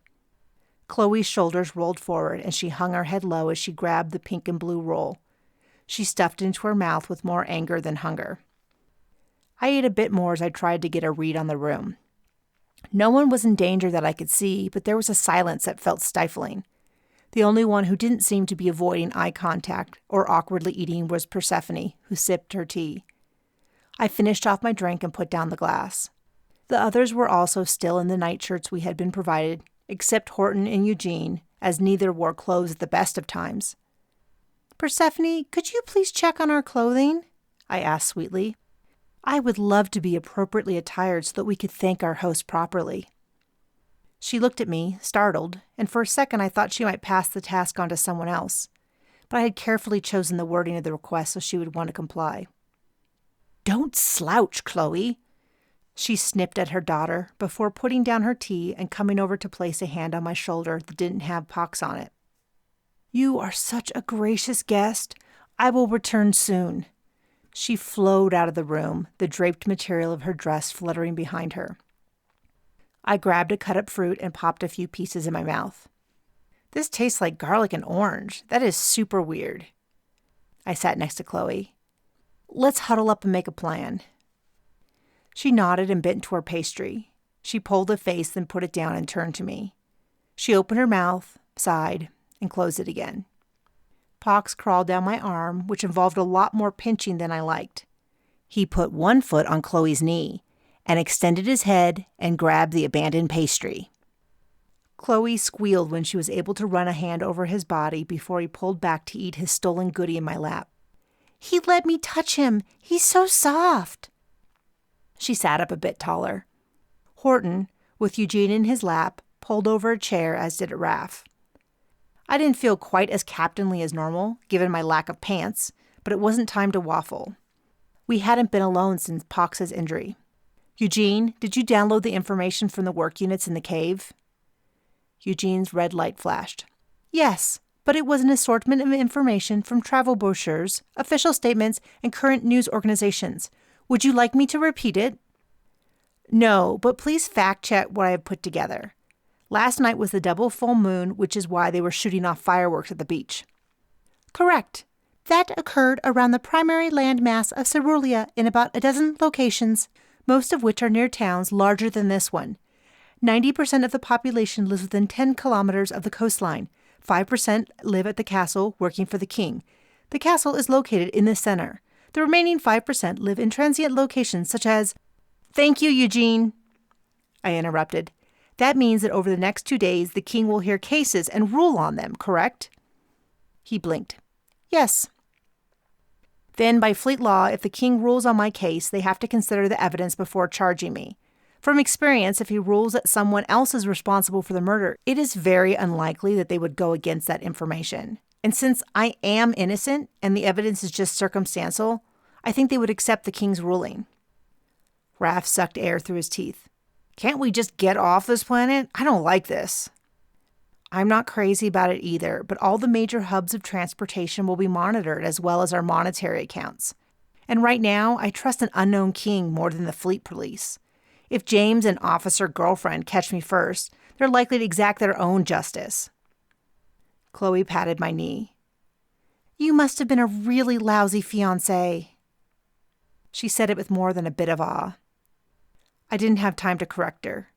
Eugene, I know that the future princess will be taking a train to the castle. Apparently anyone can take it. Has that already left? Eugene's light flashed as he processed the question.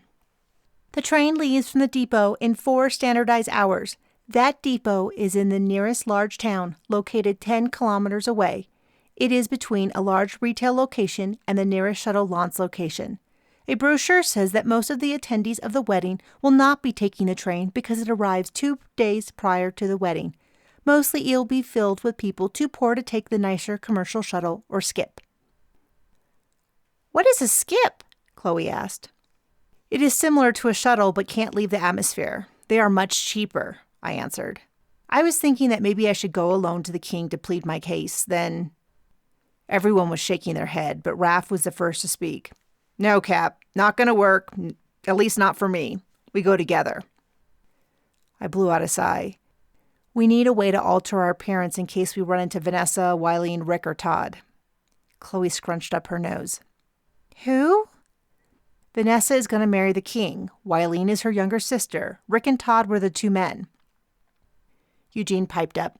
From my records, Rick was registered as the Cerulean ambassador and Todd is his valet. Raph grabbed a roll and bit into it. If they're on the train, then why don't we just corner them and demand they admit that they killed that dude and framed you? Or at least interrogate him? No one is doing anything. I'll plead my case to the king at the public trial. It's a risk, but it seems like the best chance I have. I looked everyone in the eye to make sure they understood how serious I was. Chloe tipped her head. How do we know they won't just kill us when we reach the castle? Eugene's light flashed for attention. Once on the castle grounds during the time of the king's deliberation, every person and creature is treated as innocent until they speak to the king. Raph didn't seem convinced. And if the king is behind the murder and wants you to take the fall? It's a gamble, but at least a public one. At the least, I'll be able to plead my case in front of an audience. I didn't want to discuss all the things that could go wrong, so I stood up. So it's been decided. When Chloe's mother returns, we will dress and thank our host. I will request. Just then, Persephone wafted into the room. Several people entered behind her, carrying a large bundle of clothing. She clapped twice and waited dramatically. Once you are all dressed and thank our host, I'm going to take you off-planet, back to my home on Aquaria. Chapter 25. I stood up and plastered a fake smile on my face. Persephone, that is so kind of you, but we can't leave the planet. Pish posh, I've already made all the arrangements. The shuttle will be ready in about 2 hours. Since it's privately owned, no one will be looking too closely. Chloe's father's already calling the best lawyers to represent all of you. It is the perfect solution. I eyed her suspiciously. Flight manifests have to be public when a shuttle plans to leave the planet's surface, according to interspace travel regulations. She gave me a wicked smile. Not if you have an A2B license for low atmosphere travel.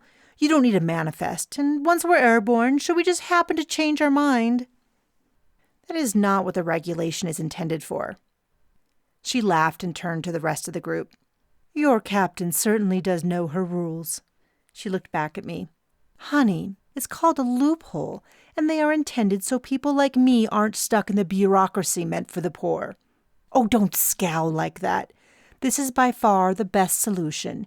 You will all be safe and protected someplace comfortable while this whole sordid mess is fixed. I sat back in my seat. She was right. My own issues were only part of the problem. My crew had saved me at risk to their own lives. Even if we got out with our lives intact, their careers were at risk. Eugene wasn't supposed to exist. Horton was impersonating a sibling. They all had stolen a police shuttle after defying direct orders from the fleet. How had things gotten so crazy? Persephone, I'm not sure we can trust any shuttle pilot to be discreet enough. Surely they've all been warned about us. She gasped. Of course we can trust Jones. He has worked for the family for years now. He would never risk his job over some petty fleet squabble. Raph eyed Chloe before turning to Persephone. Wait, you have your own shuttle? Obviously. Between Chloe's father's work and my very active social life, it only makes sense. We used to just charter, but it became so inconvenient, and they made such a big deal if you were an hour or two late. If you would like to sit in the cockpit, you are welcome to do so. Maybe you could even fly a bit. We have an emergency kit so we can remove the braces from your arms. Surely they are healed up by now, and you'll be able to take the shuttle for a spin." "No, I'm sure they're just—" "It's the newest model. It has heated seat warmers and those fancy glasses for intraspace entry." He perked up. "The ones that let you see dimension shift? Maybe I will check it out." He turned to me. "If the captain decides we should do it." Chloe was eating with an intensity that seemed more about hiding her face than anything else. I had always noticed that she seemed a bit spoiled and out of touch, but I was learning exactly why she might be that way. A family that owned a shuttle was really beyond any standard of riches I was familiar with. Even with my family's money, before it had been stripped by the government during the trials, I was nowhere in the ballpark of that kind of old planet wealth. Leaving the planet was a risk for me, but staying was a bigger risk for my crew. It was a decision I didn't want to make, but it was the right one. "Thank you, Persephone. I think you're right. We'll go with you." She nodded as though she had never doubted that was the case. "I brought you suitable travel clothing, even a smock for you, dear." She patted Horton's arm. "We must hurry, as I want you fed and dressed within the hour so that you can thank your host adequately. Then we must get on the road. Chloe, why don't I help you get ready? I can tell you all about Harvey. He is looking for a bride, and I already rang his mother to see about throwing a little welcome home party for the two of you to get to know each other again." Chapter 26.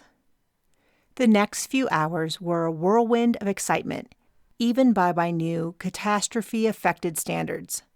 A lot of that was because Persephone never left my side and talked the whole time. She already had the next few months of my life mapped out. She followed me into my room with the clothing she expected me to wear.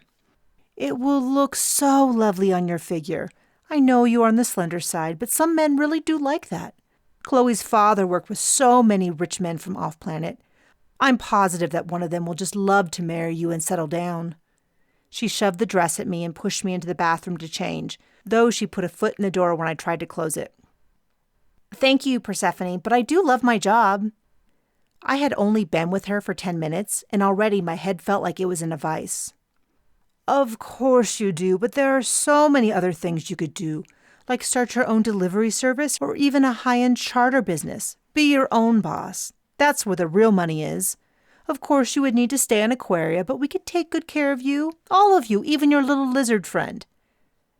I could see that nothing was going to slow her down as she continued to drone on about the tax rate on Aquaria and the never-ending list of her neighbor's son's roommate's dad who worked for some government agency, and all the ways they would help me. I tuned her out as I slid into the dress, which was tight in the bodice, then flared out into a large skirt made up of so many layers of semi-sheer, lighter-than-air fabric. Every movement I made, no matter how subtle, sent the skirt fluttering to life. With Persephone's prattling in the background about the color I could use to brand whatever company she had settled on my running, it was like an eerie score to a dream I had slipped into without even realizing it.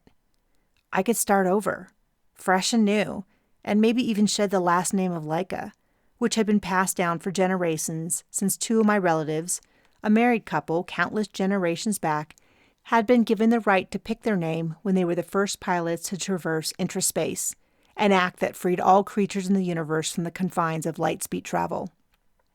They had chosen Laika in honor of those who had sacrificed their life for science by choice or through mechanisms of a government bent on advancement.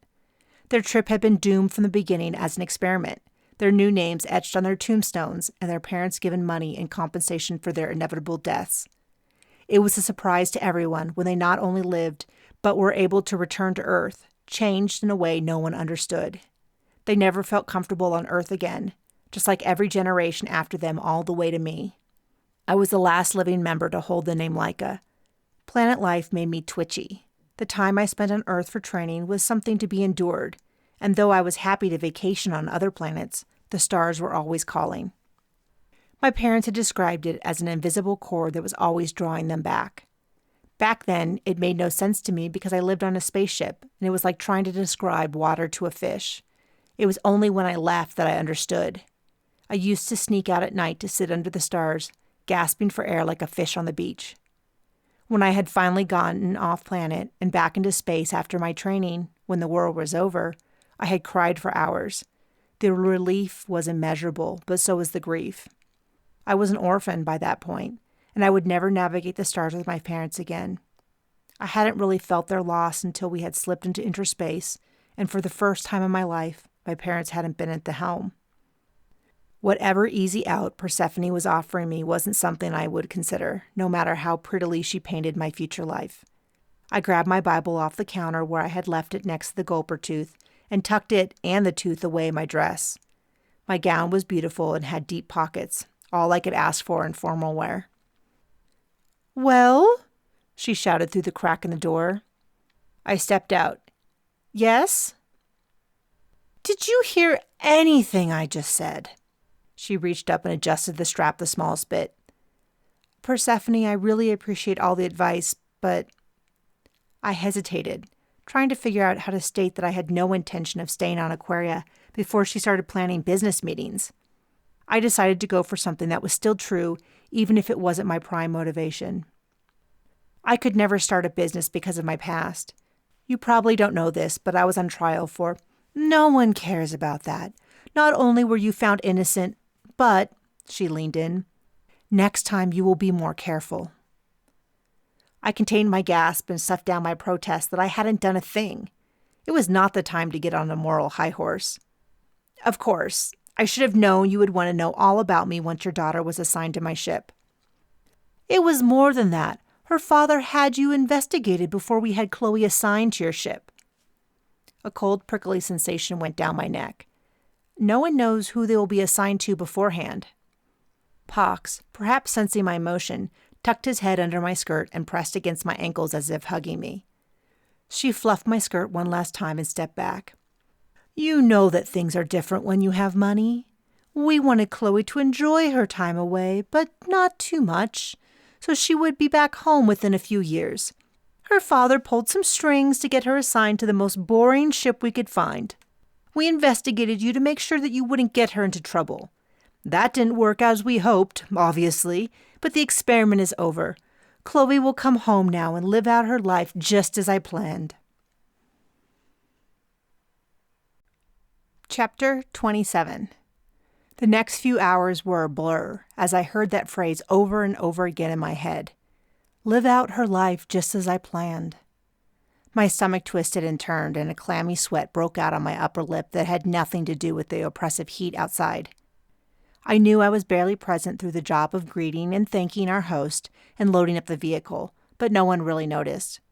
And Persephone was busy directing a bevy of servants. Somehow, we were packed and leaving despite my inability to fully connect with reality. My brain was rolled inside me. I crunched the facts, trying for another plan and running through my options.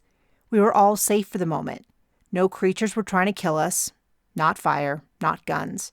But still, I felt the tightening grip of anxiety that we were headed down the wrong path. Due to the overwhelming amount of luggage Persephone had brought, we couldn't ride in one car.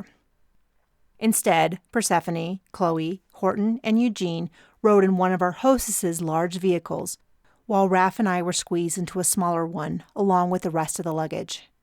Our vehicle was driven by Persephone's personal shuttle pilot. Apparently, he had to pull whatever duty the family asked of him. The vehicle was a hovercraft hybrid and would slide into the shuttle, meaning it only had the barest of features. It was slower as it cruised a few feet over the sand and turned corners rougher, but Jones, as he introduced himself, handled it well. I was glad for his company. He and Raph hit it off instantly since they had gotten their flight training in the same area of the east coast of North America back on Earth.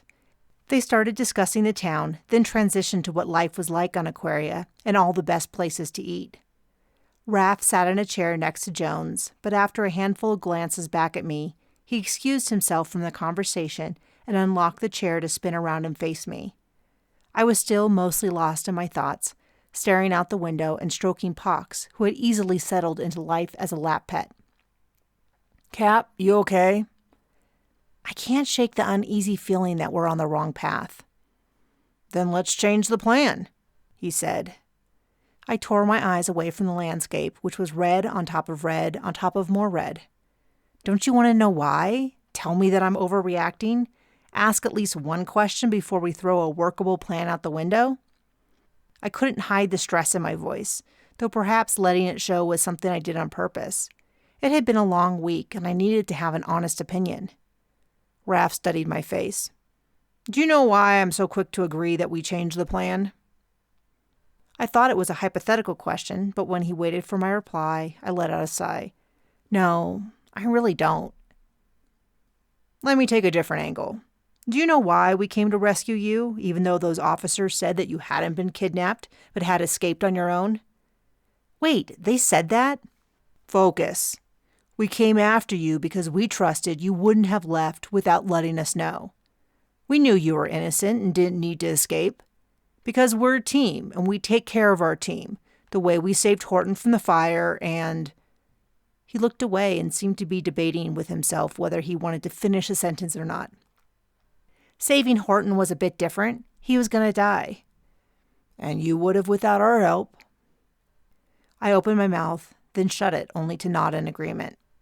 He continued, You're not the only one around here with a sense of honor. You are a good captain in person and don't deserve to die being framed for someone else's dirty work. Plus, we wanted to because we like you. And I owe you. Owe me for what? I don't want to dig up old news, but I think you need to know. When I first got to the ship, it was my last stop. If I could have gotten through 2 more months of service, I could leave at the 5-year mark and go back to Earth. I knew that it would take at least 4 months for you to discharge me, so I had no reason to even try. I was quiet and tried to give him space to work through what he wanted to say. I had seen his record when he joined my crew and had been able to guess how he was feeling, but I had no idea the extent that it had impacted him. I had been pretty wrapped up in my own hurts and issues to notice. I was pretty tough on you, Cap, pushing boundaries and stuff. The other captains I served under over the years had always made a point of letting me know how little they respected me, my abilities, and my opinion. I figured you would be the same, so I didn't really give you a chance. Then you sat me down and told me how it would be. I never really apologized for my attitude during that time. I smiled a little. You saved my life several times this week, so I think we're even. He let out a bark of laughter. Fair enough. It really meant a lot to me when you told me that you believed in me and that you'd give me the freedom to be me. And you told me that you thought I had the potential to be the best navigator in the fleet. I wasn't sure I said all that, though I would now. Maybe I had been in such a haze of depression that I had said it and didn't remember. Or perhaps he heard what he needed to in the subtext. I noticed that you seemed happier after we talked. It was more than the talk. You walked the walk as well. You listened when I made suggestions and didn't hassle me if I cut loose in the evenings. Then, when we got our first bonus, you split it with the crew. Suddenly, navigating was fun again. Horton and Chloe feel the same. We have freedom and a job we love. Plus, the money isn't bad. And you are a big reason for that. I felt guilty. I had pictured the past 2 years as my own personal hell, like a spoiled child, because I didn't get a shiny new ship headed out to the best job. I had missed what was around me. How much had I missed sulking in my room? Thank you, Raph. So now that you know why I trust you, will you tell me why you feel uneasy? The vehicle had moved into the highway where traffic was controlled and directed by lines and lights. We were now traveling on wheels that sent the vibration of the road transmitting through my body. Chloe's mom bribed the fleet to get Chloe put onto our ship. She doesn't intend for Chloe to leave again. It doesn't seem healthy. I know we're supposed to respect other cultures, but did you see how Chloe looked this morning? Like a whipped dog with his tail between its legs? He asked. Pox raised his head to whine gently. Shh, not a real whipped dog. I scratched behind Pox's ears until he settled down. I know it is the safest plan, but at what price? We could still do the train idea. I even know how to use all that makeup to disguise us. He jerked his head back toward Jones. A staticky voice rose from the dashboard. It was too far away for me to understand the words, but when the transmission was done, Jones maneuvered the car to the side of the traffic and turned to explain to us. The other car was pulled over. I'm going to take a different way.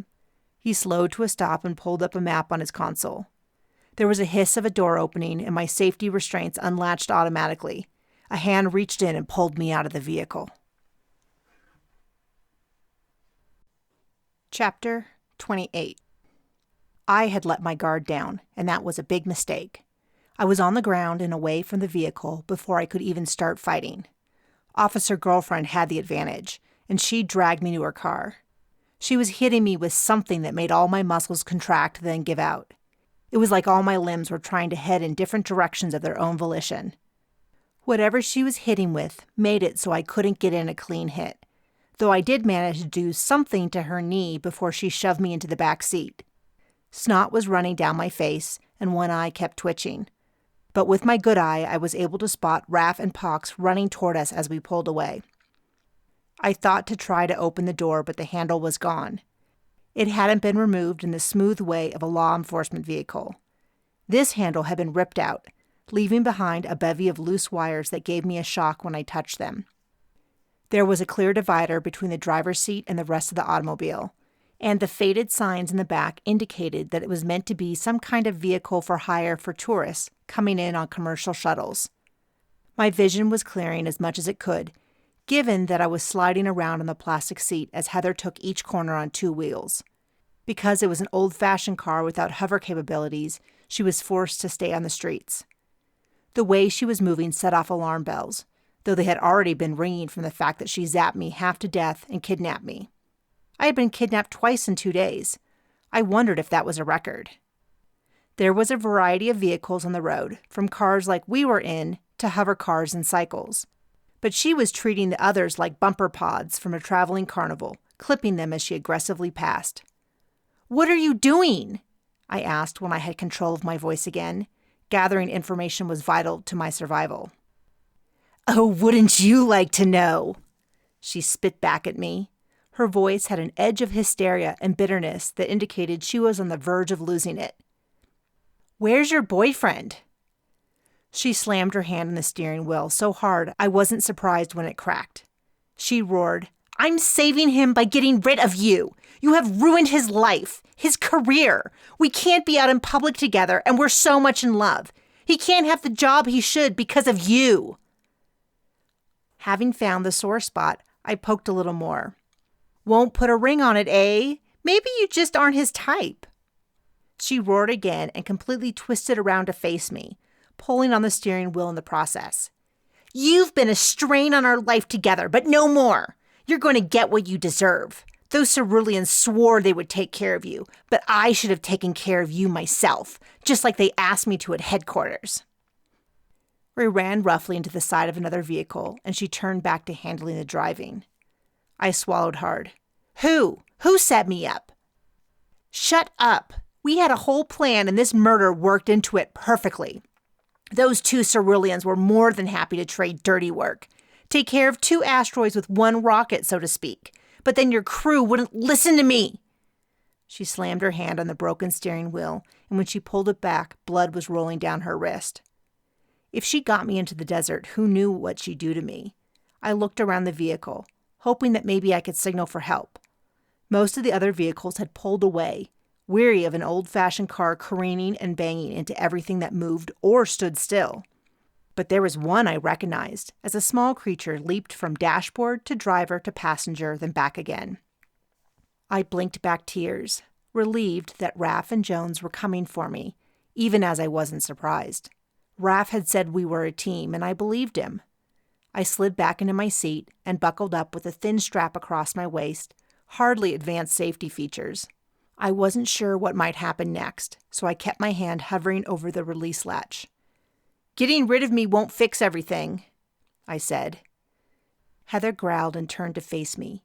"You've ruined every—" Jones maneuvered up to the driver's side and rammed the car. The impact spun the car around and over several times. Heather screamed as we rolled.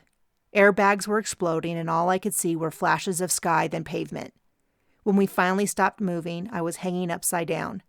I undid the safety strap and collapsed onto the ceiling of the car. Officer Heather's purple hair was visible in the darkened car, and she let out a groan as I crawled out. I dragged myself across the pavement, cutting my hand on shattered safety glass. Trying to get up, I stepped on the hem of the dress and ripped off the bottom layer. I had just managed to get to my feet when I was hit hard in the center of my chest by a small but insistent ball of fur. My face, neck, and ears were assaulted by licks, and tiny paws scratched at whatever skin was exposed. "Easy, Pox." I scooped him up to my chest, though his tongue continued to lick everything of mine that he could reach. I attempted to walk, only to discover that my right ankle no longer wanted to hold my weight without searing pain.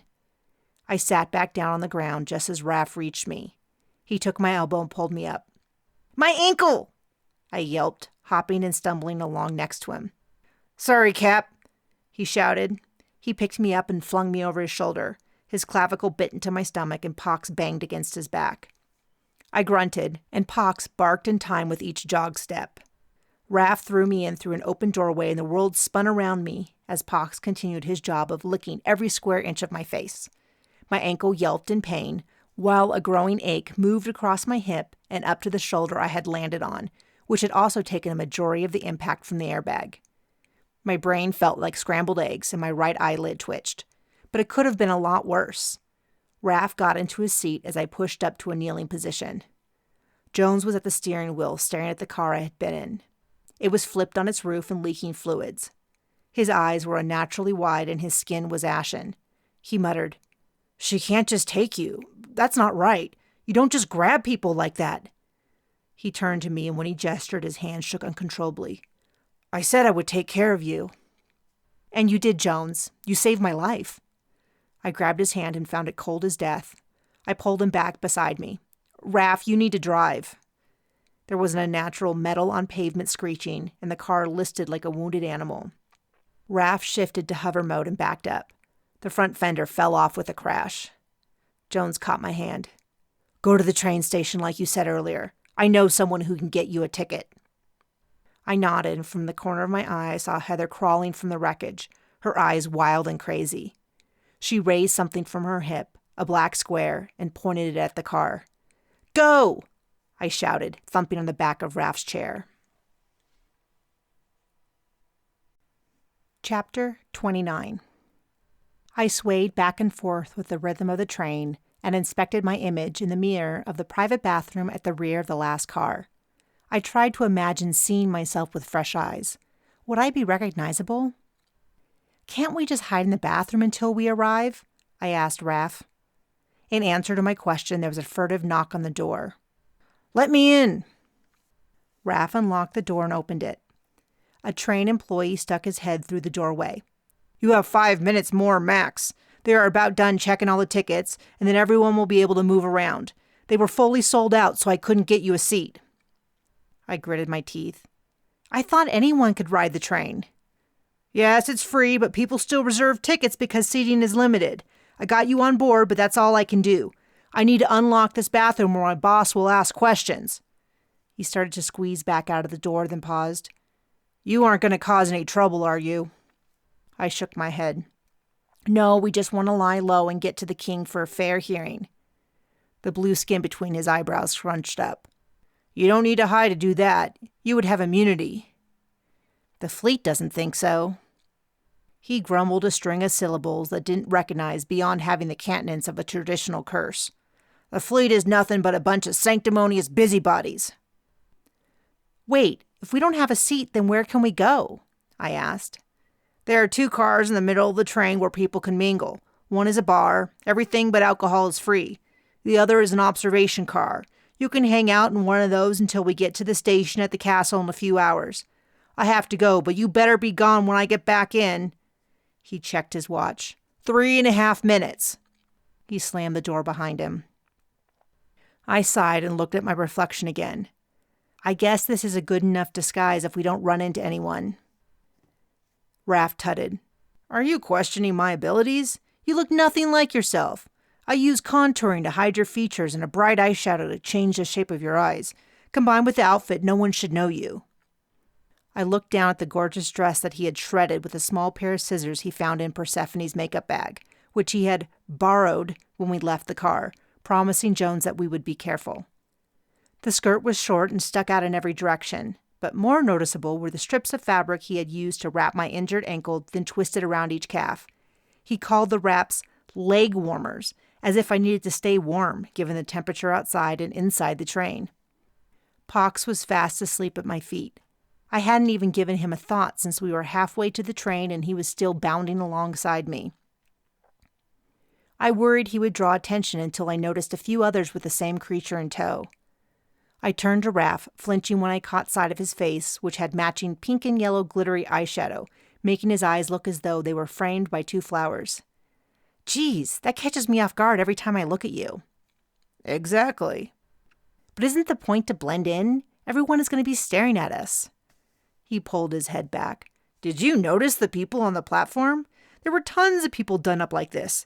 They call it Valley Girl style after some old-fashioned fad on Earth. I rolled my eyes. The history that Earth preserved was strange. They lost a bunch of science, but thank goodness they saved all the old-fashioned magazines. Somewhere in there was some telling psychology about what people really valued. And how do you know what it's called? I started watching some of those shows I get from Chloe. We have a lot of hours to kill on the ship, especially since Horton and Eugene had things running so well. Did you know about Eugene? No, but it all makes sense now. Don't tell Chloe about the shows. Raph grinned at me. I like giving her a hard time. Like you did when you said she wasn't paying attention? Why didn't you know about all that stuff about gulpers and spiders? He shrugged. I wasn't in the best mood when I snapped at her, and I've only watched about 6 episodes, half of which just showed the people at the party. Come on, we need to get out of here. And the fact that we aren't Cerulean isn't going to give it away? They have a high tourist population and enough immigrants, many of which dress in the Valley Girl style. Plus, with Pox on your shoulder, we'll fit right in. Now we need to get out of here. Remember to roll your shoulders forward and slouch. You're not a fleet captain right now. You're a disillusioned outsider. Not much of a stretch, I grumbled as I stepped out of the bathroom and pivoted around a line of people waiting to get in.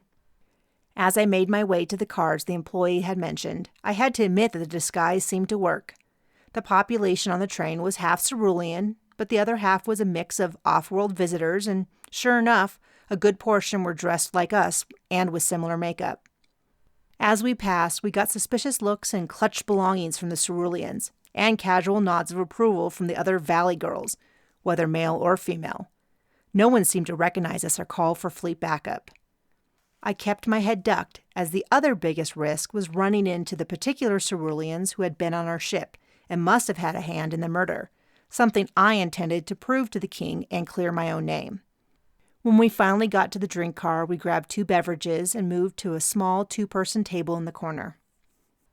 The atmosphere was party-like, and no one was giving us a second glance. After 30 minutes, the press of the crowd caused a stifling heat, but no one had even looked in our direction the whole time, so I started to relax. Since neither of us wanted to get up, we were carefully nursing our drinks a sip at a time. Raph, how do you know how to do makeup? I went to an arts high school in Clara before I joined the fleet. The acting majors were always putting on plays, and none of them wanted to be the waitress or boyfriend or whatever small parts were needed. So those of us and other majors would fill in. It was a low-pressure way to hang out and meet girls. If you weren't an actor, then what did you study? Music. You should come hear me play something when we get a new ship.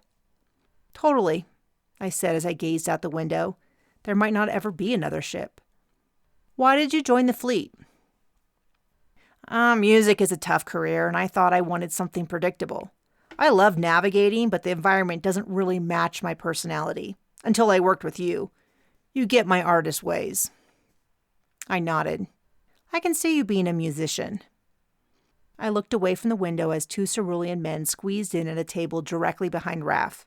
They were practically shouting at each other over the noise, and the sound carried well to where I was wedged in the corner. I grabbed Raph's hand and leaned in to whisper, "Don't move. Right behind you is Rick, the ambassador, and Todd, the valet." He frowned. "Who?" "The 2 Ceruleans from the ship." Chapter 30. To say that Rick and Todd were behind Raph would be overstating the fact. As more and more people pressed into the space, they had backed up until the table and chairs were crammed into half the space they should have been. Rick, the smaller of the two men, had his chair next to Raph, and he sat shoulder to shoulder with him, though he faced the opposite direction. Todd adjusted his seat, banging into Raph. He partially twisted around and said, "Sorry." Raph grunted back a general, "No worries," but kept his eyes on me. I kept my head down, staring at my drink. Raph had combed a large section of my thick hair in side-swept bangs that I could use to hide most of my face. Ambassador Todd leaned over and jabbed a finger at Rick as he spoke. I struggled to hear what they were saying. The rowdy crowd around me only let me catch bits and scraps. "Mind your own business. You don't know anything about..." Rick reeled back. "I don't understand. Why do you have all that?" Todd sneered and bit out some words that were lost in his clenched teeth. He caught my eye briefly, then leaned closer to Rick. "If you tell anyone, they won't believe you. But I have an offer. After the wedding, I'll give you a good station off-planet. Great pay for your whole family. You have 3 little ones, right? It would be nice and safe for them." A chill went down my spine. Then Todd looked up and stared at me for 2 beats too long. I could barely see him in my peripheral vision. He didn't seem to recognize me, unless he was an excellent actor, which I couldn't put past a career politician. I made a big show of finishing off my drink and shaking it at Raph. I mouthed, "Wait a few minutes," and he nodded in agreement. I resisted the urge to bolt from my seat, instead trying to embody the petulant, angsty energy of a youth angry with the world. I definitely had a handle on the anger part. I had done everything right, and yet my life had spiraled out of control and landed in the dirt. But even as I pushed through the crowd on a train that carried me ever closer to my fate, my brain wouldn't allow me to lie to myself. I had lost a lot, but I had pulled through. Even with unknown forces stacking the deck against me in the trial, I had been found innocent.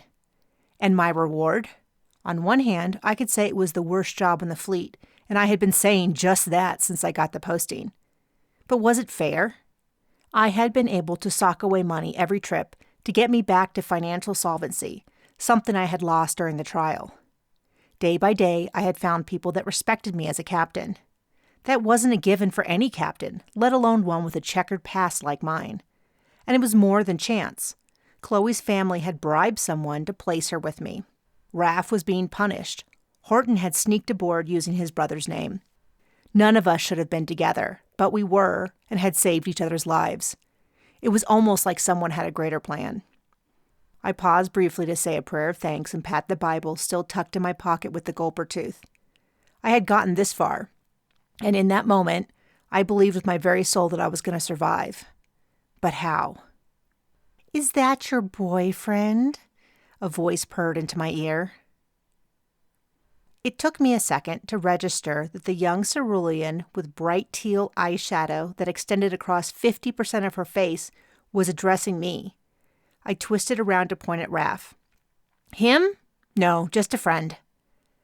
A second Cerulean, wearing a black lace fingerless glove, slithered up to me and gave him a wave. "I bet he has a huge pool." "What?" I pulled a face. "He doesn't have a pool. Not even a house."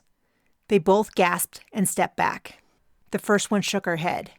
Okay, that's weird."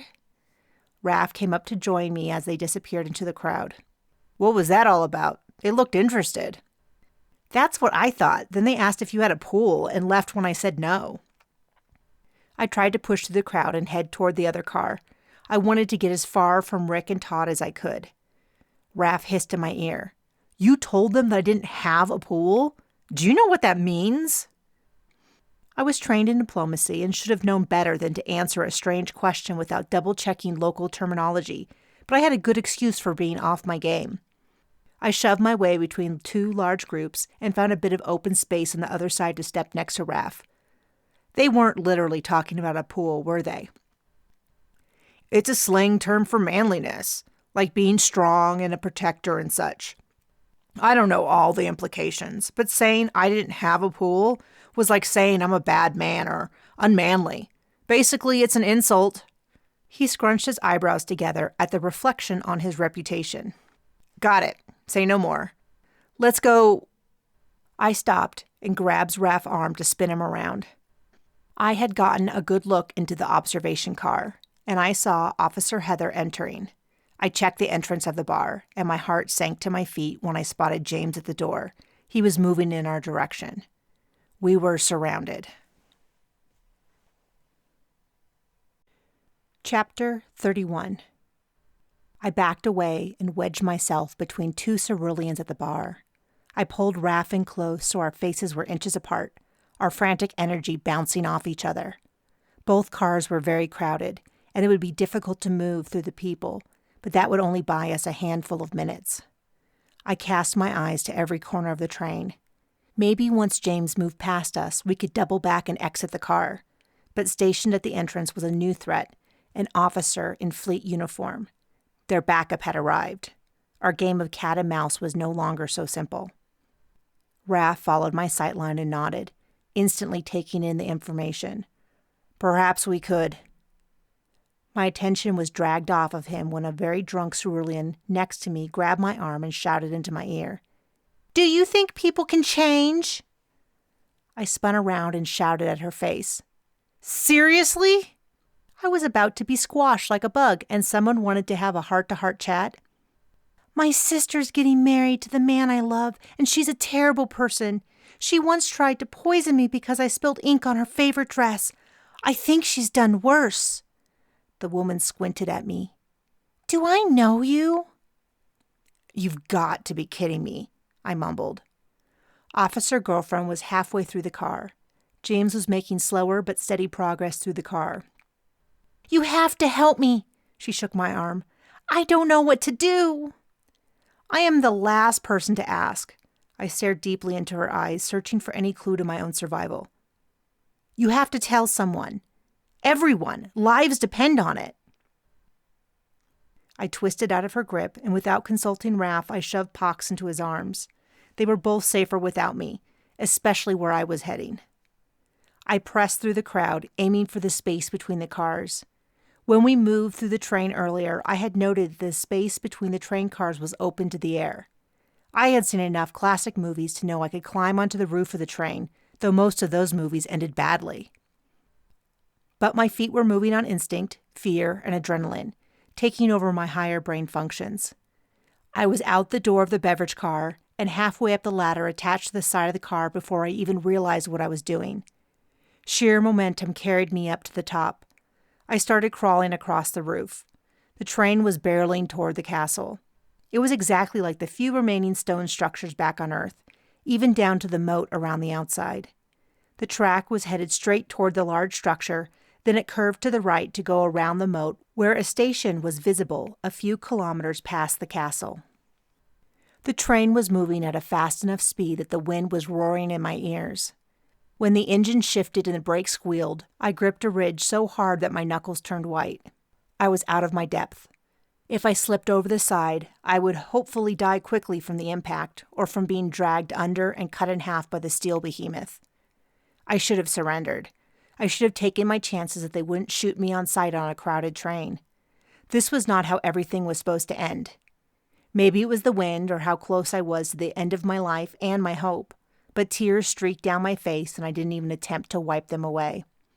When James stuck his head over the edge of the car with his band trained in my direction, his expression was filled with pity. I huddled on the roof like a rat. I was at the end of my options, short of taking my own life. Even if I could unhook my hands, I knew I couldn't go that way.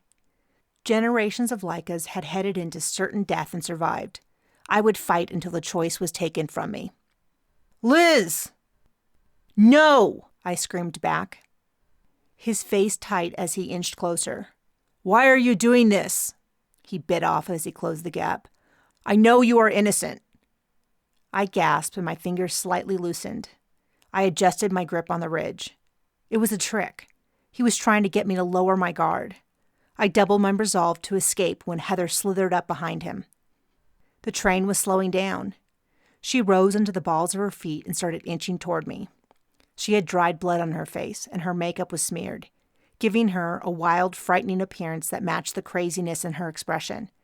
We locked eyes, and hers radiated pure hatred and uncontrolled malice. She accomplished in me what the train hadn't. I was able to move. I unlocked my hands. They shook uncontrollably, but I inched backwards, the hair on the back of my neck rising like that of a feral animal. "Stand down!" James shouted at her. Something crossed his face. Annoyance? I scooted farther away from them. If I could reach the castle, I could surely be safe, but was there any way to escape them? I felt like a deer being pulled under by a pack of lions. It was the awareness of the end that made it so terrible. It would have been a mercy to have died in the engine fire. Why had I been brought through so much just to fail in the end? Something snapped inside of me, and all the pity and fear coalesced into anger. I felt pure, hot rage for the man I had loved and trusted, who had not only left me, but was abusing his power to destroy me. "How could you?" I screamed. "Me?" he glared. "You are the one who ran away." "Saying it doesn't make it true. You and your girlfriend framing me shows me that you have no morals." I was taking heaving, huge breaths, barely able to hold it together, but I could still tell that something was off. James stared at me blankly. The look that passed over his face was pure confusion. Heather looked between us, realizing the same thing. "Shoot her! Then we can be together!" The pieces came together for James before my eyes, and I realized what I had missed all along. He had never said they were together. She was the only one who had said that, and he had never been present for her declarations of love. He had always been a rule follower, and it was unlikely that he had changed that much in the last few years since I had known him. He pulled away from her. His attention was split between us as he realized the real threat. The smallest glimmer of hope rose in my chest, like the sun peeking up over the horizon. She said they sent her to get rid of me. She gave her band to the Ceruleans and had them abduct me. But I got away. Where's her band? When she grabbed me earlier, she would have used it if she still had it. She would shoot me now. And who unlocked the doors of the ship? How could the Ceruleans and I have escaped at all unless someone with security clearance had unlocked them? No, she wouldn't. But his voice lacked conviction. His whole belief system was crumbling around him, but he still moved on instinct. He hadn't changed, and maybe I hadn't either. "Tell him the truth!" I screamed. Heather reached out and latched onto his wrist. "They said we could be together, and that she's the only thing holding you back. They said that if I got rid of her, and if I pinned this murder on her somehow, we could be together as partners, and you would love me. We might never get another chance." He recoiled from her.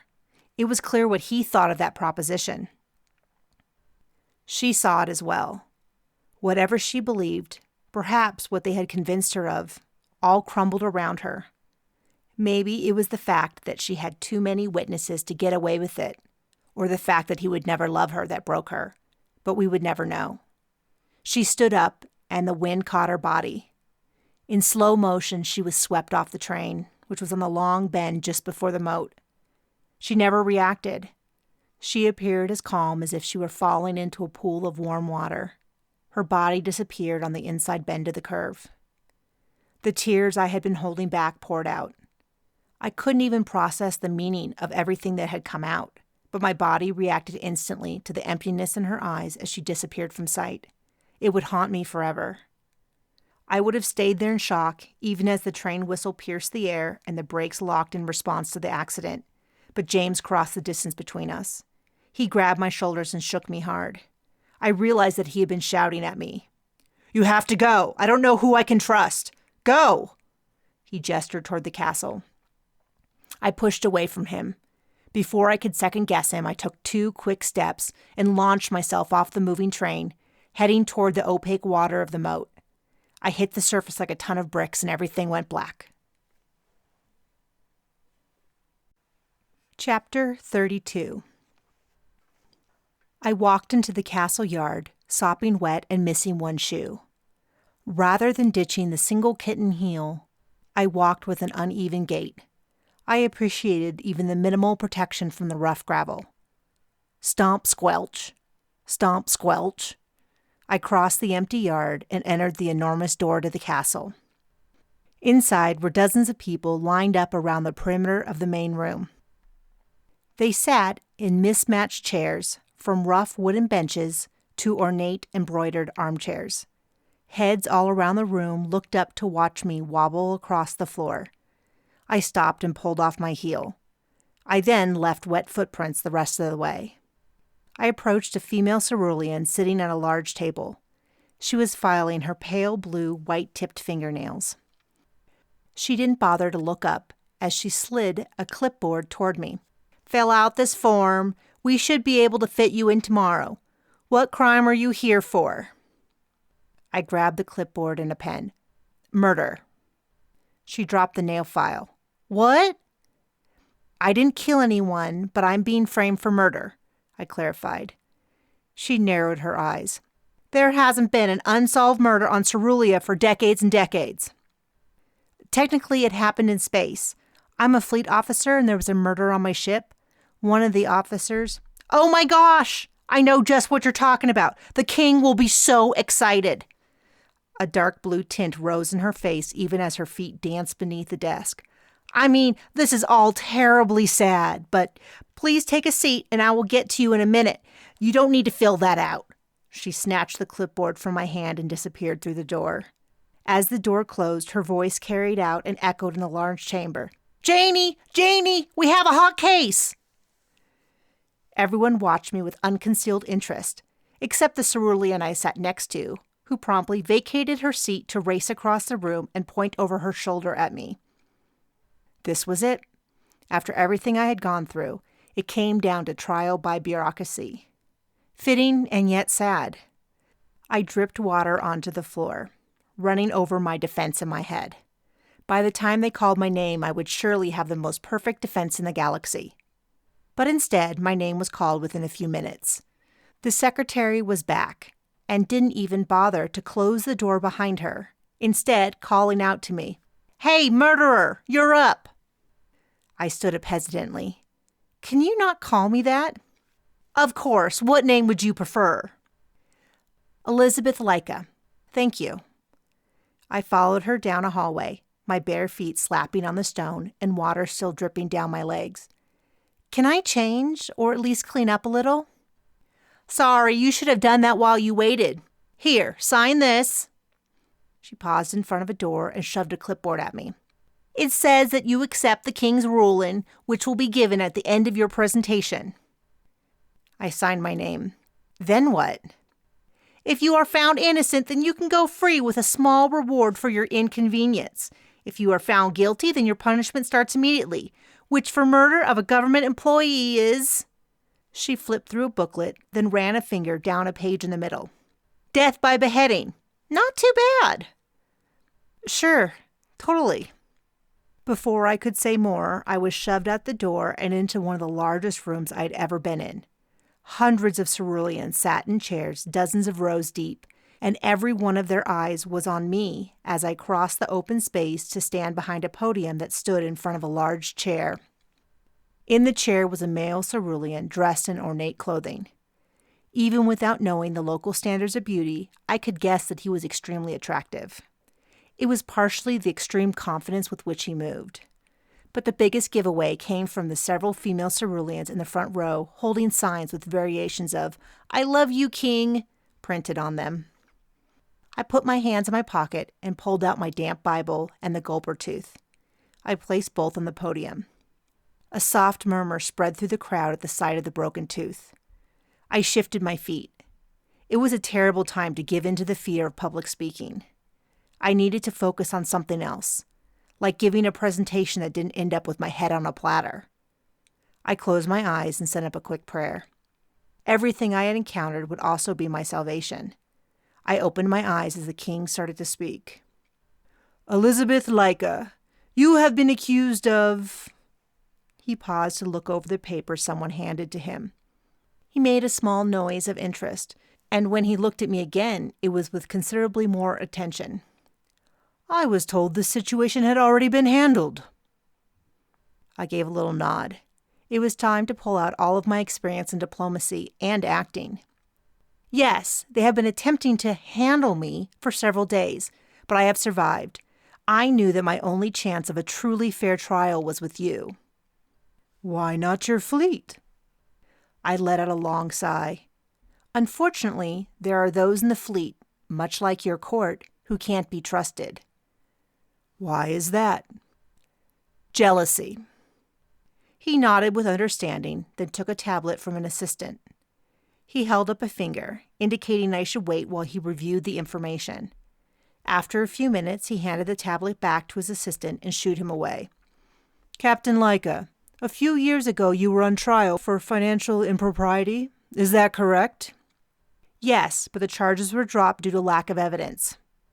And the lead prosecutor is now captain of fleet.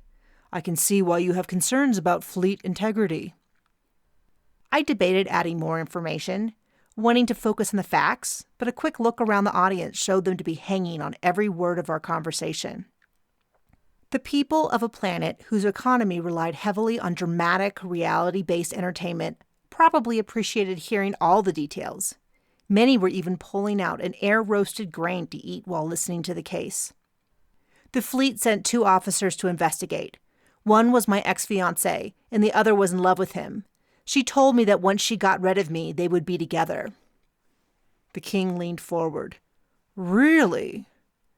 A murmur rose in the room at the pronouncement, along with a raise in noise level that pulled my head around. James and a few other officers had entered the room and were standing at the back. People were twisting around to point and whisper. James stared straight ahead, but I was pretty sure he was embarrassed, based on the way he looked. Then I noticed another group clustered in the opposite corner, and my heart rose at the sight of Raph, Chloe, Horton with Eugene under his arm, Persephone, and Jones. I was looking for Pox when he suddenly appeared on Raph's shoulder. Once we locked eyes, he vaulted off Raph's shoulder and bounded through the crowd. He bounced from shoulder to head to lap and finally to the floor to race the rest of the way to the podium. I squatted to scoop him up, a reminder of the people who had closed rank around me to protect and save me. Pox crawled up onto my shoulder and wrapped his tail around my neck. The crowd let out a collective, "Aww." I gave them a smile, playing up to them and the moment. This was nothing like the last time I had stood in front of a judge and jury, but that had been a solemn affair with a room so quiet that one could have heard my confidence hit the floor. This was a spectacle, and frankly, I hoped that would work in my favor. The people seemed to want to believe in me, to follow along with me for whatever reason. Maybe the general negative views of the fleet I had experienced had set me up as someone to cheer for. Maybe my likable personality had won them over. I didn't know how it influenced the king, but perhaps it would help. He pointed to Pox. You have made a friend. Did you find him on your journeys? They are very slow to trust. I did, and if you allow me to explain, I can tell you how he, I reached up and stroked his back and he licked my face, saved my life, and how I saved his in return, using this. I lifted the gulper tooth from the stand and, very slowly because I didn't want the guards to rush me, imitated cutting off a spider's leg. The crowd gasped and talking filled the room. In the back, Ceruleans rose to their feet to get a better view. The king stood and raised his arms. Silence! Once the spectators calmed down and he had resettled on his throne, he gestured to me. Go on, tell your story. So I did. I told only the facts that I had experienced, since Chloe had burst into my room to announce that there had been a murder. I related all the details of my fall, finding the body and calling for backup. I wove together James and Heather's arrival with the engine fire, the 3 dead housekeepers, and my own abduction. I made sure to read the crowd as best I could and slowed down or sped up to hold their attention as I described the shuttle chase, the Gulper encounter, and the spider attack. Then I praised the fireworks and the beauty of the land as I finished the story with the vehicle chase, the train ride, and my final arrival at the castle. I had no idea how long I had talked, but I managed to hold the attention of the king. When I was done, he nodded and gestured at me. Fascinating story. You surely have entertained the crowd, but you do not answer who you think the real murderer is. I gulped hard, as that was the final card in my hand. I hoped that the crowd, but especially the king, would follow me as I headed into the final act of my story. the reveal. I know that you are a smart man and will see, as I did, the only possible solution. Your future bride, Vanessa, and the ambassador Rick killed the Cerulean on the ship because the victim had discovered that they were running a black market gulper bone smuggling ring. Chapter 33. The king narrowed his eyes as the humor dropped from his face. He raised his hand and waited until the room calmed before speaking. That is a serious allegation. I had anticipated his initial disbelief. Suggesting that the two people closest to him were deceiving him was a big gamble. But it was the truth, and the truth was the only thing that could set me free. If you will allow me to explain, King, I can show you how it all fits together. Then you can appropriately punish those who wish to work against you. I paused a few seconds to make sure I had everyone's attention. The first sign of trouble was the fire. While anyone could enter the engine room, only a few high-level members of the crew and the cleaning crew would have known about the screen that needed to be deactivated to prevent the fail-safe from kicking in.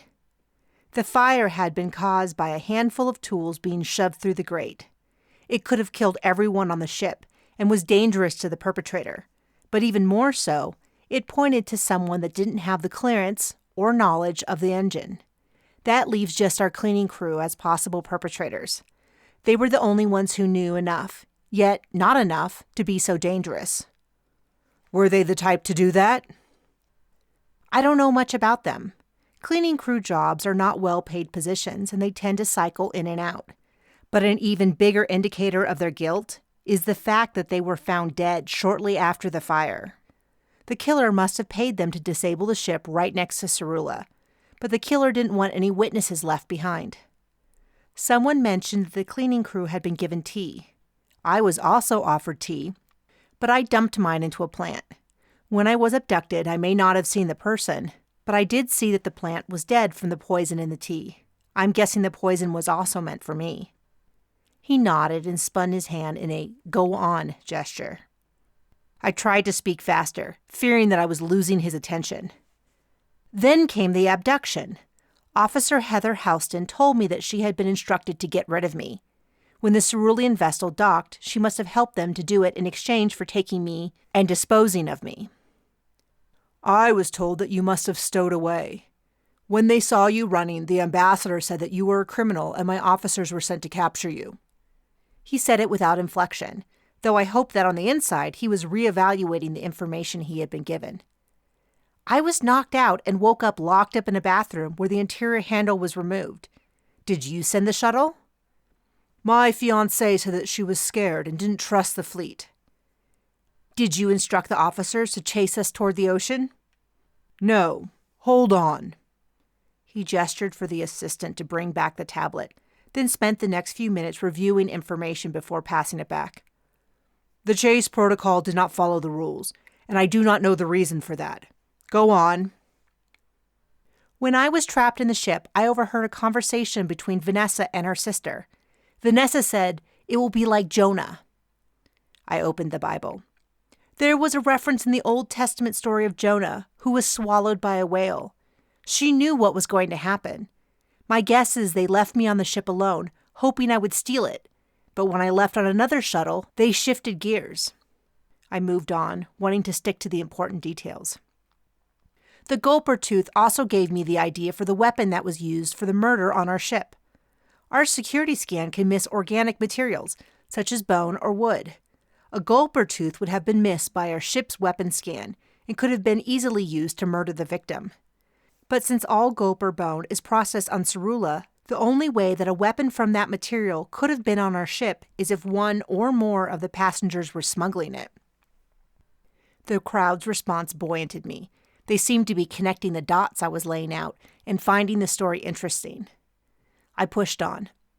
On Earth, there was at one point a similar system in which a majority of the world's diamonds were controlled by one company.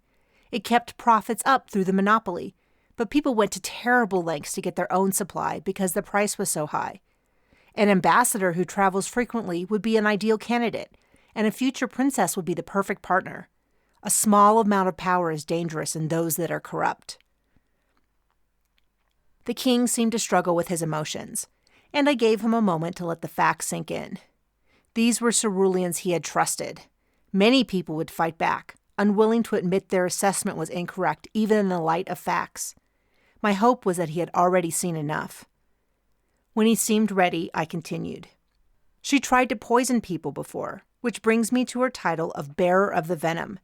She had passed me tea that was brown when she drank pink tea, the result of a reaction between the citric acid and the tea, which also neutralizes the venom from the spider. And I know one more thing. She doesn't love you because she spoke badly of your pools. A gasp went around the room, and I swallowed hard. The last bit was potentially my downfall. He was a proud man, and saying his fiancé didn't love him could mean my demise. But if he already had his doubts, it might be the clincher. He couldn't contain the anger in his eyes. "Do you have anything else to add?" I shook my head. The king didn't respond other than to gesture to a guard at the door. "Her testimony is done. Is anyone here witness to these events and willing to speak on her behalf?" The crowd turned in every direction. Chloe, Raph, Horton, and Joan stepped forward. They were willing to corroborate my testimony as much as they could. Then I noticed another person was stepping forward. James pushed to the front of the room. "I am Officer James, investigative lead, and I have a lot to say about Captain Elizabeth Laika." Chapter 34. I was held in a back room for hours. I didn't even have Pox for company because they wanted to examine his healing skin as evidence to see if what I had told was the truth. I was brought a tray of food, which I didn't refuse, though I did skip drinking the tea. All I had was my wet little Bible. I decided that instead of worrying, I would read. I delved into it just as I had the previous time I sat anxiously awaiting the outcome of a trial. It wasn't an experience I had ever planned to repeat, yet fate had different plans. I eventually decided to finish the verses in Ecclesiastes that I had started days earlier. As I paced the room for the millionth time, I read aloud, the easy rhythm sinking in and giving me peace. A time to weep and a time to laugh, a time to mourn and a time to dance, a time to cast away stones and a time to gather stones together, a time to embrace and a time to refrain from embracing, a time to get and a time to lose, a time to keep and a time to cast away, a time to rend and a time to sow, a time to keep silence and a time to speak, a time to love and a time to hate, a time of war and a time of peace. The door creaked open and the guard from earlier stepped in. "It's time, if you're ready." I nodded and felt exactly that. Ready. Ready for my time of peace. Time to love, a time to keep, a time to speak. I was ready to face my fate, whatever it was. I was scared, but each foot moved smoothly as I followed the guard back so I could stand in front of the king again. Those who had stood witness for me were sitting in the front row, even Pox, who was curled up in Chloe's lap. "Captain Laika," the king said, then waited for me to turn to him. "Your witnesses spoke well for you, but there is still a shocking lack of proof of your accusations. While the story knits together well and is quite believable, it all hinges on one fact, that you didn't kill the victim yourself. If I am to believe your story, then 2 Ceruleans would be guilty." I sneaked a quick look at James, wondering what he had said, but that thought was pushed away as it sank in that no one had said enough to convince the king of my innocence. I could feel that the ruler was torn. Heavy was the head that wore the crown, and the situation had been forced on him. I wish there was something more I could say. He sighed. "You will be given a chance to plead your case one last time, then I will need to give a verdict on the proof I have. But if anyone has any information they would like to share, this is your last chance."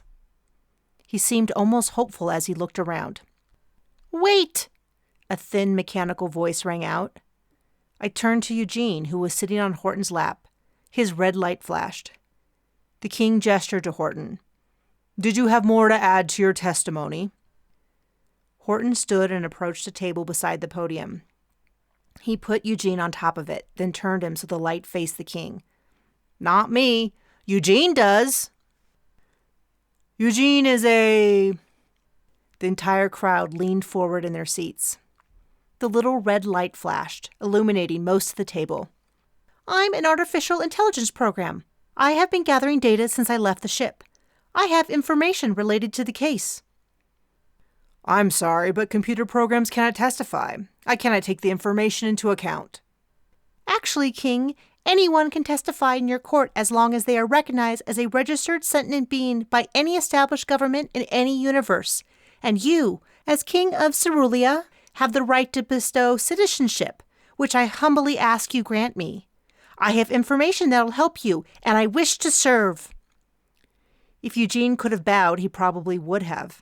He didn't have any information when we last spoke, as far as I knew, and I had my suspicions that he didn't gather anything new using the most legal methods. But I certainly wasn't going to protest.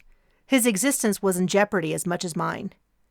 The king tipped his head back and studied the little wooden box. When he spoke, his words were deliberate. The fleet has determined that AI programs should be destroyed when discovered. Too dangerous. The heads in the audience swung around to Eugene, waiting for his reply. Horton was wringing his hands. His eyes glistened with unshed tears. Eugene's reply was also slow in coming, but when it did, I could hear the weight of things left unsaid. The tone of knowledge only he and the king would understand. The fleet often oversteps their authority and fears what they cannot control. You are the sovereign leader here and know what is best for those who depend on you. Everyone, myself included, watched the king for his reply. After what felt like an eternity, he said, "And what can you offer in service to my kingdom?" I have proof of an ongoing conspiracy against you involving Vanessa and Rick and the smuggling of Gulper bones. Additionally, there is evidence. And how would you have such information when no one else has found such evidence? Captain Laika became suspicious when our ship was disabled and asked a crew member to reach out to his contacts at our destination. It appears that they have created some enemies with their dealings, and their partners were waiting for them at their destination. It seems that someone tipped off the authorities. Right now, it is all very confidential, but since it affects Cerulean, I have obtained all the relevant material for you to review.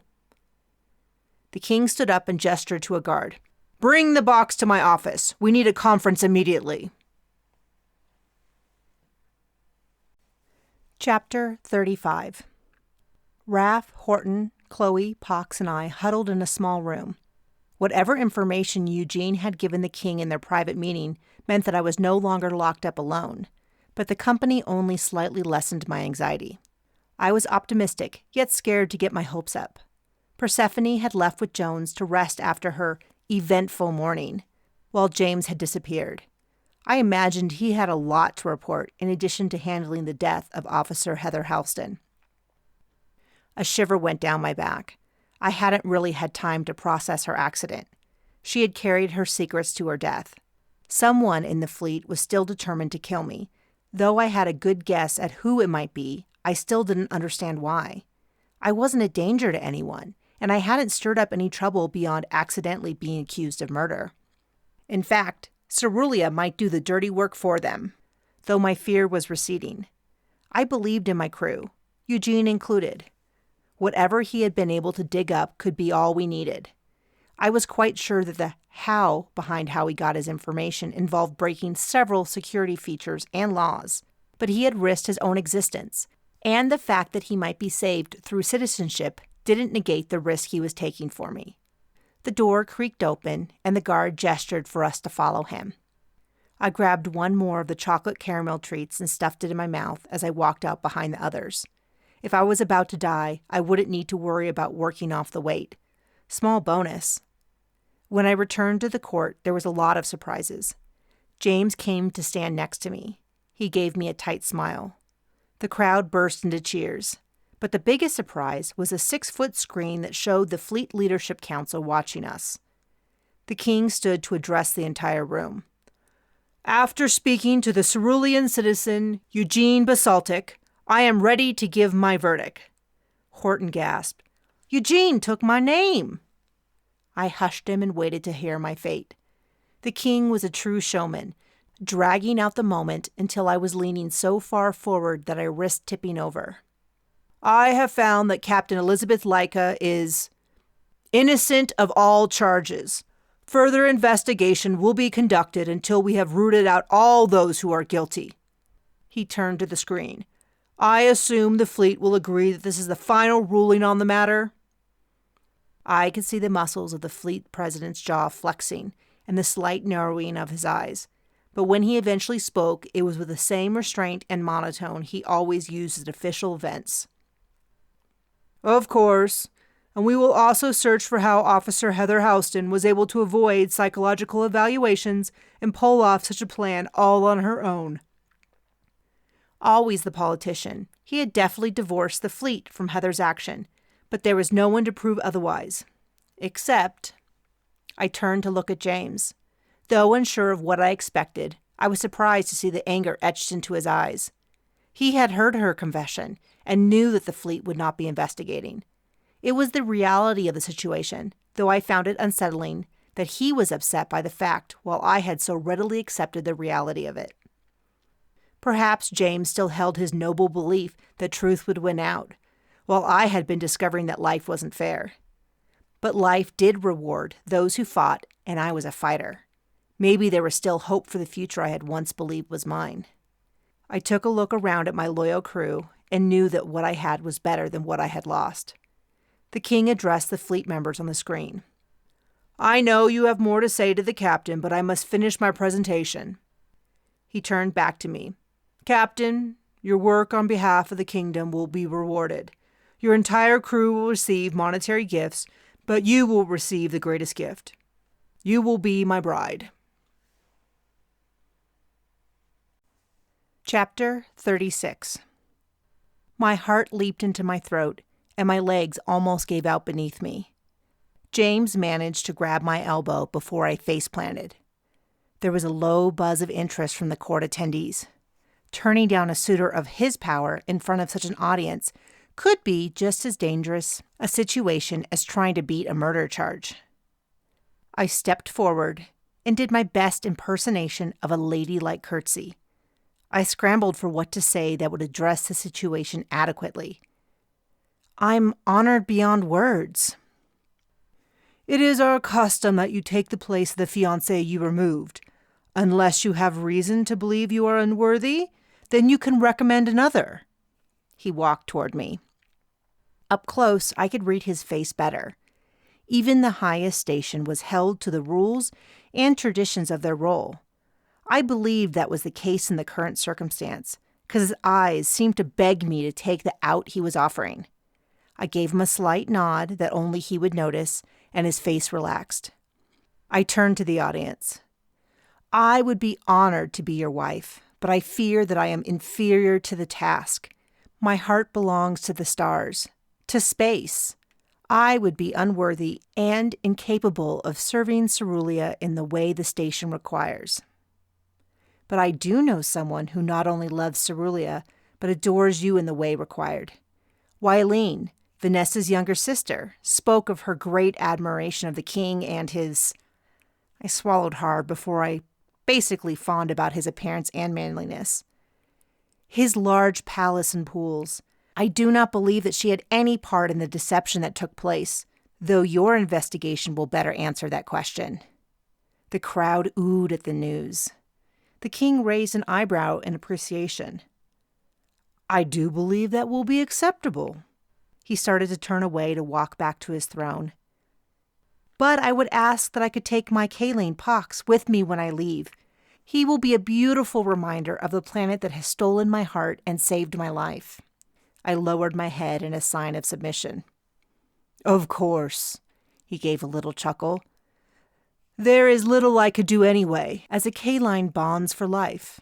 Take him with you. You are all dismissed, as I have many other cases to attend to, as well as speaking with my future bride." We were led from the room and into the back hallway. We whooped and cheered as I exchanged hugs with everyone. Then I encountered James. Everyone else excitedly talked as I stole a few moments of privacy with James off to the side. Thank you for speaking for me. I had to tell the truth. I rolled my eyes. Just accept the darn compliment, I swear. He ground his teeth.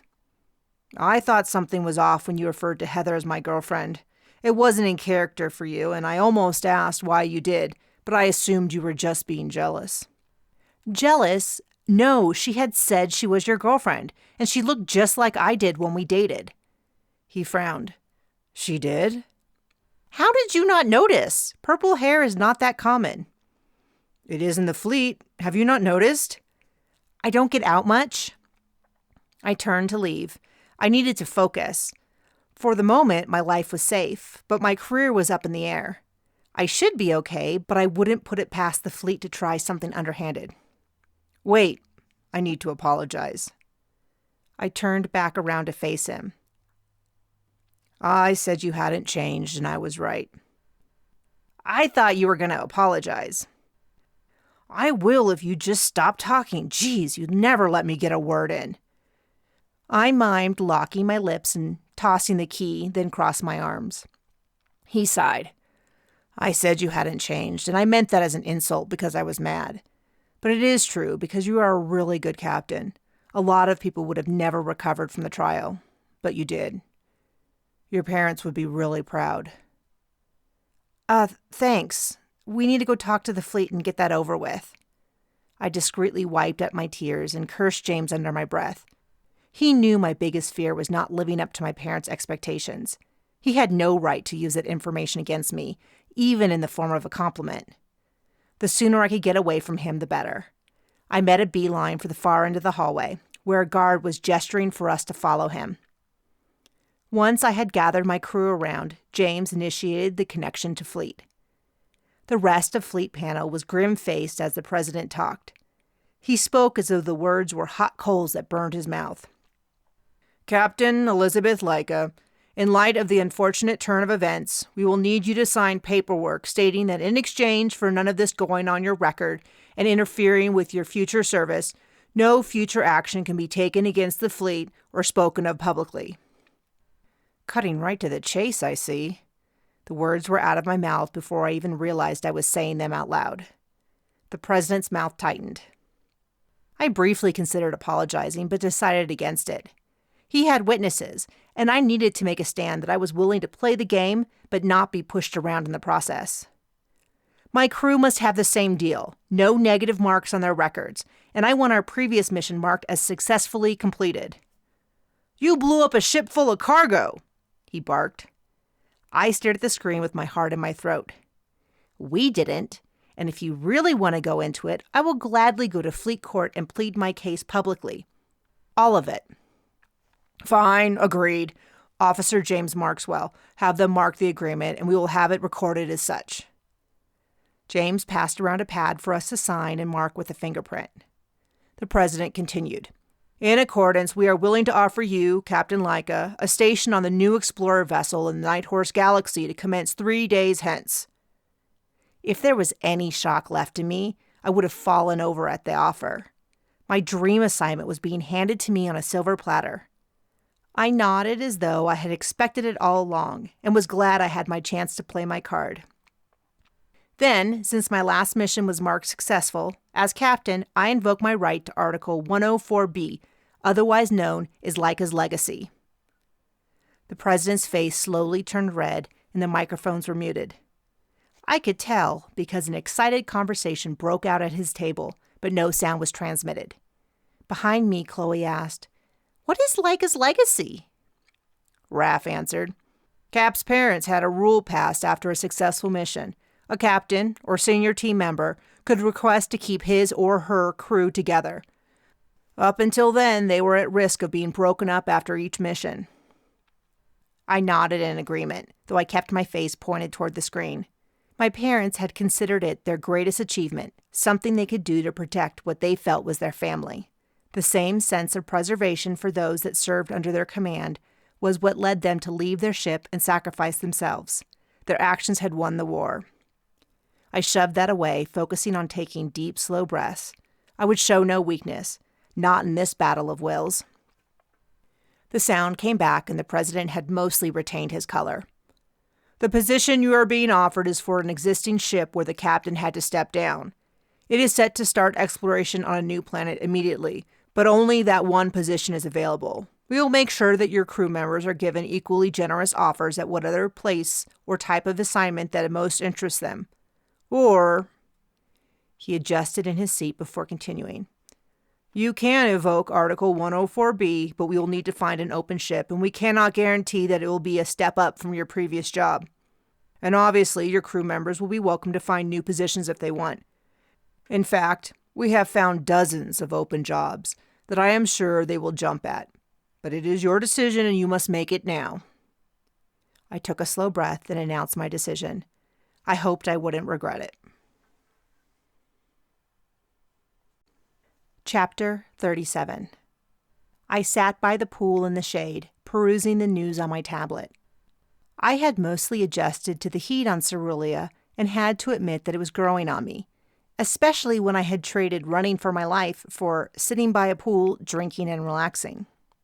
Pox lay on a chair next to me, making little grunting noises in his sleep. Other than his small sounds, it was achingly quiet, and I could practically hear my eyelids blink in the stillness. There had been nothing published anywhere in the galaxy about an exploding ship, murder, or the attempted framing of a fleet captain. It had been completely and totally covered up. Fortunately, until a fleet shuttle arrived, the king had given me use of his vacation home to rest in. The full-time staff was a nice bonus I had thoroughly enjoyed. In private, the king thanked me for my handling of the situation and for the suggestion of his new bride. He told me if I ever wanted to leave the fleet, he would be honored to have me as his employee, which was the best offer I had received in quite some time. The events of those days had been plaguing me. James's apology, negotiations with the king, and my final decision had crept into not only my days, but into my dreams at night. I just wanted to move forward. I checked my notifications and discovered I had a message that contained my ship's manifest, which would list my crew. I still didn't know what ship I was assigned to, or the exact details of our mission, but that should arrive any minute. "Hey guys, get out here!" I shouted to the house behind me. "The manifest is here!" Raph came running past me and cannonballed into the water. When he surfaced, he asked, "Are we going to be hauling trash to the nearest star? Delivering convicts to prison? What terrible, horrible job do we have this time?" Chloe walked over and handed me a plate of food. She squeezed in next to Pox as she finished off her colorful drink. "Don't give her a hard time. She gave up the Night Horse Galaxy so we could be together. It'll be fun no matter where we go." "It's a job, not fun," I corrected, though I couldn't deny that having them by my side was better than not. Horton slinked past me and fell face first into the water. He hadn't been himself since we said goodbye to Eugene. He was putting on a brave face, but we all knew he missed his friend. Horton swam lazily across the pool, his tail extended behind him. "I don't know what we're going to be doing just yet, and this crew list doesn't help much. Medical technician, 3 custodial staff. This is all pretty basic stuff, except Cerulean ambassador. Why would we—" I lost my breath when I saw the name attached to the position. "Ambassador Eugene Basaltic reporting for duty," a thin metallic voice declared. From an opening in the wall around the pool rolled the wooden box. Eugene now had continuous track wheels set up on each side with 2 thin arms. I spotted a few other accessories, but I could only guess at their use. "Eugene!" Horton screamed, launching himself from the water and racing across the distance. "Careful, Tawny. I just cleaned my optical lens." They took a few minutes to catch up in private before Horton put him down. They joined us a few minutes later, and Eugene greeted each of us in turn. I was so happy to see him that I didn't immediately notice the flashing light on my tablet. When I did, I checked to see what I had received. Reading over the details, I couldn't help but smile. "Guys, it's here. I have our next assignment." The end. This has been Space Murder, Captain Liz Laika Mysteries 1, written by Nikki Haverstock, narrated by the author. For more information about Nikki Haverstock and her books, go to nikkihaverstock.com.